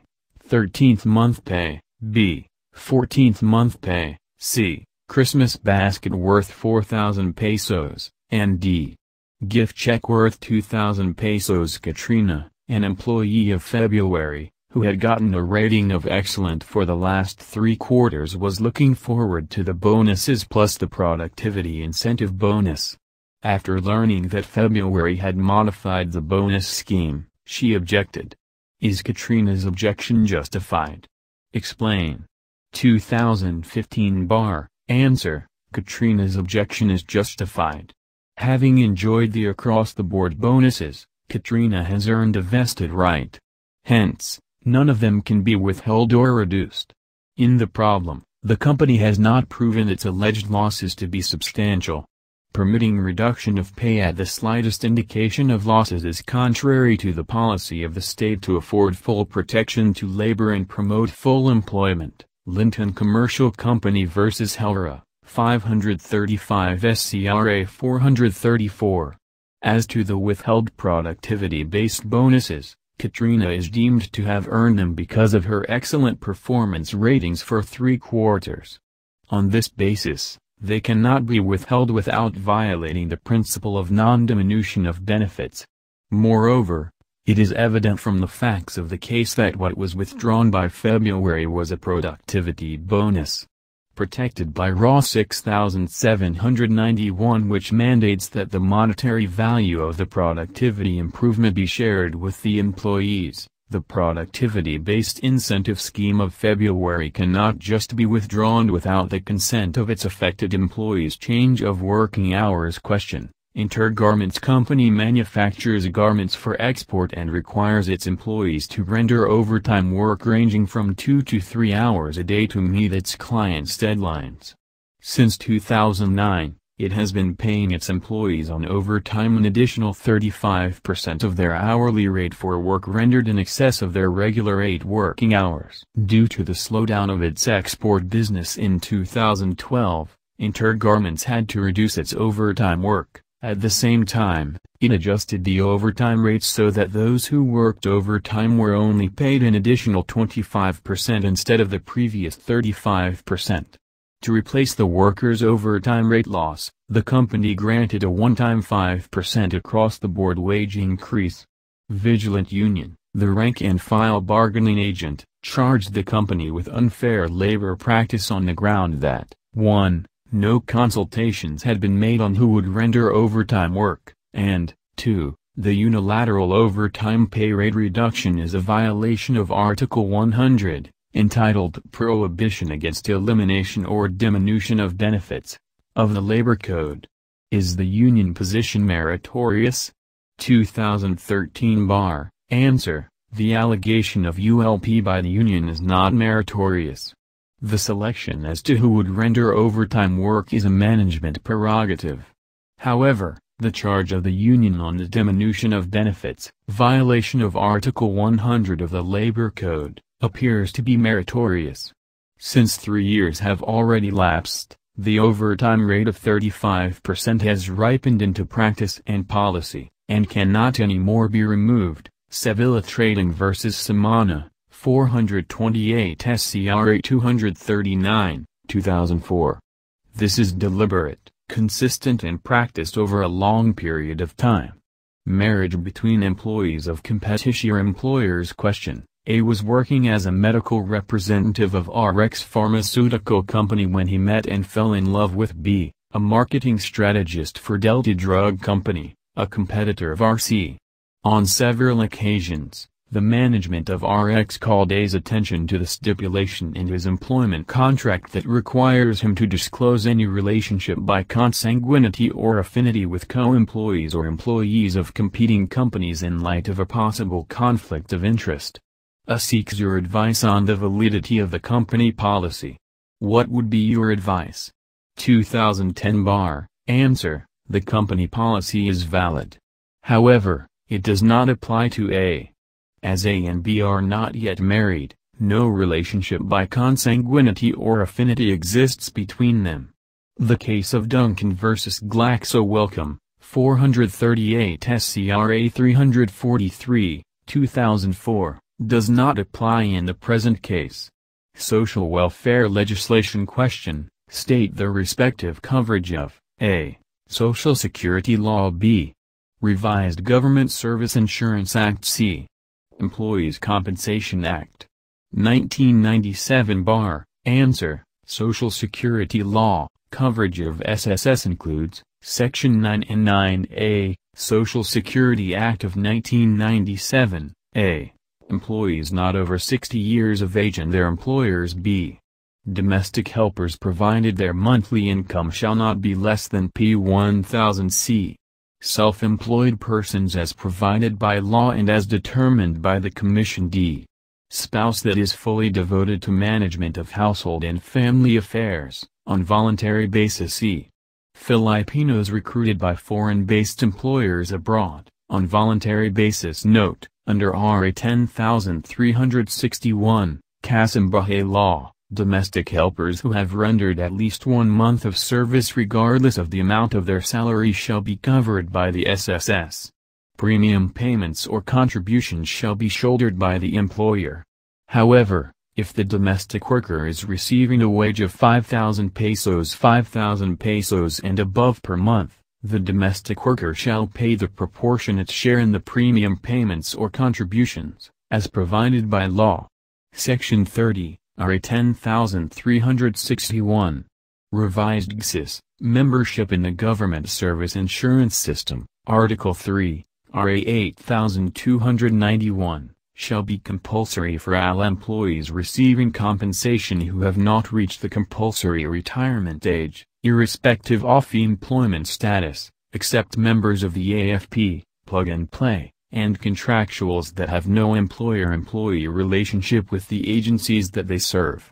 Employees included are any person receiving compensation while in the service of employers, which includes the national government, its political subdivisions, branches, agencies or instrumentalities including GOCs and financial institutions with original charters, constitutional commissions and judiciary, whether by election or appointment irrespective of status of appointment, including barangay and sanggunian officials, Section 2, C, and D, Section 3, Government Service Insurance System Act of 1997. Employees Compensation Act, coverage in the State Insurance Fund, Article 168, Labor Code, shall be compulsory upon all employers and their employees not over 60 years of age, provided that an employee who is over 60 years of age and paying contributions to qualify for the retirement or life insurance benefits administered by the system shall be subject to compulsory coverage. The employer or employee may either belong to the public or private sector as covered by their own respective systems, Article 168, Labor Code. SSS Law Coverage and Exclusions, 2015, 2007, 2009, 2010, 2004, 2000, 1997, 1995, 1993, 1989 bar. Question, state the respective coverage of A. The Social Security Law, XXX, 1997 bar. Answer, coverage of SSS, Section 9, RA 8282, shall be compulsory upon all employees not over 60 years of age and their employers.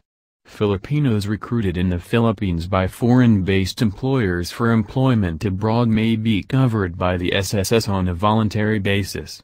Coverage in the SSS shall also be compulsory upon all self-employed persons earning 1,800 pesos or more per annum.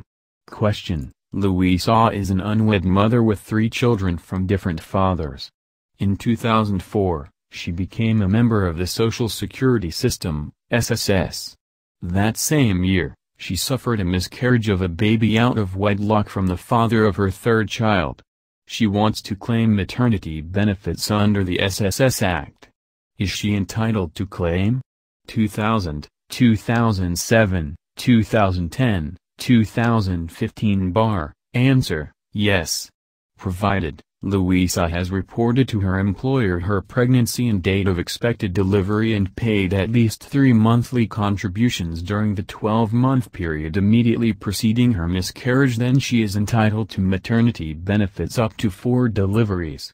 As to the fact that she got pregnant outside wedlock, as in her past 3 pregnancies, this will not bar her claim because the SSS is non-discriminatory. Note: the law merely says a female employee. It does not qualify the term to mean legally married woman. Section 14A, Social Security Act of 1997. Question: the owners of Falcon Factory, a company engaged in the assembling of automotive components, decided to have their building renovated.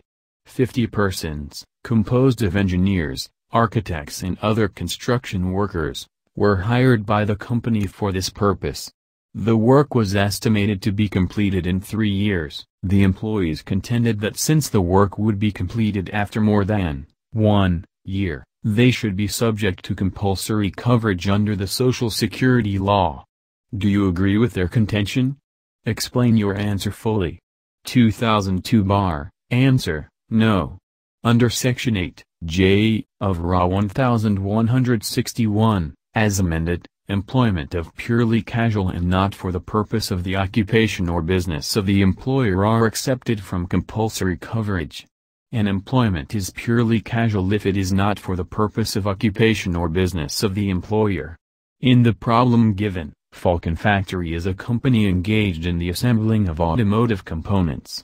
The 50 persons, engineers, architects and construction workers, were hired by Falcon Factory to renovate its building. The work to be performed by these 50 people is not in connection with the purpose of the business of the factory. Hence, the employ of these 50 persons is purely casual. They are, therefore, exempted from the compulsory coverage of the SSS law. I agree with the contention that the employees hired by the owners of Falcon Factory as construction workers in the renovation of its building should be under the compulsory coverage of the Social Security law. It is true that in connection with Falcon Factory, which is engaged in the assembling of automotive components, the construction workers may be considered casual employees because their employment is not for the purpose of occupation of business of Falcon Factory. As such, in accordance with Section 8J of the Social Security law, they are excepted from the compulsory coverage of the Social Security system. But they could also be considered project employees of Falcon Factory and as such could be under the compulsory coverage of the SSS, applying Art 4 of the Labor Code that provides that all doubts in the implementation and interpretation of the provisions of labor law shall be resolved in favor of labor. The employees here therefore, should be considered as under the compulsory coverage of the SSS. Question: Tito Paciencioso is an employee of a foundry shop in Malabon, Metro Manila.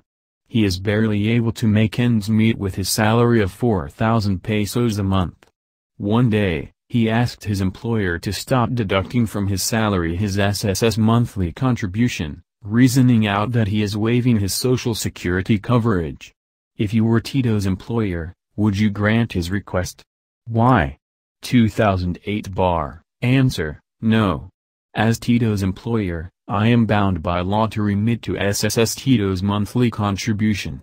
The SSS law covers any person natural, juridical, domestic or foreign, carrying in the Philippines trade, business, industry, undertaking or activity and uses the services of another under his order as regards employment. Section 89, c. The compulsory coverage of employers and employees under the SSS law is actually a legal imposition on the employers and employees, designed to provide Social Security to workingmen.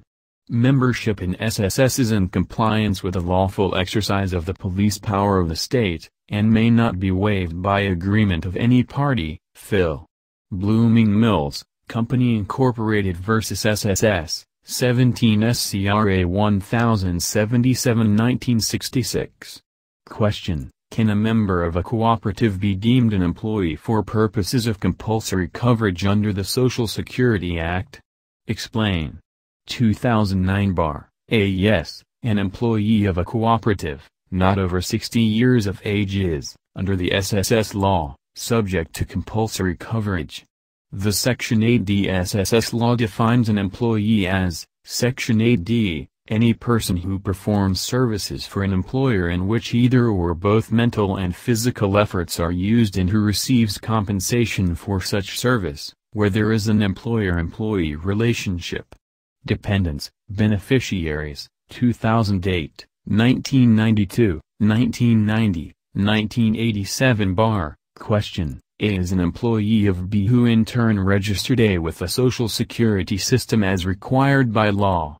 Unfortunately, B did not remit A's contributions to the system. In the course of his employment, A met a serious accident requiring his hospitalization. A. Suppose he decides to retire from the firm because of the accident, is he entitled to recover retirement benefits under the system? Explain your answer. Answer. A is entitled to receive benefits from the Social Security system even if his employer did not remit A's contribution to the system because the Social Security law provides in Section 22B that the failure or refusal of the employer to pay or remit contributions shall not prejudice the right of the covered employee to the benefits of the coverage. But A is not entitled to retirement benefits in the form of a monthly pension unless at the time of the accident, he has reached the age of 60 years and has paid at least 120 monthly contributions prior to the semester of the accident, Section 12B, Social Security Law. B. Suppose that he died because of the accident, are his heirs entitled to death benefits under the system? Explain your answer. 1990 bar. Answer. The heirs are not entitled, but his primary beneficiaries or in the absence of primary beneficiaries, his secondary beneficiaries are entitled. Benefits, 2010, 2007, 2005, 2000 bar. Question. Miss Sarah Myra is an unwed mother with 3 children from 3 different fathers. In 1999, she became a member of the Social Security system. In August 2000, she suffered a miscarriage, also out of wedlock, and again by a different father. Can Miss Myra claim maternity benefits under the Social Security Act of 1997? Reason. 2000 bar. Answer. Yes, she can claim maternity benefit. Entitlement thereto is not dependent on the claimant's being legally married. Section 14A, Social Security Act of 1997.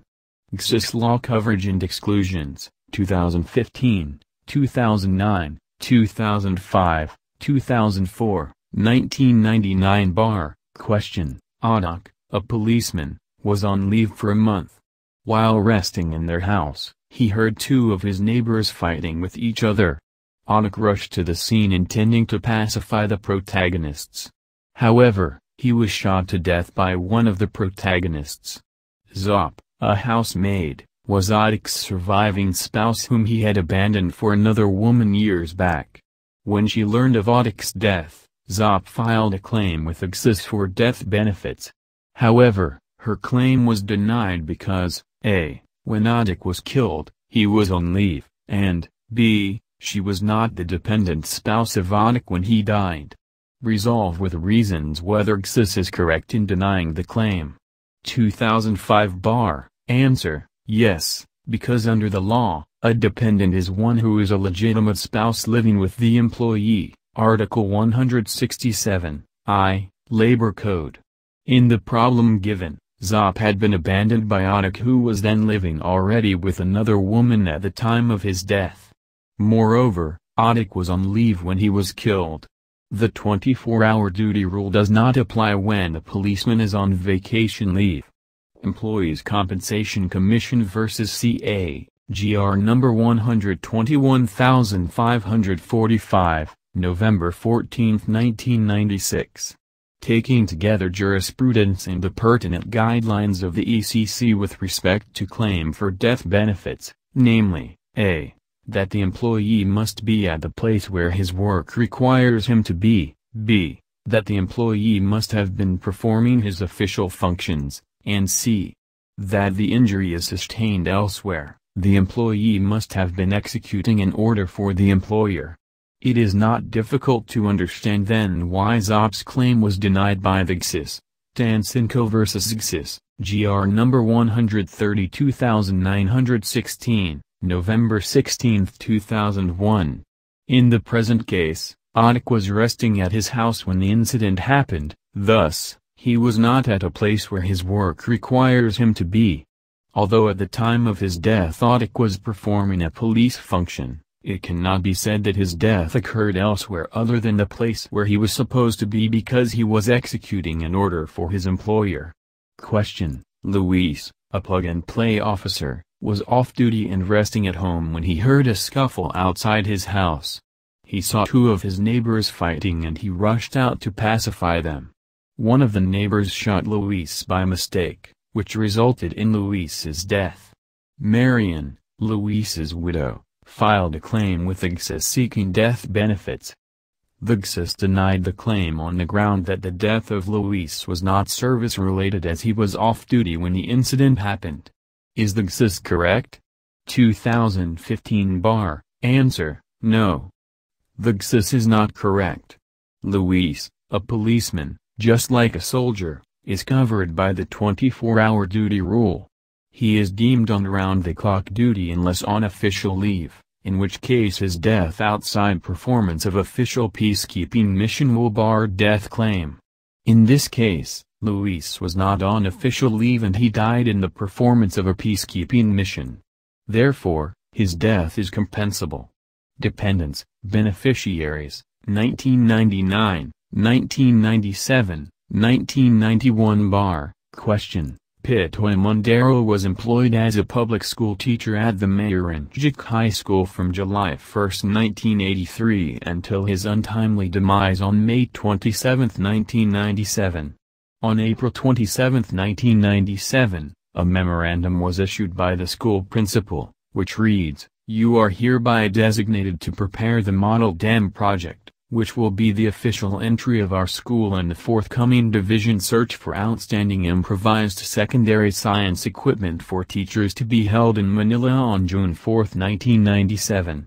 You are hereby instructed to complete this model dam on or before the scheduled date of the contest." Mondero complied with his superior's instruction and constructed an improvised electric microdam, which he took home to enable him to finish it before the deadline. On May 27, 1997, while working on the model dam project in his house, he came to contact with a live wire and was electrocuted. He was immediately brought to a clinic for emergency treatment but was pronounced dead on arrival.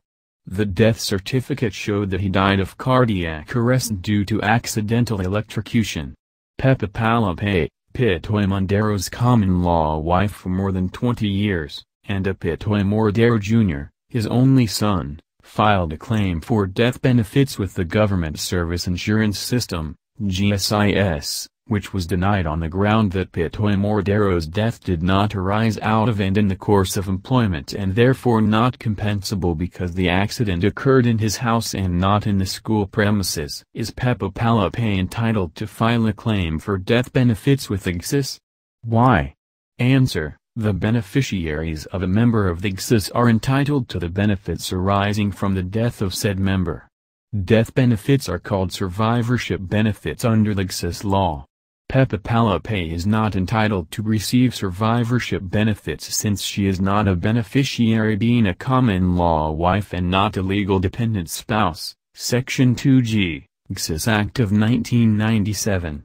Is the cause of death of Pitoy Mondero, cardiac arrest due to accidental electrocution in his house, compensable? Why? 1999 bar, answer, yes.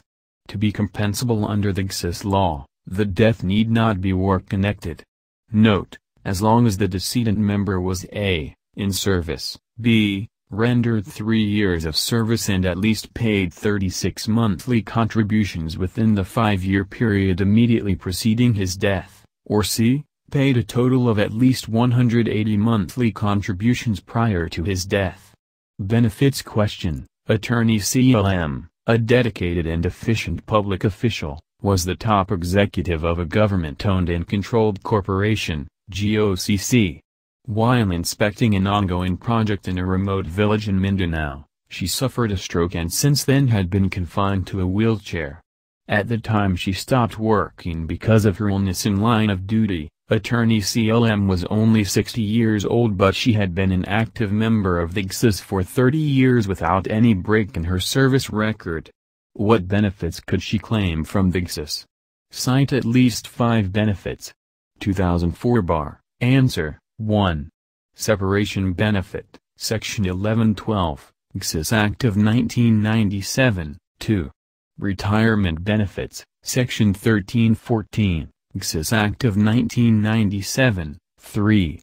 Permanent disability benefits, Section 1517, GSIS Act of 1997. 4. Temporary disability benefits, Section 1819, GSIS Act of 1997. 5. Survivorship benefits, Section 2022, GSIS Act of 1997. 6. Funeral benefits, Section 23, GSIS Act of 1997. 7. Life insurance benefits, Section 2427, GSIS Act of 1997. Portability Law, 2014, 2005 bar. Question: how are the portability provisions of Republic Act No. 7699 beneficial or advantageous to SSS and GSIS members in terms of their creditable employment services in the private sector or the government, as the case may be, for purposes of death, disability or retirement? Please explain your answer briefly. 2005 bar. Answer: portability provisions of RA No. 7699 shall benefit a covered worker who transfers employment from one sector to another or is employed in both sectors, whose creditable services or contributions in both systems credited to his service or contribution record in each of the system and shall be totalized for purposes of old age, disability, survivorship and other benefits. Section 3. RA No. 7699. In the event the employees transfer from the private sector to the public sector, or vice versa, their creditable employment services and contributions are carried over and transferred as well. Question: Luisito has been working with Lima Land for 20 years. Wanting to work in the public sector, Luisito applied with and was offered a job at Livaker. Before accepting the offer, he wanted to consult whether the payments that he and Lima Land had made to the Social Security System, SSS, can be transferred or credited to the Government Service Insurance System, GSIS. What would you advise? 2014 bar. Answer: yes. Under RA 7699, otherwise known as the Portability Law, one may combine his years of service in the private sector represented by his contributions to the Social Security System, SSS, with his government service and contributions to the GSIS. The contributions shall be totalized for purposes of old age, disability, survivorship and other benefits in case the covered member does not qualify for such benefits in either or both systems without totalization. Employees' compensation, coverage and when compensable. Question: Victor was hired by a local manning agency as a seafarer cook on board a luxury vessel for an 8-month cruise. While on board, Victor complained of chronic coughing, intermittent fever, and joint pains. He was advised by the ship's doctor to take complete bed rest but was not given any other medication. His condition persisted but the degree varied from day to day. At the end of the cruise, Victor went home to Iloilo and there had himself examined. The examination revealed that he had tuberculosis. Victor sued for medical reimbursement, damages and attorney's fees, claiming that tuberculosis was a compensable illness. Do you agree with Victor? Why or why not? Answer: TB is listed under Section 32A of the POEA SEC as a work-related disease. It was also either contracted or aggravated during the effectivity of Victor's contract. Having shown its manifestations on board, Victor should have been medically repatriated for further examination and treatment in the Philippines. This obligation was entirely omitted in bad faith by the company when it waited for his contract to expire on him before signing him off. On this basis, Victor is entitled to medical reimbursement, damages and attorney's fees. B. Due to his prolonged illness, Victor was unable to work for more than 120 days. Will this entitle him to claim total permanent disability benefits?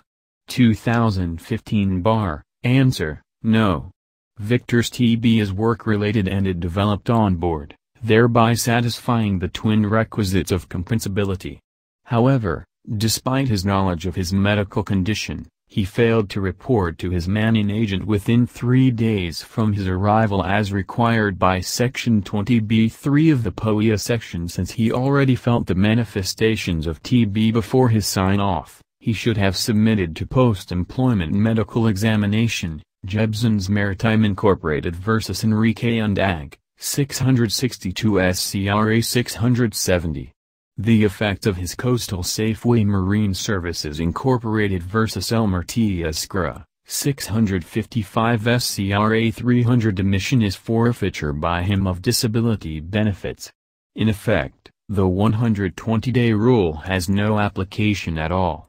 Labor Relations Right to Self-Organization. Who may exercise the right, 2014, 2012, 2010, 2009, 2004, 2003, 2002, 2000, 1999, 1996 Bar. Question: Solar Plexus Bar and Nightclub allowed by tolerance 50, Guest Relations Officers, GRO, to work without compensation in its establishment under the direct supervision of its manager from 8 p.m. to 4 a.m. every day, including Sundays and holidays.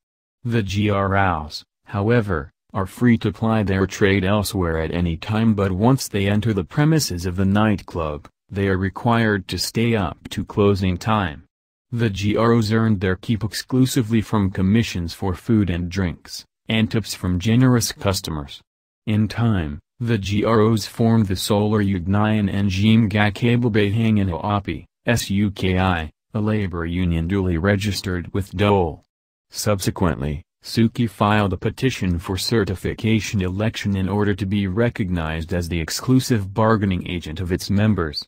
Solar Plexus opposed the petition for certification election on the singular ground of absence of employer-employee relationship between the GROs on one hand and the nightclub on the other hand. May the GROs form Suki as a labor organization for purposes of collective bargaining? Explain briefly. 2012, 1999 Bar. Answer: the GROs may form Suki as a labor organization for purposes of collective bargaining. There is an employer-employee relationship between the GROs and the nightclub. The Labor Code, in Article 138, provides that any woman who is permitted or suffered to work, with or without compensation, in any nightclub, cocktail lounge, massage clinic, bar or similar establishment, under the effective control or supervision of the employer for a substantial period of time as determined by the Secretary of Labor, shall be considered as an employee of such establishment for purposes of labor and social legislation. In the case at bar, it is clearly stated that the women once they enter the premises of the nightclub would be under the direct supervision of the manager from 8 p.m. to 4 a.m. every day including Sundays and holidays. Such is indicative of an employer-employee relationship since the manager would be exercising the right of control. Question: how does the government employee's right to self-organization differ from that of the employees in the private sector? 1996 Bar. Answer: there is no substantial difference of the right of self-organization between workers in the private sector and those in the public sector. In the public sector, Executive Order No. 180, the purpose of self-organization is stated as for the furtherance and protection of their interest. In the private sector, Article 243 of the Labor Code states for the purpose of collective bargaining, and for the purpose of enhancing and defending their interests and for their mutual aid and protection. Furthermore, no less than the Constitution itself guarantees that all workers have the right to self-organization. Section 3, Article 13, 1987 Constitution. Question: do workers have a right not to join a labor organization? 2000 bar. Answer: yes. The constitutional right to self-organization has two aspects: the right to join or form labor organizations and the right not to join said organization. Victoriano vs. Elizalde Rope Workers Union, Gr. No. L. 25246, September 12, 1974. Moreover, if they are members of a religious group whose doctrine forbids union membership, their right not to be compelled to become union members has been upheld. However, if the worker is not a religious objector and there is a union security clause, he may be required to join the union if he belongs to the bargaining unit. Reyes vs. Trajano, Gr. No. 84433, June 2, 1992. Question: do the following workers have the right to self-organization? Reasons/basis: A. Employees of non-stock, non-profit organizations. B. Alien employees. 2000. Answer: A. Even employees of non-stock non-profit organizations have the right to self-organization.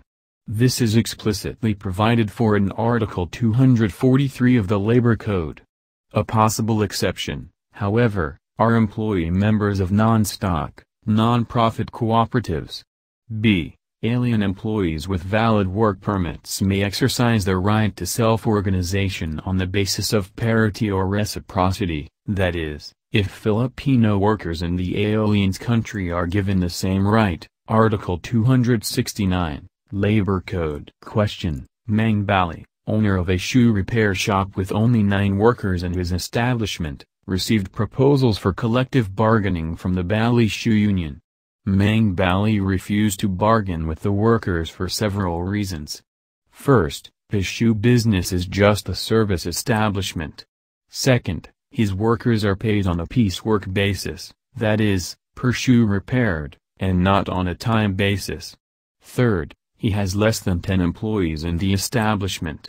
Which reason or reasons are tenable? Explain briefly. 2002 bar. Answer: none. First, Mang Bali's shoe business is a commercial enterprise, albeit a service establishment. Second, the mere fact that the workers are paid on a piece rate basis does not negate their status as regular employees. Payment by piece is just a method of compensation and does not define the essence of the relation. Lambo vs. NLRC, Gr. No. 111042, October 26, 1999. Third, the employee's right to self-organization is not delimited by their number. The right to self-organization covers all persons employed in commercial, industrial and agricultural enterprises and in religious, charitable, medical, or educational institutions whether operating for profit or not. Article 243, Labor Code. Question: PhilHealth is a government-owned and controlled corporation employing thousands of Filipinos. Because of the desire of the employees of PhilHealth to obtain better terms and conditions of employment from the government, they formed the PhilHealth Employees Association, PEA, and demanded PhilHealth to enter into negotiations with PEA regarding terms and conditions of employment which are not fixed by law. Are the employees of PhilHealth allowed to self-organize and form PEA and thereafter demand PhilHealth to enter into negotiations with PEA for better terms and conditions of employment? 2014 bar. Answer: yes. Employees of PhilHealth are allowed to self-organize under Section 8, Article 3 and Section 3, Article 13 of the Constitution, which recognize the rights of all workers to self-organization. They cannot demand, however, for better terms and conditions of employment, for the same are fixed by law, Article 244, Labor Code. Besides, their salaries are standardized by Congress, Article 276, Labor Code. Bargaining representative question. The Ang Serap Canaan Workers Union appointed Juan Javier, a law student, as bargaining representative. Mr. Javier is neither an employee of Ang Serap Canaan Company nor a member of the union. Is the appointment of Mr. Javier as a bargaining representative in accord with law? Explain. 2000 bar. Answer. Yes, the law does not require that the bargaining representative be an employee of the company nor an officer or member of the union. Art. 212, J, Labor Code.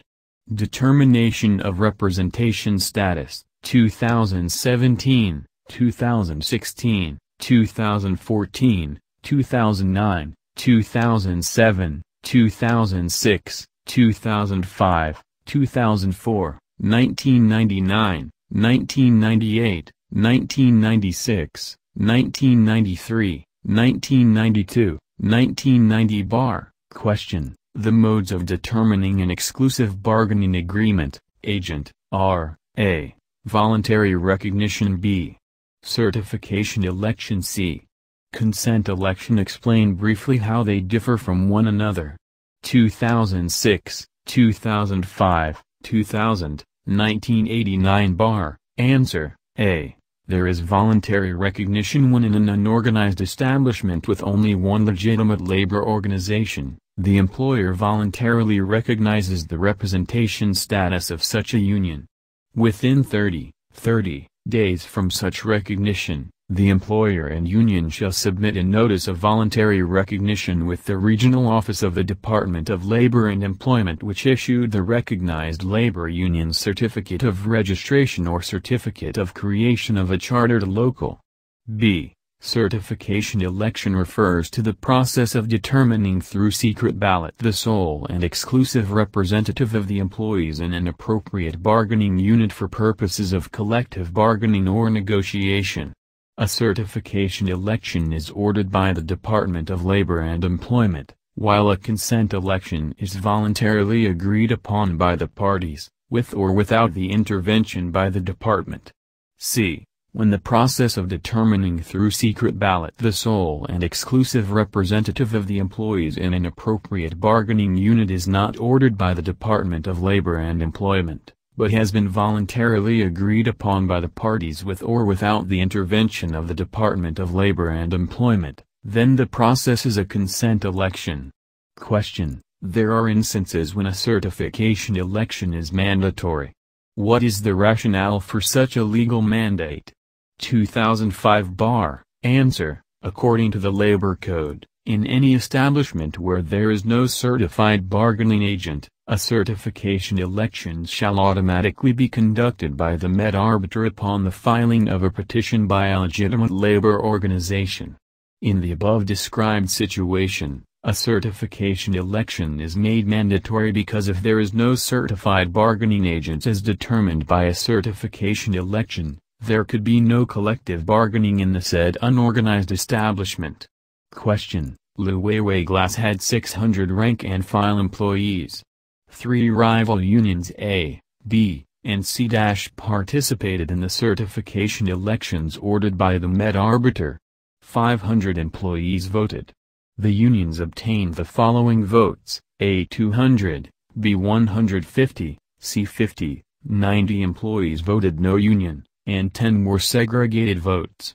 Out of the segregated votes, 4 were cast by probationary employees and 6 were cast by dismissed employees whose respective cases are still on appeal. 2014 bar. A. Should the votes of the probationary and dismissed employees be counted in the total votes cast for the purpose of determining the winning labor union? Answer. Yes. Rule 9, Section 5 of Dole Department Order 4003 provides that ALL employees who are members of the appropriate bargaining unit sought to be represented by the petitioner at the time of the issuance of the order granting the conduct of a certification election shall be eligible to vote.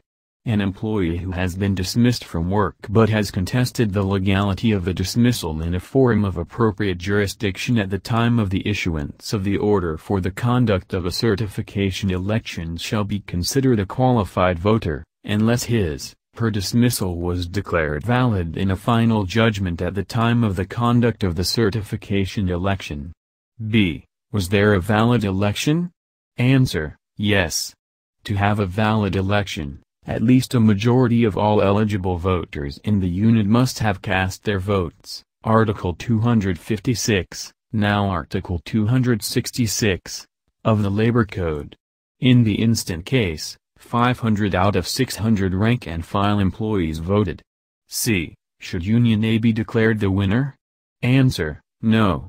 The Labor Code provides that the labor union receiving the majority of the valid votes cast shall be certified as the exclusive bargaining agent of all the workers in the unit. Article 256, now Article 266, of the Labor Code. Here, the number of valid votes cast is 490, thus, the winning union should receive at least 246 votes. Union A only received 200 votes. D. Suppose the election is declared invalid, which of the contending unions should represent the rank-and-file employees? Answer: none of them should represent the rank-and-file employees. Article 255, now Article 265, of the Labor Code. E. Suppose that in the election, the unions obtained the following votes: A 250, B 150, C 50, 40 voted no union, and 10 were segregated votes. Should Union A be certified as the bargaining representative? Answer: yes.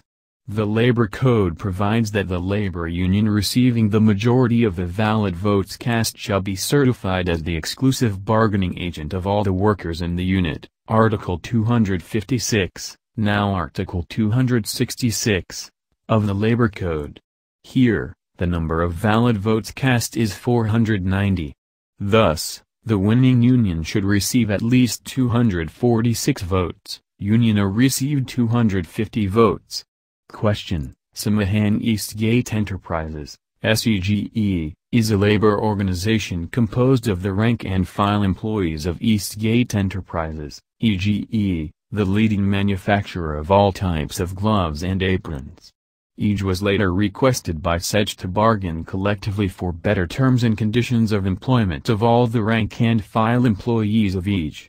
Consequently, EGE filed a petition for certification election before the Bureau of Labor Relations, BLR.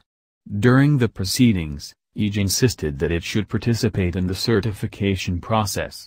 EGE reasoned that since it was the one who filed the petition and considering that the employees concerned were its own rank-and-file employees, it should be allowed to take an active part in the certification process. Is the contention of EGE proper? Explain. 2014 Bar. Answer: no. Under Article 258A of the Labor Code, an employer is a mere bystander in certification elections, whether the petition for certification election is filed by said employer or a legitimate labor organization. The employer shall not be considered a party thereto with a concomitant right to oppose a petition for certification election. Question: Among the 400 regular rank-and-file workers of M&O Company, a certification election was ordered conducted by the Met Arbiter of the region. The contending parties obtained the following votes: 1. Union A, 72. Union B, 71-3. Union C, 42-4. No union, 185. Spoiled votes, for there were no objections or challenges raised by any party on the results of the election. A. Can Union B be certified as the sole and exclusive collective bargaining agent among the rank-and-file workers of M&O Company considering that it garnered the highest number of votes among the contending unions? Why or why not? Answer: no. To be certified as bargaining agent, the vote required is majority of the valid votes cast. There were 396 valid votes cast, the majority of which is 199. Since Union B got only 71 votes, it cannot be certified as the sole and exclusive bargaining agent of M&O's rank-and-file workers. B. May the management or lawyer of M&O Company legally ask for the absolute termination of the certification election proceedings because 180 of the workers, a clear plurality of the voters, have chosen not to be represented by any union? Reasons. Answer: no, because 216 workers want to be represented by a union as bargaining agent. Only 180 workers opted for no union. Hence, a clear majority is in favor of being represented by a union. C. If you were the duly designated election officer in this case, what would you do to effectively achieve the purpose of certification election proceedings? Discuss. 2009 bar. Answer: I will conduct a runoff election between the labor unions receiving the two highest number votes. To have a runoff election, all the contending unions, 3 or more choices required, must have garnered 50% of the number of votes cast. In the present case, there are 4 contending unions and they garnered 216 votes. There were 400 votes cast. The votes garnered by the contending unions is even more than 50% of the number of votes cast. Hence, a runoff election is in order. Question: the Construction and Development Corporation has a total of 1,100 employees. In a certification election ordered by the Bureau of Labor Relations to elect the bargaining representative of the employees, it was determined that only 1,000 employees are eligible voters. In the election a total of 900 ballots was cast. There were 15 spoiled ballots and 5 blank ballots. A total of 400 votes was cast for ABC Labor Union, a total of 240 votes was cast in favor of JVP Labor Union, and a total of 240 votes was in favor of RLG Labor Organization. Is there a valid certification election? Why? 1990 bar. Answer: there is a valid certification election. In the facts of the case in question, there is no bar to the holding of the certification election. The Labor Code provides, in Article 256, that to have a valid certification election, at least a majority of all eligible voters in the bargaining unit must have cast their votes in the election. In the facts of the case in the question, 1,000 employees are eligible voters and 900 voters, which is very much more than the majority, 501, of the eligible voters cast their votes. Rights of Labor Organization check-off, assessment, agency fees, 2002, 2001, 1997 bar. Question: the union deducted 20 pesos from Rogelio's wages for January. Upon inquiry he learned that it was for death aid benefits and that the deduction was made pursuant to a board resolution of the directors of the union. Can Rogelio object to the deduction? Explain briefly. 2002 bar. Answer: yes. In order that the special assessment, death aid benefit, may be upheld as valid, the following requisites must be compiled with: 1. Authorization by a written resolution of the majority of all the members at the general membership meeting duly called for the purpose. 2. Secretary's record of the meeting, and 3. Individual written authorization for the check-off duly signed by the employee concerned. ABS-CBN Supervisors Employees Union Members vs. ABS-CBN Broadcasting Corp., and Union Officers, GR number 106518, March 11, 1999, Article 241 N and O, Labor Code. In the problem given, none of the above requisites were complied with by the union. Hence, Rogelio can object to the deduction made by the union for being invalid. Note: substantial compliance of the requirements is not enough in view of the fact that the special assessment will diminish the compensation of union members. Palical vs. Farrakhalaya, GR number 85333, February 26, 1990. Question: Attorney Facundo Veloso was retained by Huelga Labor Union to represent it in the collective bargaining negotiations. It was agreed that Attorney Veloso would be paid in the sum of 20,000 pesos as attorney's fees for his assistance in the CBA negotiations. After the conclusion of the negotiations, Huelga Labor Union collected from its individual members the sum of 100 pesos each to pay for Attorney Veloso's fees and another sum of 100 pesos each for services rendered by the union officers. Several members of the Huelga Labor Union approached you to seek advice on the following matters. A. Whether or not the collection of the amount assessed on the individual members to answer for the attorney's fees was valid. Answer. The assessment for attorney's fees is not valid. The Labor Code prohibits the payment of attorney's fees when it is effected through forced contributions from the workers from their own funds as distinguished from the union funds. Article 222b, Labor Code. The obligation to pay the attorney's fees belongs to the union and cannot be shunted to the workers as their direct responsibility. Bank of the Philippine Islands Employees Union vs. NLRC, GR Nos. 69,746-47, March 31, 1989.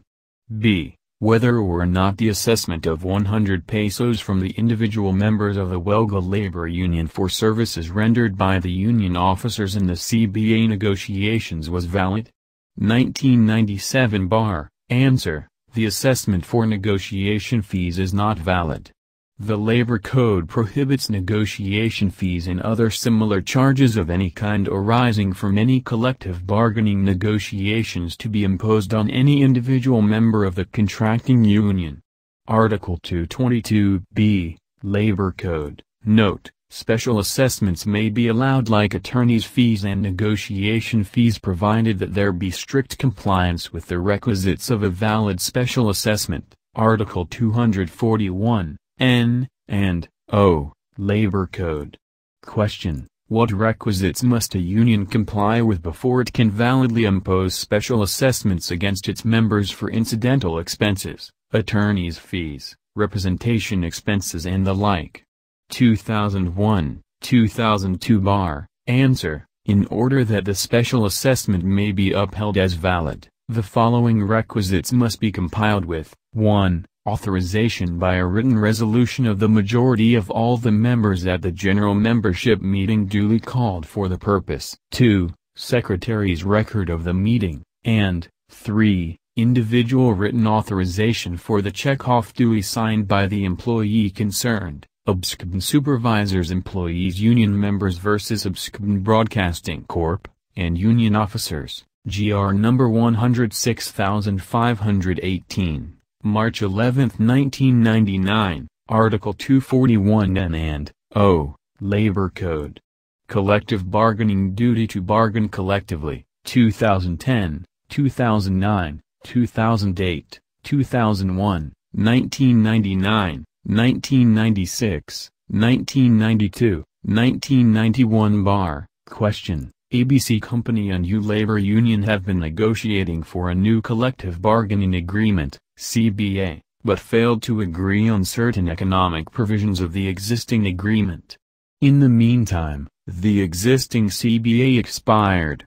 The company thereafter refused to pay the employees their mid-year bonus, saying that CBA which provided for the grant of mid-year bonus to all company employees had already expired.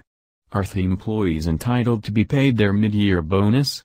Explain your answer. 2010 bar. Answer. Yes, under Article 253 of the Labor Code, the parties are duty-bound to maintain the status quo and to continue in full force and effect the terms and conditions of the existing CBA until a new agreement is reached by the parties. Likewise, Article 253A provides for an automatic renewal clause of a CBA. Although a CBA has expired, it continues to have legal effects as between the parties until a new CBA has been entered into. The same is also supported by the principle of holdover, which states that despite the lapse of the formal effectivity of the CBA, The law still considers the same as continuing in force and effect until a new CBA shall have been validly executed. Marauco vs. Honorable Section of Labor, 337 SCRA 90, 2000, citing National Congress of Unions in the Sugar Industry of the Philippines vs. Faracalaya, 205 SCRA 478, 1992. The terms and conditions of the existing CBA remain under the principle of CBA continuity. Question: what jurisdictional preconditions must be present to set in motion the mechanics of a collective bargaining? 1996 Bar. Answer: to set in motion the mechanics of collective bargaining, these jurisdictional preconditions must be present, namely, 1. The employees in a bargaining unit should form a labor organization. 2.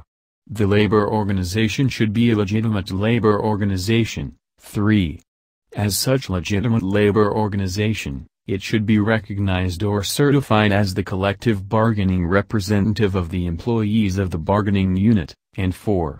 The labor organization as the collective bargaining representative should request the employer to bargain collectively. See Articles 243, 234. 255 and 250 of the Labor Code.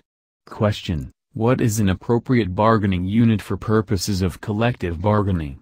1999 Bar. Answer: an appropriate bargaining unit is a group of employees of a given employer comprised of all or less than all of the entire body of employees, which the collective interest of all the employees, consistent with the interest of the employer, indicated to be the best suited to serve reciprocal rights and duties of the parties under the collective bargaining provisions of the law. University of the Philippines vs. Faracalaya, GR number 96189, July 14, 1992. Collective Bargaining Agreement, CBA, Mandatory Provisions of CBA, 2008, 1999 Bar. Question: Jensen & Jensen, J&J, is a domestic corporation engaged in the manufacturing of consumer products. Its rank-and-file workers organize the Jensen Employees Union, JEU, a duly registered local union affiliated with PAFLU, a national union. After having been certified as the exclusive bargaining agent of the appropriate bargaining unit, JEU-PAFLU submitted its proposals for a collective bargaining agreement with the company. In the meantime, a power struggle occurred within the national union PAFLU between its national president, Manny Pacquiao, and its national secretary-general, Gabriel Miro. The representation issue within PAFLU is pending resolution before the Office of the Secretary of Labor.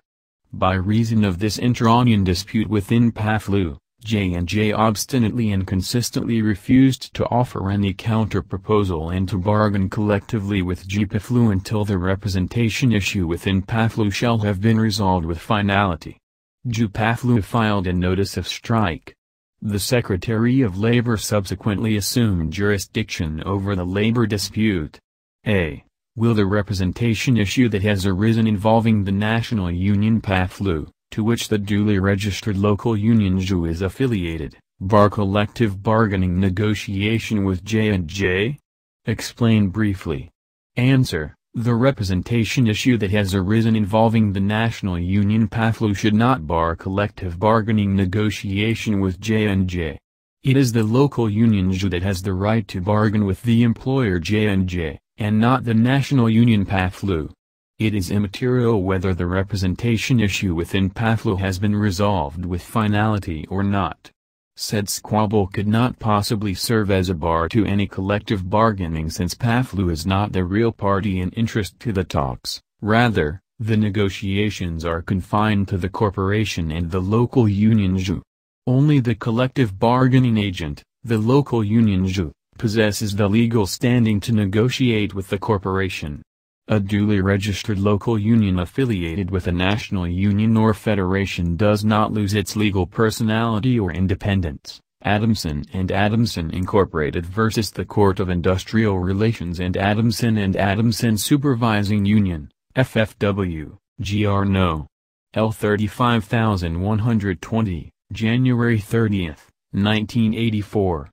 B. Can the Secretary of Labor decide the labor dispute by awarding the JUCBA proposals as the collective bargaining agreement of the parties? Explain briefly.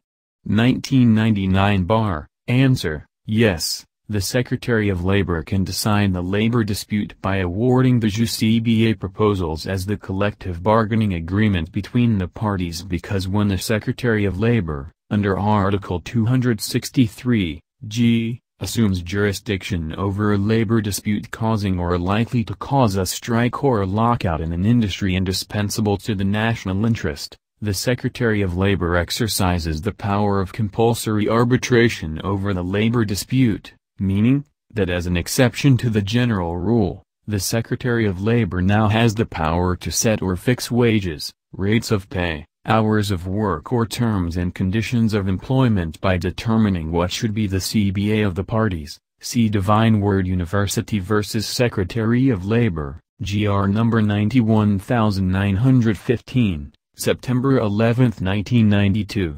Alternative answer: what is involved in the case is a corporation engaged in the manufacturing of consumer products.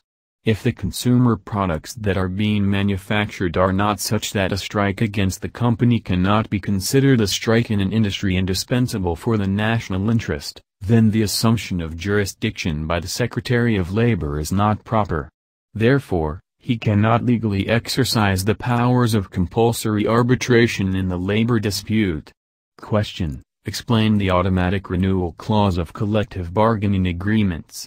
2008 bar. Answer: the automatic renewal clause of collective bargaining agreements means that although a CBA has expired, it continues to have legal effects as between the parties until a new CBA has been entered into. Purator Astrant Stevedoring Services Incorporated vs. Rolled & Confessor, 241 SCRA 294, 1995.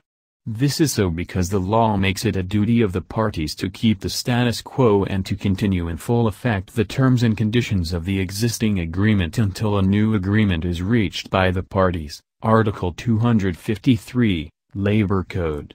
Unfair labor practice nature, aspects, 2010, 2009, 2007, 2005 bar. Question: is the commission of an unfair labor practice by an employer subject to criminal prosecution? 2005 bar. Answer: yes. The second paragraph of Article 247 of the Labor Code expressly so provides. The last paragraph of Article 247 provides that no criminal prosecution for unfair labor practice may be made without a prior final judgment in an unfair labor practice administrative case, filed before the labor arbiter of the NLRC pursuant to Article 217a(1) of the Labor Code. And even with such final judgment in an administrative case, still, the final judgment would not be binding in the criminal case. Neither would such final judgment be considered as evidence in the criminal case. At best, it would only serve as proof of compliance of the required prior exhaustion of administrative complaint. Question: discuss in full the jurisdiction over the civil and criminal aspects of a case involving an unfair labor practice for which a charge is pending with the Department of Labor and Employment. 2007 bar. Answer: unfair labor practices are not only violations of the civil rights of both labor and management but are also criminal offenses against the state. The civil aspect of all cases involving unfair labor practices, which may include claims for actual, moral, exemplary and other forms of damages, attorney's fee and other affirmative relief, shall be under the jurisdiction of the labor arbiters. However, no criminal prosecution shall be instituted without a final judgment, finding that an unfair labor practice was committed, having been first obtained in the administrative proceeding. During the pendency of such administrative proceeding, the running of the period for prescription of the criminal offense herein penalized shall be interrupted. The final judgment in the administrative proceeding shall not be binding in the criminal case nor be considered as evidence of guilt but merely as proof of compliance of the requirements set forth by law. Article 247, Labor Code. Question: Differentiate surface bargaining from blue sky bargaining. 2010 bar. Answer. Surface bargaining is defined as going through the motions of negotiating without any legal intent to reach an agreement. The determination of whether a party has engaged in unlawful surface bargaining is a question of the intent of the party in question, which can only be inferred from the totality of the challenged party's conduct both at and away from the bargaining table. It involves the question of whether an employer's conduct demonstrates an unwillingness to bargain in good faith or is merely hard bargaining. Standard Chartered Bank Employees Union, New vs. Confzer, 432 SCRA 308, 2004. Blue sky bargaining is defined as unrealistic and unreasonable demands and negotiations by either or both labor and management, where neither concedes anything and demands the impossible. Standard Chartered Bank Employees Union, NUBE, vs. Confzer, Supra. By employers, 2010, 2009, 2004, 2001, 1999, 1996, 1992, 1991, 1990 bar. Question. Article 248d of the Labor Code states that it shall be unlawful for an employer to initiate, dominate, assist and or otherwise interfere with the formation or administration of any labor organization, including the giving of financial or other support to it or to its organizers or officers. X Company Incorporated has been regularly contributing money to the recreation fund of the labor union representing its employees. This fund, including the financial assistance given by the employer, is used for refreshments and other expenses of the labor union whenever the employees go on a picnic, on an excursion, or hold a Christmas party. Is the employer liable for unfair labor practice under Article 248d of the Labor Code? Explain your answer. 1990 bar. Answer. No. If the contributions of the employer benefit all the employees and there is no employee discriminated against, there is no unfair labor practice. The contributions may be considered a fringe benefit given by the employer. Question. Company A contracts out its clerical and janitorial services.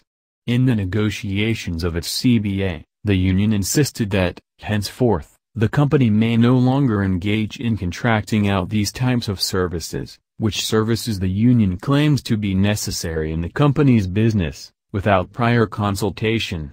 Is the unionist stand valid or not? For what reasons? 2001 bar. Answer. The union's stand is not valid.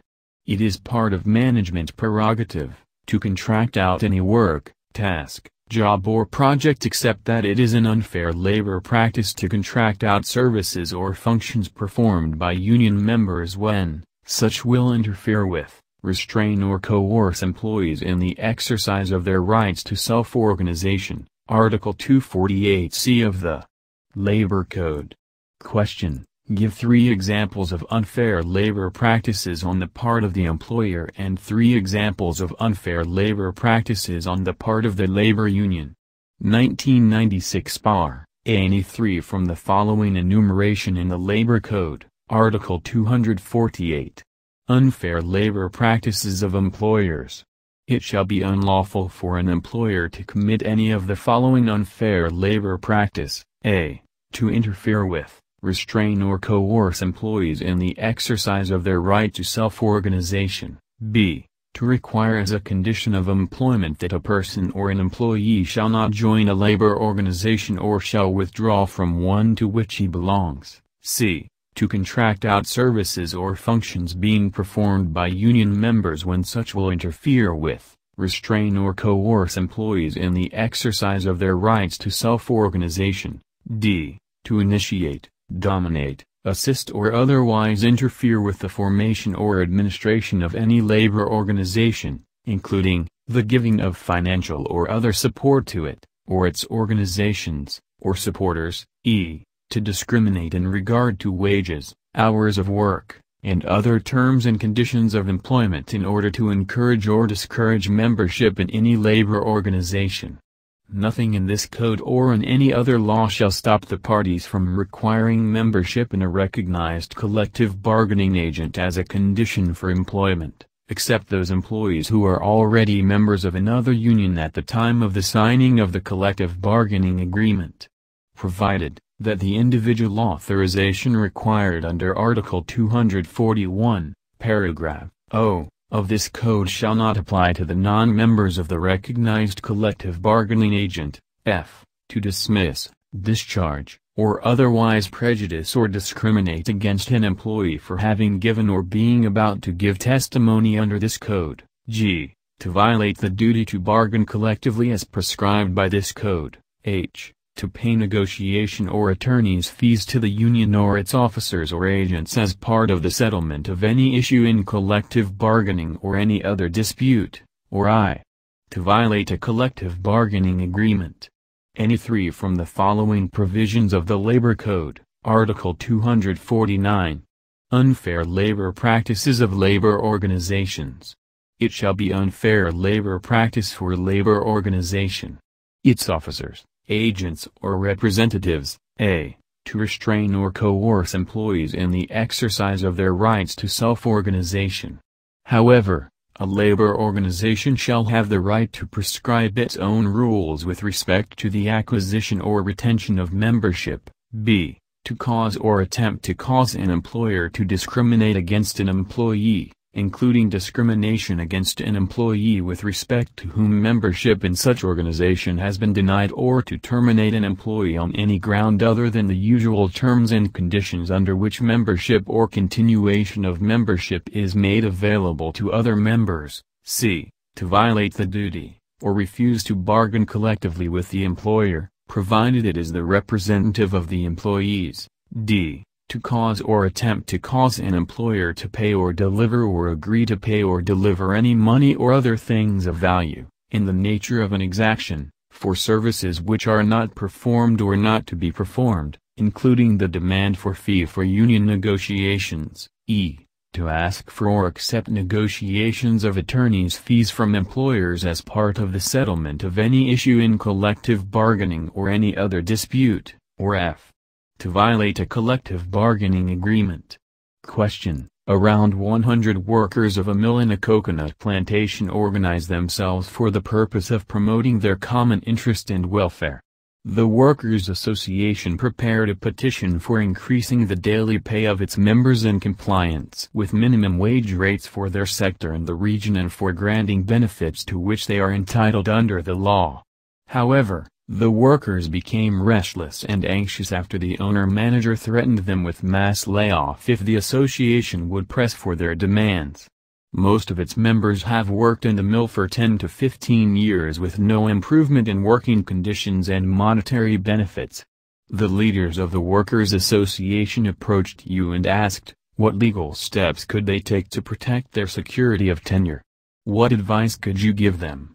2004 Answer: I would advise them to register the Workers' Association with the Department of Labor and Employment. Then, have the Workers' Association file a ULP case against the employer. Question: A is employed by ZIZ Company, where ZIZ Employees Union, ZIZU, is the recognized exclusive bargaining agent. Although A is a member of rival union ZIRMU, he receives the benefits under the CBA that ZIZU had negotiated with the company. ZIZU assessed a fee equivalent to the dues and other fees paid by its members, but A insists that he has no obligation to pay said dues and fees because he is not a member of ZIZU and he has not issued an authorization to allow the collection. Explain whether his claim is meritorious. 2010 Answer: no. The fee exacted from A takes the form of an agency fee.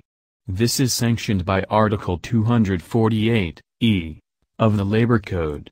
The collection of agency fees in an amount equivalent to union dues and fees from employees who are not union members is recognized under Article 248 of the Labor Code.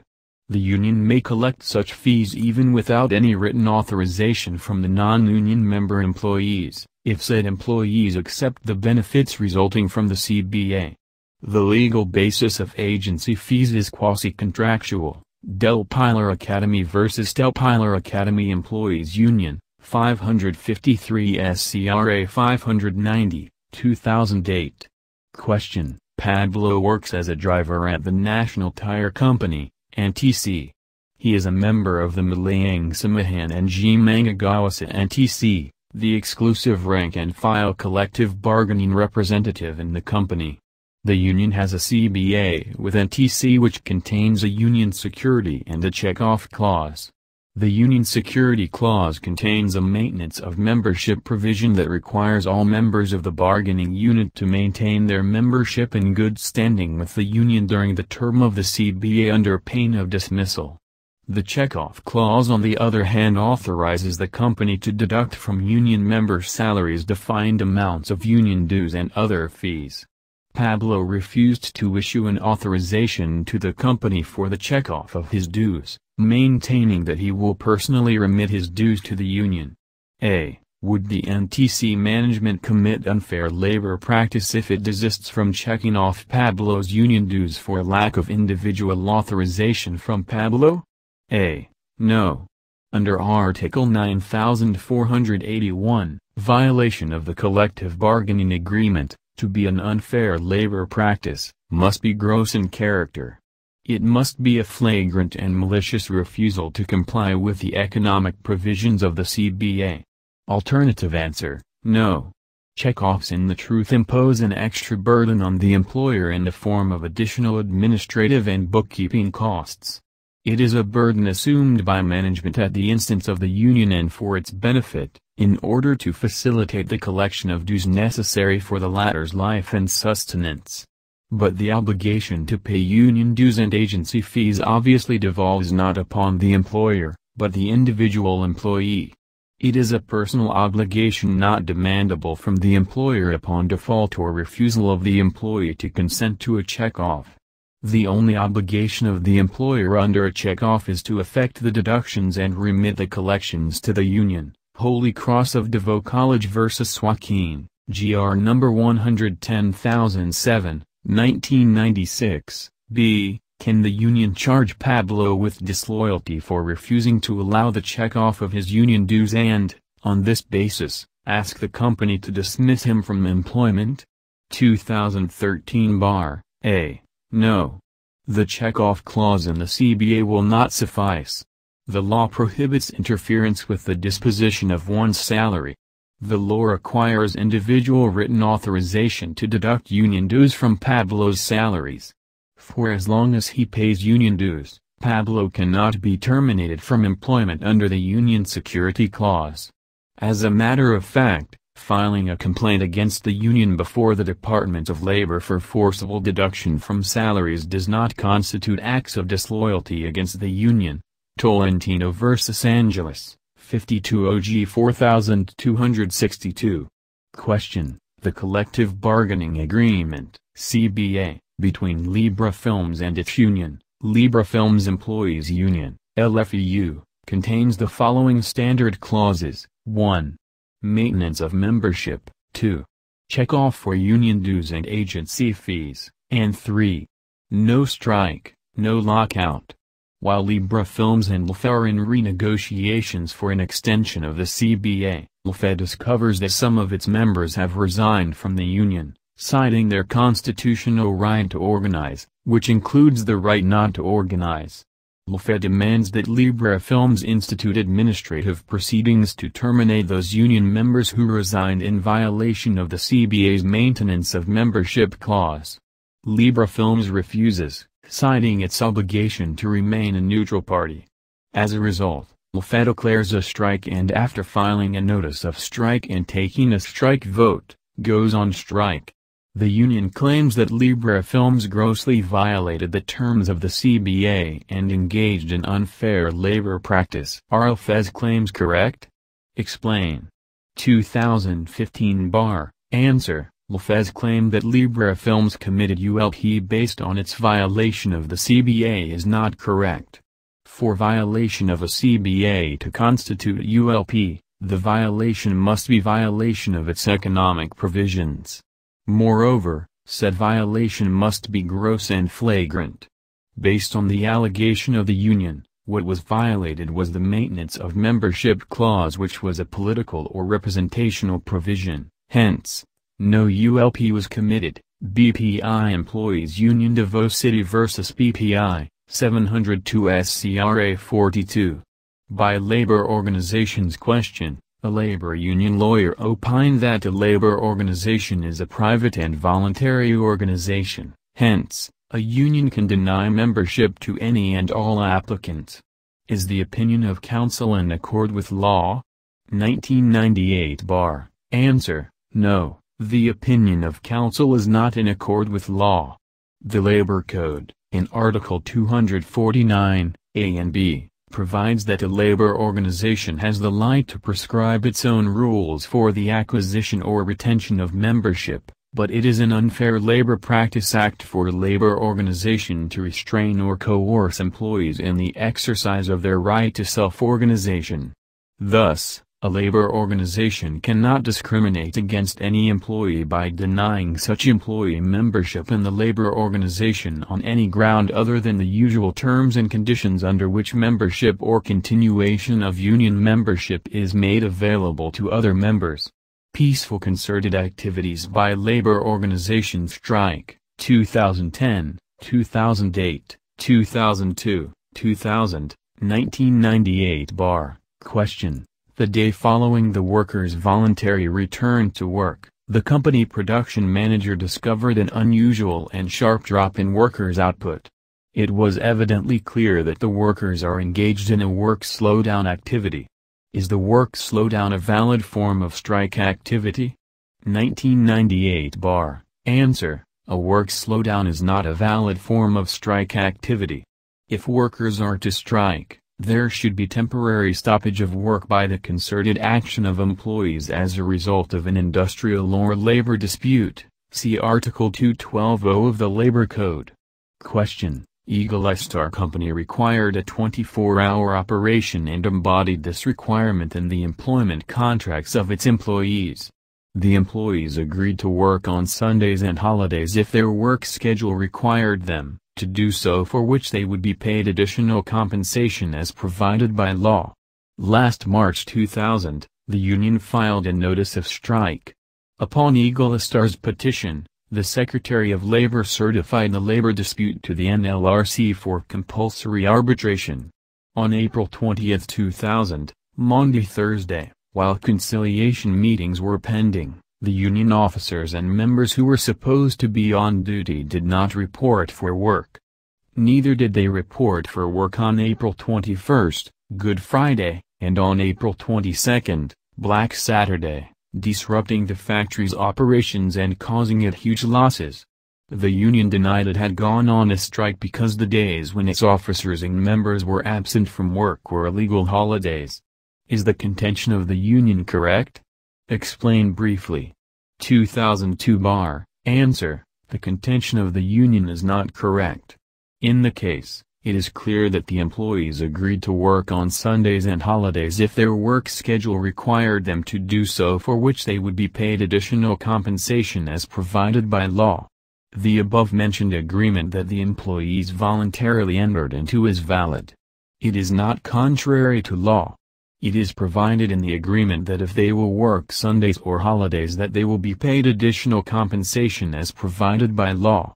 Neither is the agreement contrary to morals, good customs, public order or public policy. Thus, when the workers did not report for work when by agreement they were supposed to be on duty, there was a temporary stoppage of work by the concerted action of the employees as a result of an industrial or labor dispute because they were on strike. See Interphil Laboratories Employees Union FFW vs. Interphil Laboratories Incorporated, CR number 142,924, December 19, 2001. Question: on the day that the union could validly declare a strike, the Secretary of Labor issued an order assuming jurisdiction over the dispute and enjoining the strike, or if one has commenced, ordering the striking workers to immediately return to work. The return to work order required the employees to return to work within 24 hours and was served at 8 a.m. of the day the strike was to start. The order at the same time directed the company to accept all employees under the same terms and conditions of employment prior to the work stoppage. The union members did not return to work on the day the secretary's assumption order was served, nor on the next day. Instead, they held a continuing protest rally against the company's alleged unfair labor practices. Because of the accompanying picket, some of the employees who wanted to return to work failed to do so. On the third day, the workers reported for work, claiming that they do so in compliance with the secretary's return to work order that binds them as well as the company. The company, however, refused to admit them back since they had violated the secretary's return to work order and are now considered to have lost their employment status. The union officers and members filed a complaint for illegal dismissal, arguing that there was no strike but a protest rally, which is a valid exercise of the workers' constitutional right to peaceable assembly and freedom of expression. Hence, there was no basis for the termination of their employment. You are the labor arbiter to whom the case was raffled. Decide, ruling on the following issues: was there a strike? 2008 bar. Answer: yes, there was a strike. No matter how they call it, the continuing protest rally against the company's alleged unfair labor practices constitutes a temporary stoppage of work by the concerted action of employees as a result of an industrial or labor dispute, a case of strike as defined in Article 212(0) of the Labor Code. Recently, in Santa Rosa Coca-Cola Plant Employees Union, et al. Versus Coca-Cola Bottlers Phils. Incorporated, 512 SCRA 437, 2007, the Supreme Court clarified that a strike comes in varied forms, from slowdowns, mass leaves, sit-downs to other similar activities. A protest rally which results in temporary stoppage of work by the concerted action of employees, as a result of a labor or industrial dispute, is clearly a case of strike. Question: what is the rationale for the state regulation of strike activity and what are the interests involved that the state must balance and reconcile? 2000 bar. Answer: the first rationale is the constitutional provision that the right to strike is to be exercised in accordance with law. Another rationale is the Civil Code provision that the relations between employer and employee are imbued with public interest and are subject to the provisions of special law. A third rationale is the police power of the state. The interests to be balanced are the rights of the workers, as primary socio-economic force, to protection of the law, to security of tenure, to concerted activities, etc. These should be balanced with the right of the employer to reasonable return on investment and to expansion and growth. General welfare or the general peace and progress of society should also be considered. This is why assumption of jurisdiction and certification to NLRC are allowed in national interest cases. Article 263, Labor Code, I Law at Baclaud Rigmangagawa vs. NLRC, 198 SCRA 586, 1991, Lepande Workers Union U. NLRC, 248 SCRA 96, 1995. Question: cite two examples on how the law regulates the use of tire strike as a form of concerted activity. 2000 bar. Answer: examples. 1. Procedural requirements should be observed, namely, filing of notice of strike, observance of cooling-off period, taking of strike note, and report of the strike vote. 2. Use of violence, intimidation or coercion and blockade of ingress-egress are not allowed. Art 263, B, C, F, G, Labor Code. Question: Johnny is the duly elected president and principal union organizer of the Nagka Case Managawa NGM Manila Restaurant, NMMR, a legitimate labor organization. He was unceremoniously dismissed by management for spending virtually 95% of his working hours in union activities. On the same day Johnny received the notice of termination, The labor union went on strike. Management filed an action to declare the strike illegal, contending that, a. the union did not observe the cooling-off period mandated by the Labor Code, and b. the union went on strike without complying with the strike vote requirement under the Labor Code. 2009 Bar, rule on the foregoing contentions with reasons. A. Answer, yes. The conduct of a strike action without observing the cooling-off period is a violation of one of the requirements of law which must be observed. The cooling-off periods required by Articles 263, c, and 263, f, of the Labor Code are to enable the dole to exert efforts to amicably settle the controversy, and for the parties to review and reconsider their respective positions during the cooling-off periods. But the Labor Code also provides that if the dismissal constitutes union busting, the union may strike immediately. B. Answer, yes.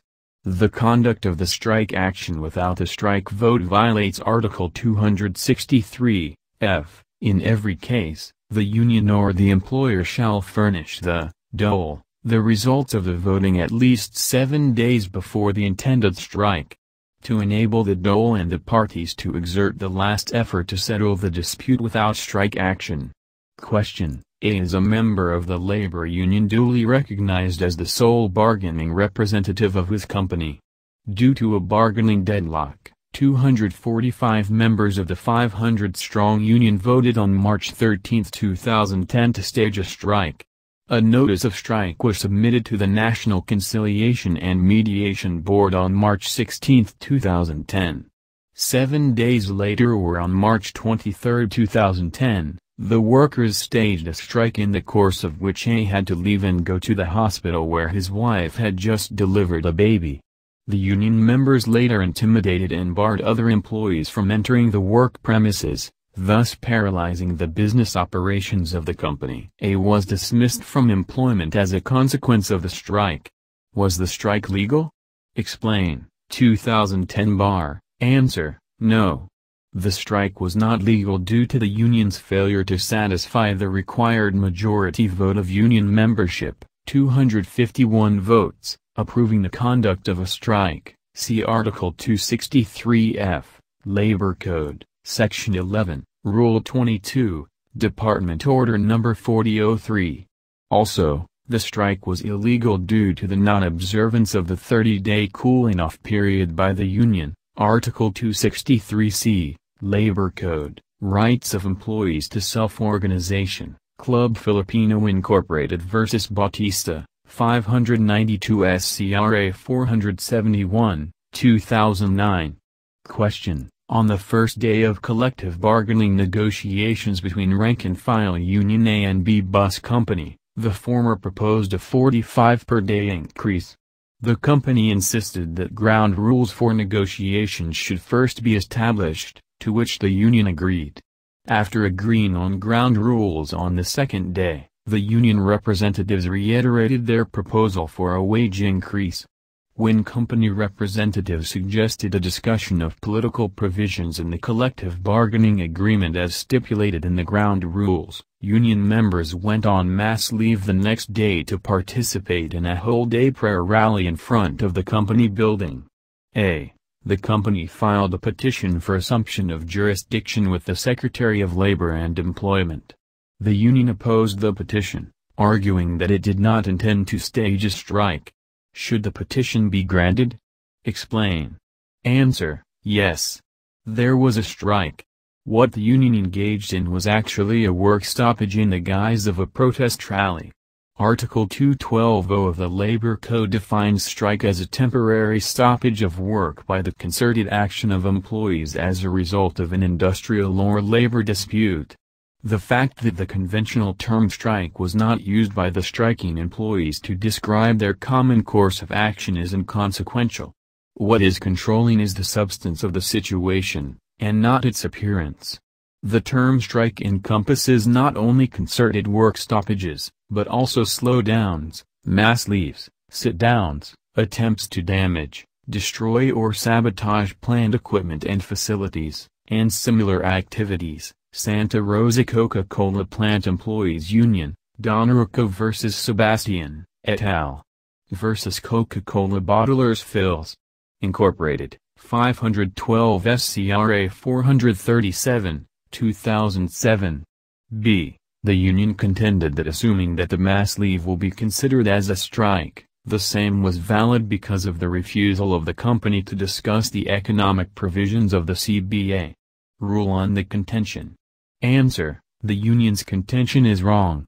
A strike may be declared only in cases of deadlock in collective bargaining negotiations and unfair labor practice. Article 263C Labor Code, Section 1, Rule V, NCMB Manual of Procedures. The proposal of the company to discuss political provisions pursuant to the ground rules agreed upon does not automatically mean that the company refuses to discuss the economic provisions of the CBA, or that the company was engaged in surface bargaining in violation of its duty to bargain, absent any showing that such tends to show that the company did not want to reach an agreement with the union. In fact, there is no deadlock to speak of in this case. The duty to bargain does not compel either party to agree to a proposal or require the making of a concession. The parties' failure to agree which to discuss first on the bargaining table did not amount to ULP for violation of the duty to bargain. Besides, the mass leave conducted by the union members failed to comply with the procedural requirements for a valid strike under the rules, without which, the strike conducted taints of illegality. C. Union member A, a pastor who headed the prayer rally, was served a notice of termination by management after it filed a petition for assumption of jurisdiction. May the company validly terminate AA? Explain. 2010 Bar. Answer: no. The company cannot terminate AA because the Labor Code provides mere participation of a worker in a strike shall not constitute sufficient ground for termination of his employment. Valid versus illegal strikes, 2010, 2007, 2004, 2003, 2000, 1994 Bar. Question: discuss the legal requirements of a valid strike. 2007 Bar. A. The legal requirements of a valid strike are as follows. 1. No labor union may strike on grounds involving inter-union and intra-union disputes. 2. In cases of bargaining deadlocks, the duly certified or recognized bargaining agent may file a notice of strike with the Department of Labor and Employment at least 30 days before the intended date thereof. In cases of unfair labor practice, the period of notice shall be 15 days, and in the absence of a duly certified or recognized bargaining agent, the notice of strike may be filed by any legitimate labor organization in behalf of its members. However, in case of dismissal from employment of union officers duly elected in accordance with the union constitution and bylaws, which may constitute union busting where the existence of the union is threatened, the 15-day cooling-off period shall not apply and the union may take action immediately. 3. A decision to declare a strike must be approved by a majority of the total union membership in the bargaining unit concerned, obtained by secret ballot in meetings or referenda called for that purpose. 4. In every case, the union shall furnish the Department of Labor and Employment the voting at least 7 days before the intended strike subject to the cooling-off period herein provided. 5.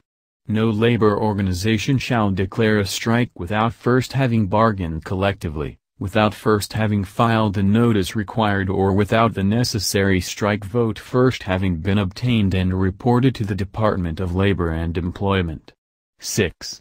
No strike shall be declared after assumption of jurisdiction by the President or the Secretary, or after certification or submission of the dispute to compulsory or voluntary arbitration, or during the pendency of cases involving the same grounds for the strike. 7. In a strike, no person engaged in picketing should commit any act of violence, coercion or intimidation, or obstruct the free ingress to or egress from the employer's premises for lawful purposes, or obstruct public thoroughfares.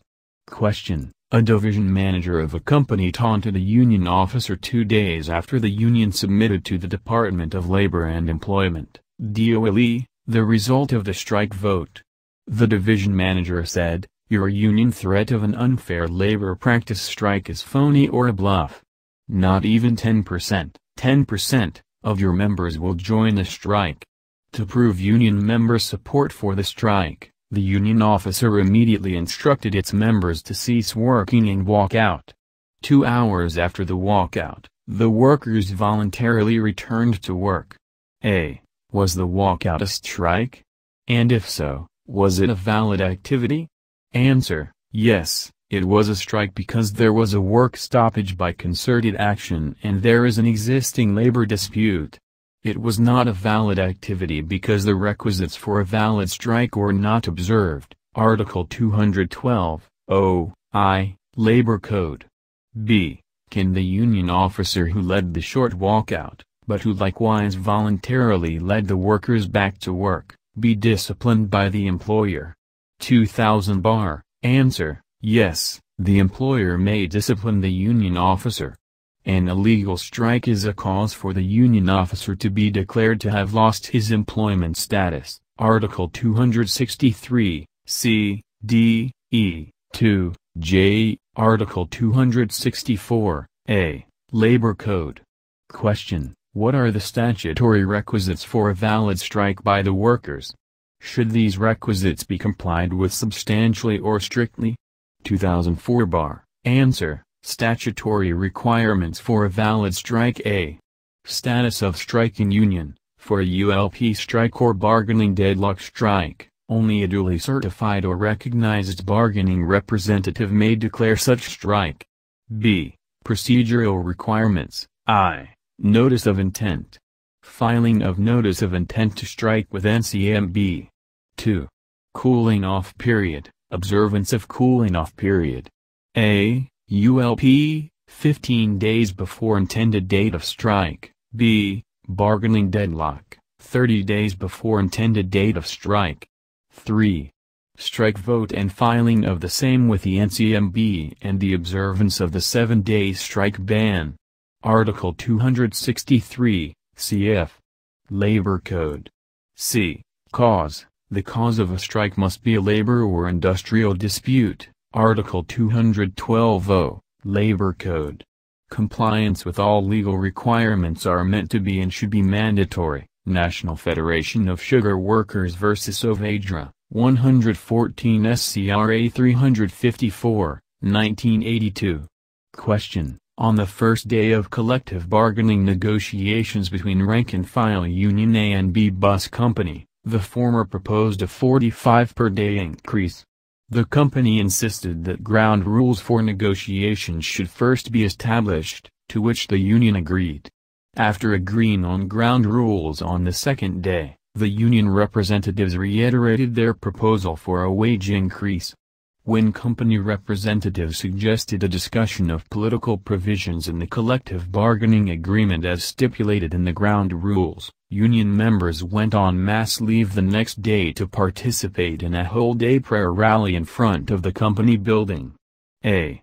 The company filed a petition for assumption of jurisdiction with the Secretary of Labor and Employment.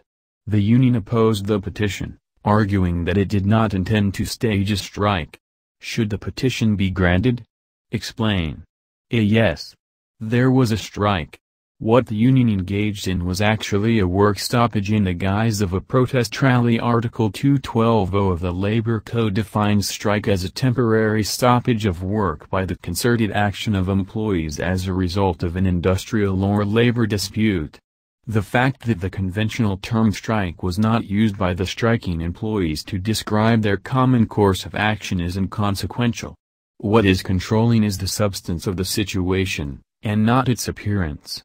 The term strike encompasses not only concerted work stoppages, but also slowdowns, mass leaves, sit-downs, attempts to damage, destroy or sabotage plant equipment and facilities, and similar activities. Santa Rosa Coca-Cola Plant Employees Union, Donorico vs. Sebastian, et al. Versus Coca-Cola Bottlers Phils. Incorporated, 512 SCRA 437, 2007. B. The union contended that assuming that the mass leave will be considered as a strike, the same was valid because of the refusal of the company to discuss the economic provisions of the CBA. Rule on the contention.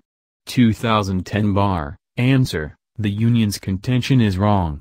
A strike may be declared only in cases of deadlock in collective bargaining negotiations and unfair labor practice. Article 263C, Labor Code, Section 1, Rule V, NCMB Manual of Procedures.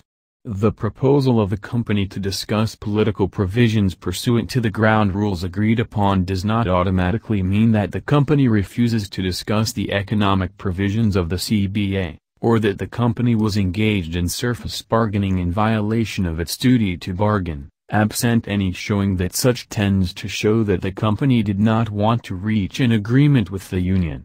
In fact, there is no deadlock to speak of in this case.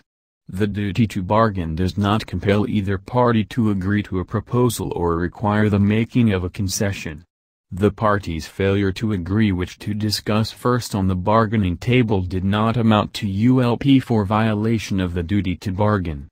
Besides, the mass leave conducted by the union members failed to comply with the procedural requirements for a valid strike under the rules, without which, the strike conducted taints of illegality. Pickett, 2016, 2004, 2000, 1992, 1991 Bar. Question: following a deadlock in collective bargaining, the ACAC labor union filed a notice of strike with the Department of Labor and Employment and, 30 days later, went on strike and picketed the gates of the Up Company, paralyzing its operations. The company is engaged in telecommunications, including the supply of cellular phone equipment, with a nationwide network of facilities. In a petition with the DOL, the company questioned the legality of the strike and asked for compulsory arbitration. The Secretary of the DOL certified the dispute to the NLRC for compulsory arbitration and ordered the company to readmit the workers pending the arbitration. The workers returned and were readmitted by the company, but 5 technicians were temporarily reassigned to the warehouse while 5 others were reinstated on payroll only. The company justified its acts as an exercise of management prerogative. During the strike, may the striking union picket the company's outside outlets although they are not company-owned but independent dealers? 1991 Bar. Answer: peaceful picketing conducted by employees in a strike area during any labor controversy is given protection by the Labor Code. Thus, if the place being picketed is a strike area which is defined by the Labor Code as the establishment, warehouses, depots, plants or offices, including the sites or premises used as runaway shops, of the employer struck against, as well as the immediate vicinity actually used by picketing strikers in moving to and fro before all points of entrance to and exit from said establishment, then the picketing is protected, if it is peaceful. In the question given, however, since the striking union is picketing the company's outside outlets who are not company-owned but independent dealers, the picketing is not in a strike area, thus the picketing is not protected by the code. Question: President FX, head of a newly formed labor union composed of 1/3 of the total number of rank-and-file employees in Superstores Incorporated, agitated his fellow employees to demand from management pay increases and overtime pay. His supervisor summoned him to explain his tardiness and refusal to obey regulations. Feeling threatened, he gathered 20 of his members and staged a 2-day picket in front of the shopping mall. Security staff arrived and dismantled the placards and barricades blocking the employees' entry to the mall. In retaliation, FX threw stones at the guards, but the other striking workers just stood by watching him. 7 days after the picket, FX, who had gone absent without leave, returned to the mall and announced that he had filed a complaint for illegal dismissal and unfair labor practice against SSI. SSI learned that FX's group was not registered. No strike vote and strike notice were filed prior to the picket. The guards were told not to allow FX entry in the company premises as management considered him effectively terminated. Other union members were accepted back to work by SSI. Was the dismissal of FX for a valid cause? Was due process observed? 2004 Answer: there is a valid cause for the dismissal of FX, but due process was not observed. Peaceful picketing is part of the constitutional freedom of speech. The right to free speech, however, has its limits, and picketing as a concerted activity is subject to the same limitations as a strike, particularly as to lawful purpose and lawful means. But it does not have to comply with the procedural requirements for a lawful strike, like the notice of strike or the strike vote. However, in the problem given, picketing became illegal because of unlawful means, as barricades blocked the employees' entry to the mill, and violence ensued when FX threw stones at the guards. There was thus valid cause for the dismissal of FX. However, due process was not observed because SSI did not comply with the twin requirements of notice and hearing. Question: the workers engaged in picketing activity in the course of a strike. A. Will picketing be legal if non-employees of the strike-bound employer participate in the activity? A. Yes, the picketing is legal even though non-employees join it. Picketing is a form of the exercise of freedom of speech. Picketing, provided it is held peacefully, is a constitutional right. The disputants in a legal dispute need not be employer-employee of each other. De Leon v. National Labor Union, 100 Phil. 789, 1957, Cruz v. Cinema Stage, etc. 101 Phil. 1259, 1957. B. Can picketing activity be curtailed when illegal acts are committed by the picketing workers in the course of the activity? 2000 Answer: no, the picketing activity itself cannot be curtailed. What can be curtailed are the illegal acts being done in the course of the picket. However, if this is a national interest case under Article 263G, the strike or work stoppage may be stopped by the power of assumption of jurisdiction or certification of the case to the National Labor Relations Commission. Nagka case Mangagawa Sakuisan Hotel vs. Libron, 124 SCRA 448, 1983, Free Telephone Workers Union U. Plot. 113 SCRA 662, 1982.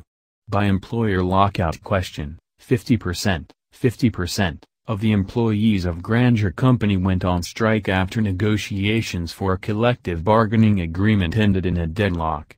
Granger Company, being a public utility, immediately petitioned the Secretary of Labor and Employment to assume jurisdiction and certify the case to the NLRC. On the fourth day of the strike and before the Dole Secretary could assume jurisdiction or certify the case to the NLRC, the strikers communicated in writing their offer to return to work. Granger Company refused to accept the offer of the strikers because it realized that they were not at all capable of paralyzing the operations of the company. The strikers accused Granger Company of illegal lockout. Has Granger Company committed the act charged by refusing to accept the offer of the strikers to return to work? Discuss fully. 1995 Answer: there is no law that prohibits strikers to decide not to continue with a strike that they have started. Thus, the company committed an illegal lockout in refusing to accept the offer of the strikers to return to work. Under the set of facts in the question, the company did not give the required notice to lockout, much less did it observe the necessary waiting period, nor did it take a needed vote on the lockout. Thus, the lockout is illegal.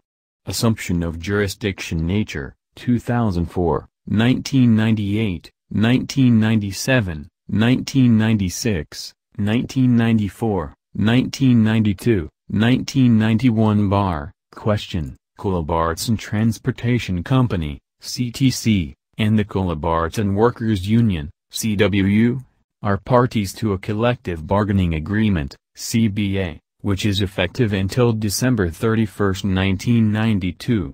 The CBA provides for, among others, a bipartite committee composed of CTC and CWU representatives to evaluate all positions in the CTC and determine adjustment of wages and allowances. The committee members having failed to agree on the adjustments, the CWU filed a notice of strike. Conciliation efforts by the National Conciliation and Mediation Board failed. The CWU then declared a strike. The Secretary of Labor and Employment assumed jurisdiction over the dispute and after proceedings issued an order, a. awarding certain monetary benefits to the strikers, b. declaring the strike legal on the ground that CWU complied with all the requirements for a valid strike, and c. restraining CTC from taking retaliatory actions against the officers and members of CWU who were responsible for the strike. A. As lawyer for CTC, what action should you take? Answer: as lawyer of CTC, I will first file with the Secretary of Labor and Employment a motion for reconsideration. If this motion is denied, then I will file with the Supreme Court a petition for certiorari under Rule 65 of the Rules of Court. I will assail the issuance by the Secretary of Labor of his order, and his refusal to reconsider said order as a grave abuse of discretion amounting to lack or excessive jurisdiction. B. Was the assumption of the labor dispute by the Secretary of Labor and Employment valid? Answer: it is valid. Under the Labor Code, in Article 263, g, the Secretary of Labor has the power to assume jurisdiction over a labor dispute causing or likely to cause a strike or a lockout in an industry indispensable to the national interest. CTC, as a transportation company, is in an industry indispensable to the national interest. C. Was the Secretary's order granting monetary benefits, declaring the strike of CWU legal and restraining the CTC from penalizing CWU members valid? Reasons. 1992 bar. Answer: the Secretary's order declaring the strike of CWU legal and restraining the CTC from penalizing CWU members on the basis of the finding of the Secretary that the strike is legal, is illegal. He is acting in excess of his jurisdiction. It is a labor arbiter, not the Secretary of Labor, that has the jurisdiction to determine the legality of a strike. Article 217, Labor Code, Philippine Airlines Incorporated vs. Secretary of Labor and Employment et al., 193 SCRA 223, but in International Pharmaceuticals vs. Secretary of Labor, 205 SCRA 65, January 9, 1992. The Supreme Court that the Secretary of Labor, when he assumes jurisdiction under Article 263G of the Labor Code, could deal with all the incident of the labor dispute including the issue as to whether or not a strike is legal. Question: employees of ABC declared a strike after filing a notice of strike with the dole. They barricaded company gates and damaged vehicles entering company premises. On the second day of the strike, ABC filed a petition with the Dole Secretary to intervene through the issuance of an assumption of jurisdiction order that the Secretary may issue when a strike or a lockout will adversely affect national interest. ABC furnished the Secretary with evidence to show that company vehicles had been damaged, that electric power had been cut off, and equipment and materials were damaged because electric power was not immediately restored. ABC forecast that the country's supply of chlorine for water treatment, which Dye Company produces, would be affected adversely if ABC's operations were closed down by the strikers. Could the Dole Secretary intervene, assume jurisdiction and issue a TRO, temporary restraining order? Briefly justify your answer. 2004 bar. Answer: yes. The Secretary of Labor and Employment can assume jurisdiction over the dispute because ABC could be considered as an industry indispensable to the national interest since it produces the country's supply of chlorine for water treatment. The assumption of jurisdiction by the Secretary of Labor and Employment has the effect of ending the strike. The strikers will be subject to a return-to-work order by the Secretary of Labor and Employment upon her assumption of jurisdiction. Effects of assumption of jurisdiction. 2017, 2010, 2008, 2003, 1998, 1997, 1991 Question. Following a deadlock in collective bargaining, the ACAC labor union filed a notice of strike with the Department of Labor and Employment and, 30 days later, went on strike and picketed the gates of the Up company, paralyzing its operations. The company is engaged in telecommunications, including the supply of cellular phone equipment, with a nationwide network of facilities. In a petition with the DOL, the company questioned the legality of the strike and asked for compulsory arbitration. The Secretary of the DOL certified the dispute to the NLRC for compulsory arbitration and ordered the company to readmit the workers pending the arbitration. The workers returned and were readmitted by the company, but 5 technicians were temporarily reassigned to the warehouse while 5 others were reinstated on payroll only. The company justified its acts as an exercise of management prerogative. A. Was the certification of the dispute for compulsory arbitration proper? Answer. The certification of the dispute for compulsory arbitration was proper. The dispute was causing a strike in an industry indispensable to the national interest. The company was engaged in telecommunication, including the supply of cellular equipment, with a nationwide network of facilities. All these activities are at present indispensable to the national interest. B. Were the temporary reassignment and payroll reinstatement valid? 1991 Answer. No.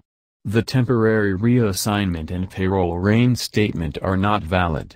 According to the Labor Code, when the Secretary of Labor assumes jurisdiction, such assumption has the effect of automatically enjoining the strike that is taking place, and all striking employees shall immediately return to work, as the employer shall immediately resume operations and readmit all workers under the same terms and conditions prevailing before the strikes. Question. In a labor dispute, the Secretary of Labor issued an assumption order. Give the legal implications of such an order. 2003 Answer. Under Article 263, g. of the Labor Code, such assumption shall have the effect of automatically enjoining the intended or impending strike or lockout as specified in the assumption order. If one had already taken place at the time of assumption, all striking or lockout employees shall immediately return to work, and the employer shall immediately resume operations and readmit all workers under the same terms and conditions prevailing before the strike or lockout. The Secretary of Labor and Employment may seek the assistance of law enforcement agencies to ensure compliance with this provision, as well as with such orders as he may issue to enforce the same. The mere issuance of an assumption order by the Secretary of Labor automatically carries with it a return-to-work order, even if the directive to return to work is not expressly stated in the assumption order. Those who violate the foregoing shall be subject to disciplinary action or even criminal prosecution. Under Article 264 of the Labor Code, no strike or lockout shall be declared after the assumption of jurisdiction by the Secretary. Question. Savoy Department Store, SDS, adopted a policy of hiring sales ladies on 5-month cycles. At the end of a sales lady's 5-month term, another person is hired as replacement. Sales ladies attend to store customers, wear SDS uniforms, report at specified hours, and are subject to SDS workplace rules and regulations. Those who refuse the 5-month employment contract are not hired.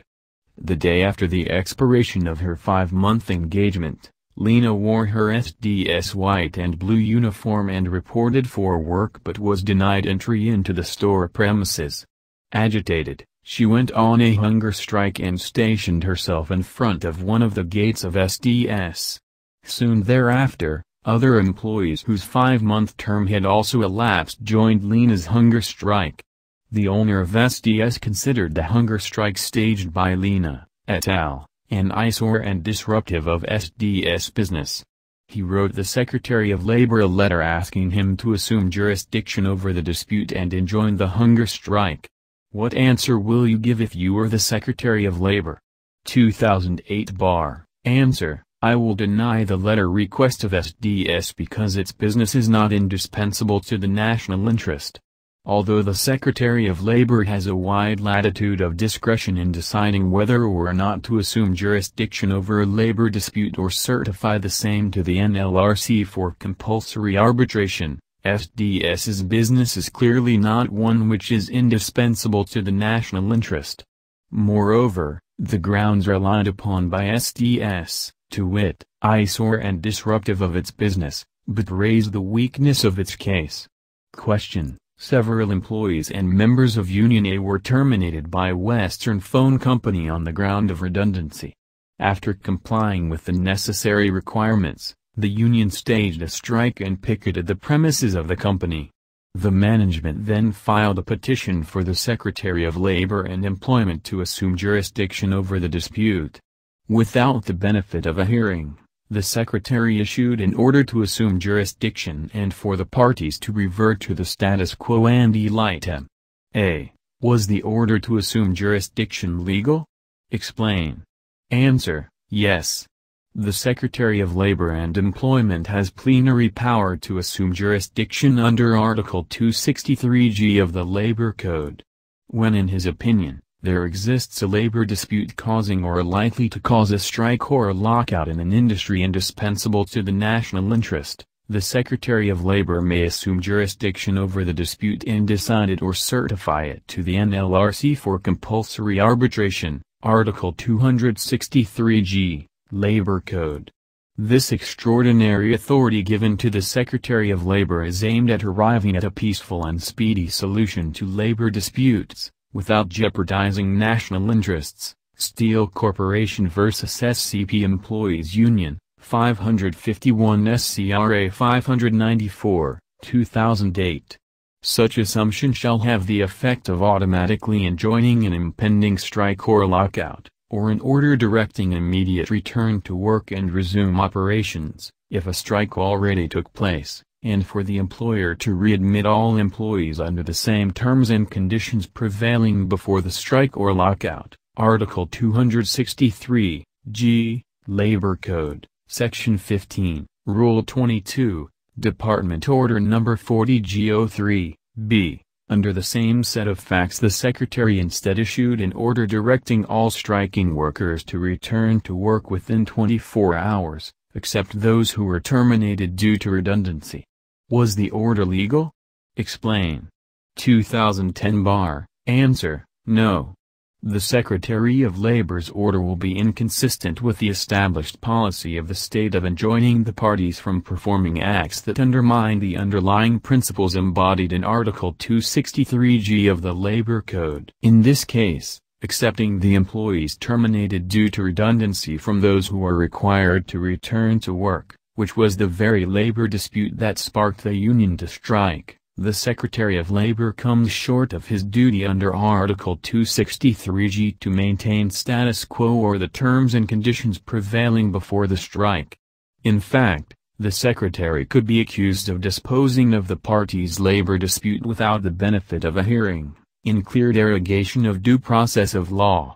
Jurisdiction and Remedies. Labor Arbiter Jurisdiction, 2015, 2014, 2008. 2001, 1995, 1991, 1990 bar. Question: Lincoln was in the business of trading broadcast equipment used by television and radio networks. He employed Lionel as his agent. Subsequently, Lincoln set up Liberty Communications to formally engage in the same business. He requested Lionel to be one of the incorporators and assigned to him 100 Liberty shares. Lionel was also given the title Assistant Vice President for Sales and Head of Technical Coordination. After several months, there were allegations that Lionel was engaged in under-the-table dealings and received confidential commissions from Liberty's clients and suppliers.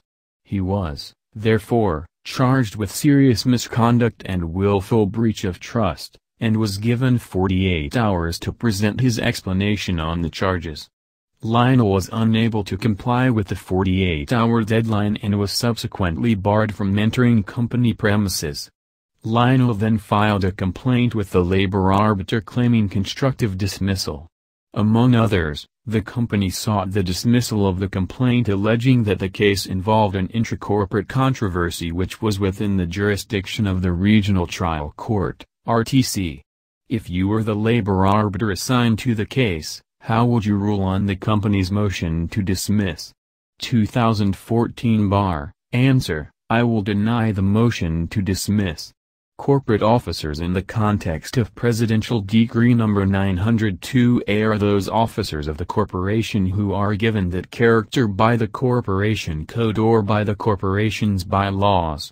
Section 25 of the Corporation Code enumerates 3 specific officers that in law are considered as corporate officers: the President, Secretary and the Treasurer.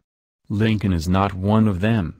There is likewise no showing that his position as Assistant Vice President is a corporate officer in the company's bylaws.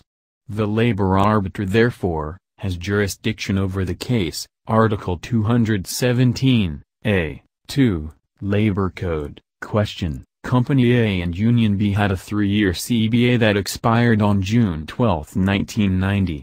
Negotiations proved futile, so the unresolved issues were referred to an arbiter who rendered a decision on March 15, 1992 retroactive to December 14, 1990. Is the arbiter's decision providing for retroactivity tenable or not? Why? 2001 Bar. Answer: the referral of the unresolved issues of the collective bargaining negotiations to an arbiter is not within the jurisdiction of the arbiter.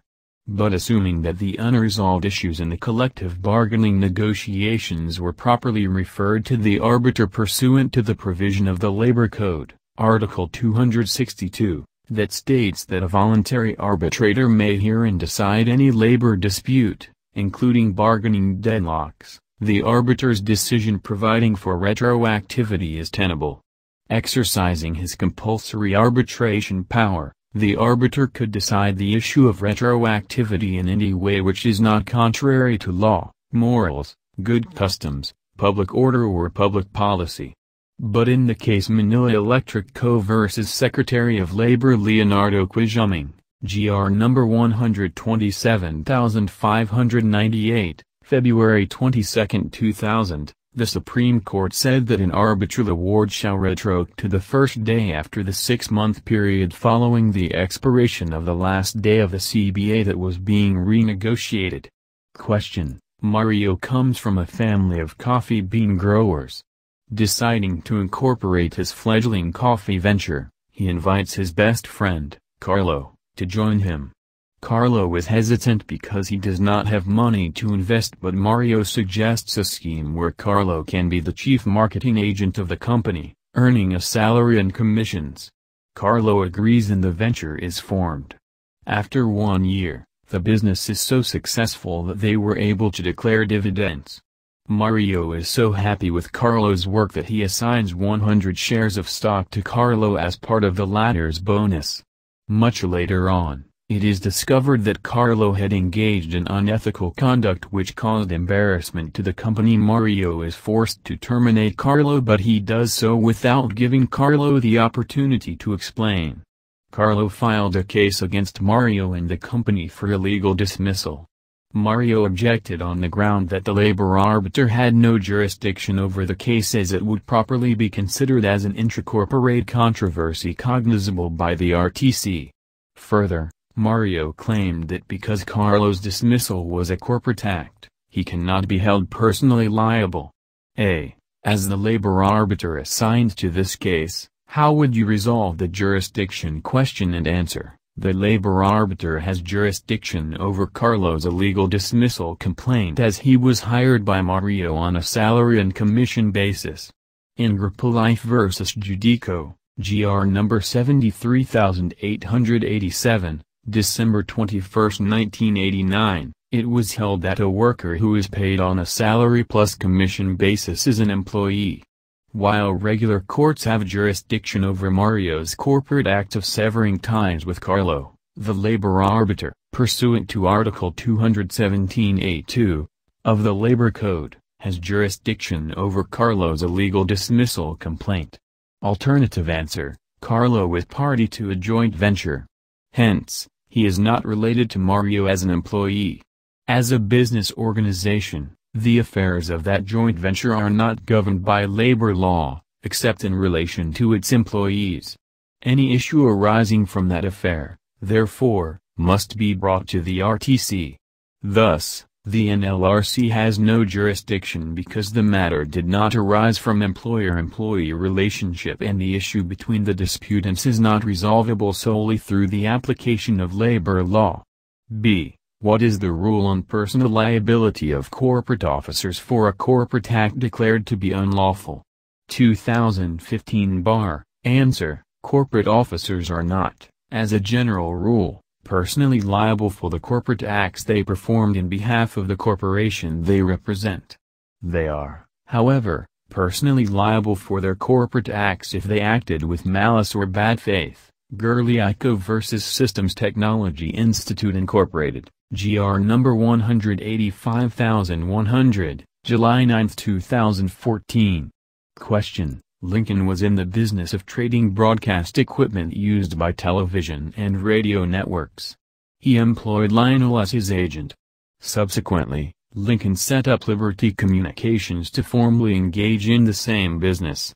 He requested Lionel to be one of the incorporators and assigned to him 100 Liberty shares. Lionel was also given the title Assistant Vice President for Sales and Head of Technical Coordination. After several months, there were allegations that Lionel was engaged in under-the-table dealings and received confidential commissions from Liberty's clients and suppliers. He was, therefore, charged with serious misconduct and willful breach of trust, and was given 48 hours to present his explanation on the charges. Lionel was unable to comply with the 48-hour deadline and was subsequently barred from entering company premises. Lionel then filed a complaint with the labor arbiter claiming constructive dismissal. Among others, the company sought the dismissal of the complaint alleging that the case involved an intracorporate controversy which was within the jurisdiction of the Regional Trial Court, RTC. If you were the labor arbiter assigned to the case, how would you rule on the company's motion to dismiss?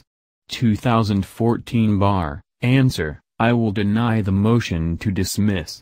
The term corporate officers in the context of PD number 902A are these officers of the corporation who are given that character by the corporation code or by the corporation's bylaws. Section 25 of the Corporation Code enumerates 3 specific officers that in law are considered as corporate officers: the President, Secretary and the Treasurer. Lincoln is not one of them. There is likewise no showing that his position as Assistant Vice President is a corporate officer in the company's bylaws. That labor arbiter therefore, has jurisdiction over the case. Question. Marcel was the Vice President for Finance and Administration and a member of the Board of Directors of Mercedes Corporation. He brought a complaint for a legal suspension and a legal dismissal against Mercedes Corporation, which moved to dismiss the complaint on the ground that the complaint pertained to the jurisdiction of the RTC due to the controversy being intracorporate based on his positions in the corporation. Marcel countered that he had only been removed as Vice President for Finance and Administration, not as a member of the Board of Directors. He also argued that his position was not listed as among the corporate offices in Mercedes Corporation's bylaws. Is the argument of Marcel correct? Explain your answer. 2017 Bar. Answer. Yes, the argument of Marcel is correct. The term corporate officers in the context of PD number 902A are these officers of the corporation who are given that character by the Corporation Code or by the corporation's bylaws. Section 25 of the Corporation Code enumerates 3 specific officers that in law are considered as corporate officers: the President, Secretary and the Treasurer. Marcel is not one of them. More, his position was not listed as among the corporate offices in Mercedes Corporation's bylaws. Question. State the cases when a labor dispute would fall under the jurisdiction of voluntary arbitrators or panel of voluntary arbitrators. 2017, 1997 bar. Answer: a labor dispute falls under the jurisdiction of a voluntary arbitrator or panel of voluntary arbitrator if a labor dispute arises from an unresolved grievance which in turn arises from the interpretation of implementation of a collective bargaining agreement or of a company personnel policies. Upon agreement of parties, a voluntary arbitrator or panel of voluntary arbitrators may also hear and decide all other labor disputes including unfair labor practices and bargaining deadlock. National Labor Relations Commission, NLRC, Jurisdiction, 2015, 2001, 1997, 1996, 1995 bar. Question: Philippine News Network, PNN, engages the services of Anya, a prominent news anchor from a rival station, National News Network, NNN. NNN objects to the transfer of Anya, claiming that she is barred from working in a competing company for a period of 3 years from the expiration of her contract. Anya proceeds to sign with PNN, which then asks her to anchor their nightly newscast. NNN sues Anya and PNN before the National Labor Relations Commission, NLRC, asking for a labor injunction. Anya and PNN object, claiming that it is a matter cognizable by a regular court and not the NLRC. A. Is NNN's remedy correct? Why or why not? Answer: the NLRC has no jurisdiction. As to PNN, there is no employer-employee relationship between itself and NNN, hence, the NLRC cannot hear and resolve their dispute. Reasonable causal connection rule. As to Anya, the injunctive power of the NLRC is ancillary in nature, hence, it requires a principal case, which is absent. Besides, the dispute between her and PNN is not resolvable solely through the application of Labor Code, other labor statutes, CBA or employment contract, reference to labor law rule. B. What are the grounds for a labor injunction to issue?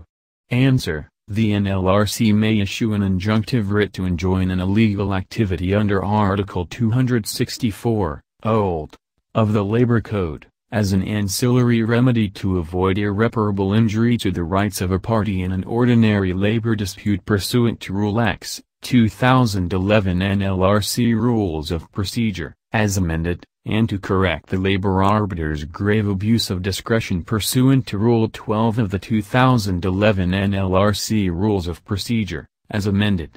Moreover, for labor injunction to issue, it must be proven under Article 218E Labor Code, a. that the prohibited or unlawful acts have been threatened and will be committed and will be continued unless restrained, b. that substantial and irreparable injury to the complainant's property will follow, c. that greater injury will be inflicted upon complainant by the denial of relief than will be inflicted upon defendants by the granting of relief, d. that complainant has no adequate remedy at law, and e. that public officers charged with the duty to protect complainant's property are unable or unwilling to furnish adequate protection. c. distinguish the jurisdiction of a labor arbiter from that of the NLRC. 2015 bar. Answer: as to jurisdiction, the labor arbiter can hear and resolve cases under Article 217, old, of the Labor Code, money claims under Section 7 of RA 10022, and referred wage distortion disputes in unorganized establishments, as well as the enforcement of compromise agreements pursuant to the 2011 NLRC Rules of Procedure, as amended. On the other hand, the NLRC reviews decisions rendered by the LA, decisions or orders rendered by the Road under Article 129 of the Labor Code, and conducts compulsory arbitration in certified cases. As to the power to issue a labor injunction, the NLRC can issue an injunctive writ. On the other hand, the labor arbiter cannot issue an injunctive writ. Question: what is the jurisdiction of the National Labor Relations Commission? 1995 bar. Answer: 1. Exclusive original jurisdiction, a. certified labor disputes causing or likely to cause a strike or a lockout in an industry indispensable to national interest, certified to it by the Secretary of Labor or the President for compulsory arbitration. B. Injunction in ordinary labor disputes to enjoin or restrain any actual or threatened commission of any or all prohibited or unlawful acts or to require the performance of a particular act in any labor dispute which, if not restrained or performed forthwith, may cause grave or irreparable damage to any party. C. Injunction in strikes or lockouts under Article 264 of the Labor Code. D. Contempt cases. E. Claims arising out of an employer-employee relationship or by virtue of any law or contract involving Filipino workers for overseas deployment, including claims for actual, moral, exemplary and other forms of damage. 2. Exclusive appellate jurisdiction. A. All cases decided by the labor arbiters, Section 217b, Labor Code.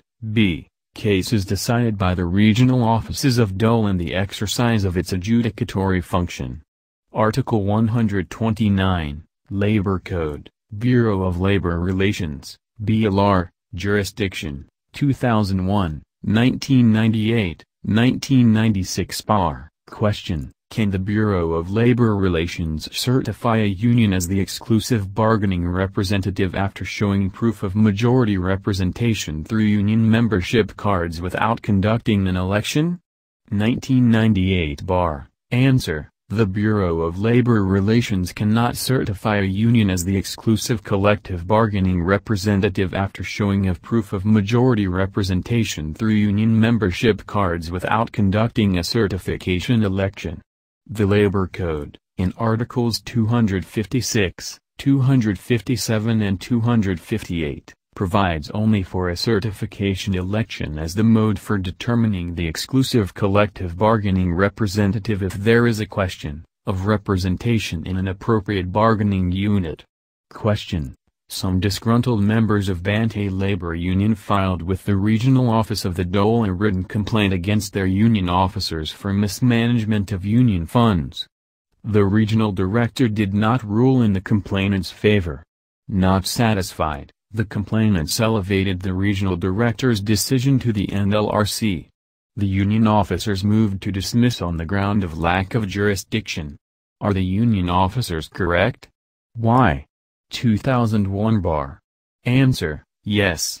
NLRC has no jurisdiction over the appealed ruling since the appellate authority over decisions of the regional director involving examination of union accounts is expressly conferred upon the Bureau of Labor Relations of DOL by the Rule of Procedure on Mediation Arbitration, Barles v. Bitonio, GR number 120270, June 16, 1999. DOL Regional Directors, 2009, 2008, 1996 Bar. Recovery, Adjudicatory Power Question. Savoy Department Store, SDS, adopted a policy of hiring sales ladies on 5-month cycles. At the end of a sales lady's 5-month term, another person is hired as replacement. Sales ladies attend to store customers, wear SDS uniforms, report at specified hours, and are subject to SDS workplace rules and regulations. Those who refuse the 5-month employment contract are not hired. The day after the expiration of her 5-month engagement, Lena wore her SDS white and blue uniform and reported for work but was denied entry into the store premises. Agitated, she went on a hunger strike and stationed herself in front of one of the gates of SDS. Soon thereafter, other employees whose 5-month term had also elapsed joined Lena's hunger strike. Assume that no fixed-term worker complained, yet in a routine inspection a labor inspector of the regional office of the DOL found the 5-month term policy of SDS violative of the Labor Code security of tenure provisions and recommended to the regional director the issuance of a compliance order. The regional director adopted the recommendation and issued a compliance order. Is the compliance order valid? Explain your answer. 2008 Bar. Answer: no, the compliance order is not valid. The regional director only exercises both visitorial and enforcement powers over labor standard cases, and empowered to adjudicate uncontested money claims of persons still employed. The regional director has no jurisdiction to rule on SDS 5-month term policy. Question: AB, a non-resident American, seeks entry to the country to work as vice president of a local telecommunications company. You are with the Department of Labor and Employment, DOLE. What permit, if any, can the DOLE issue so that AB can assume as vice president in the telecommunications company? Discuss fully. 1995, 2007 bar. Answer: Article 40 of the Labor Code states that any alien seeking admission to the Philippines for employment purposes and any domestic or foreign employer who desires to engage an alien for employment in the Philippines shall obtain an employment permit from the Department of Labor. The employment permit may be issued to a non-resident alien or to the applicant employer after a determination of the non-availability of a person in the Philippines who is competent, able and willing at the time of application to perform the services for which the alien is desired. Thus, AB should be issued the above-mentioned employment permit so that AB can assume as vice president of the telecommunication company. DOLE Secretary Visitorial and Enforcement Powers, 2016, 2008, 2001, 1999 bar. Question: Under what conditions may the Secretary of Labor or his duly authorized representative inquire into the financial activities or illegitimate labor organizations? 2001 bar. Answer: The Labor Code authorizes the Secretary of Labor and Employment or his duly authorized representative to inquire into the financial activities of any labor organization on the basis of a complaint under oath, supported by 20% of the membership in order to determine compliance or non-compliance with the law and to aid in the prosecution of any violation thereof. Article 274, Labor Code. Question: Ingo is a drama talent hired on a per drama participation basis by DJ and radio company. He worked from 8 a.m. until 5 p.m., 6 days a week, on a gross rate of 80,000 pesos per script, earning an average of 20,000 pesos per month. Ingo filed a complaint before the Department of Labor and Employment, DOLE, against DJ and radio for illegal deduction, non-payment of service incentive leave, and 13th month pay, among others. On the basis of the complaint, the DOLE conducted a plant-level inspection. The DOLE regional director issued an order ruling that Ingo is an employee of DJN Radio, and that Ingo is entitled to his monetary claims in the total amount of 30,000 pesos. DJN Radio elevated the case to the Secretary of Labor, who affirmed the order. The case was brought to the Court of Appeals. The radio station contended that there is no employer-employee relationship because it was the drama directors and producers who paid, supervised, and disciplined him. Moreover, it argued that the case falls under the jurisdiction of the NLRC and not the DOLE because Ingo's claim exceeded 5,000 pesos a. May the DOLE make a prima facie determination of the existence of an employer-employee relationship in the exercise of its visitorial and enforcement powers? Answer: Yes. Pursuant to Article 128b of the Labor Code, the DOLE may do so where the prima facie determination of employer-employee relationship is for the exclusive purpose of securing compliance with labor standards provisions of said code and other labor legislation. The DOLE, in the exercise of its visitorial and enforcement powers, somehow has to make a determination of the existence of an employer-employee relationship. Such determination, however, cannot be coextensive with the visitorial and enforcement power itself. Indeed, such determination is merely preliminary, incidental and collateral to the DOLE's primary function of enforcing labor standards provisions. People's Broadcasting Bombo Radio Phils. Incorporated vs. Secretary of Labor, GR number 179652, May 8, 2009. B. If the DOLE finds that there is an employee-employer relationship, Does the case fall under the jurisdiction of the labor arbiter considering that the claim of Ingo is more than 5,000 pesos? Explain. 2016 bar. Answer, no. As held in the case of Meteoro vs. Creative Creatures Incorporated, GR number 171275, July 13, 2009, the visitorial and enforcement powers of the Secretary, exercised through his representatives, encompass compliance with all labor standards laws and other labor legislation, regardless of the amount of the claims filed by workers. Thus, even claims exceeding 5,000 pesos voluntary arbitrator jurisdiction, 2010, 2005, 1997, 1995 bar. Question. State the cases when a labor dispute would fall under the jurisdiction of voluntary arbitrators or panel of voluntary arbitrators. 1997 bar. Answer. A labor dispute falls under the jurisdiction of a voluntary arbitrator or panel of voluntary arbitrator if a labor dispute arises from an unresolved grievance which in turn arises from the interpretation or implementation of a collective bargaining agreement or of company personnel policies. Article 261. Upon agreement of parties, a voluntary arbitrator or panel of voluntary arbitrators may also hear and decide all other labor disputes including unfair labor practices and bargaining deadlock. Article 262. Question. Company C, a toy manufacturer, decided to ban the use of cell phones in the factory premises. In the pertinent memorandum, management explained that too much texting and phone calling by employees disrupted company operations. 2 employees members of Union X were terminated from employment due to violation of the memorandum policy. The union countered with a prohibitory injunction case, with prayer for the issuance of a temporary restraining order, filed with the regional trial court, challenging the validity and constitutionality of the cell phone ban. The company filed a motion to dismiss, arguing that the case should be referred to the grievance machinery pursuant to an existing collective bargaining agreement with Union X, and eventually to voluntary arbitration. Is the company correct? Explain. 2010 bar. Answer, yes.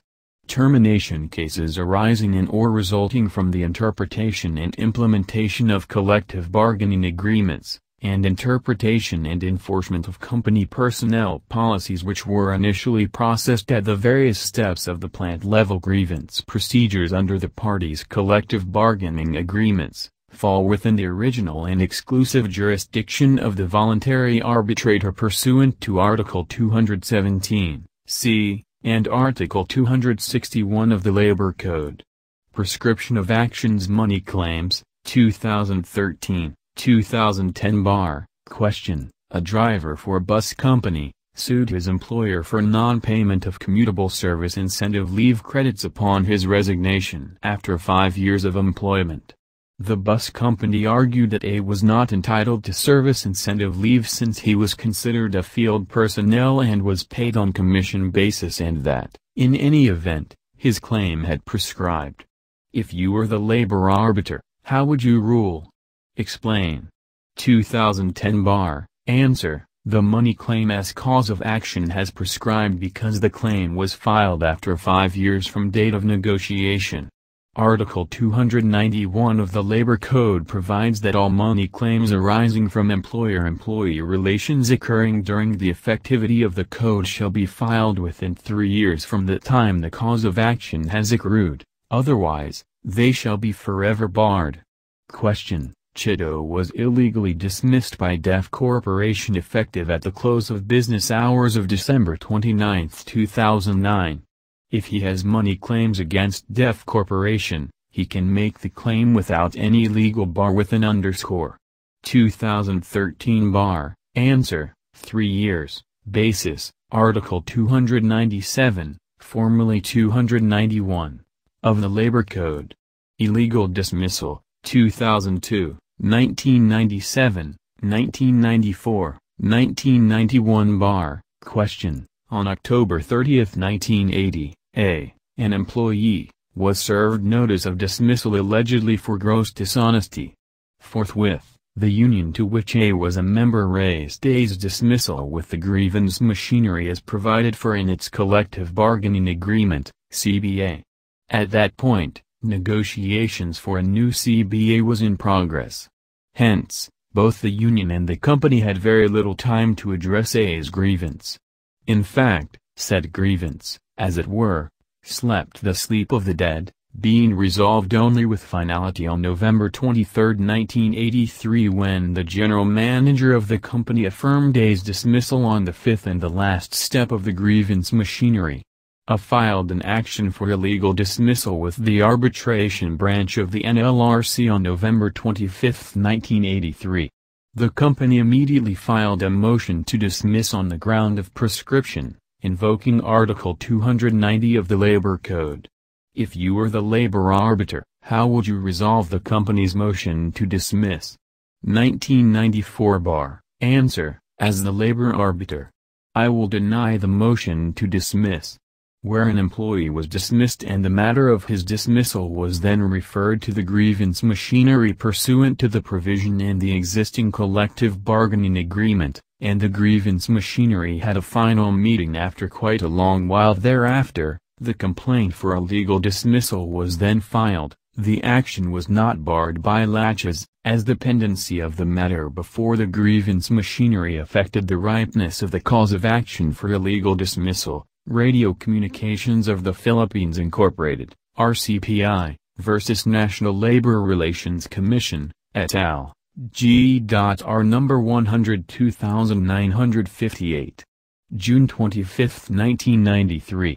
Alternative answer: if I were the labor arbiter, I will deny the motion to dismiss because the action for illegal dismissal has not yet prescribed.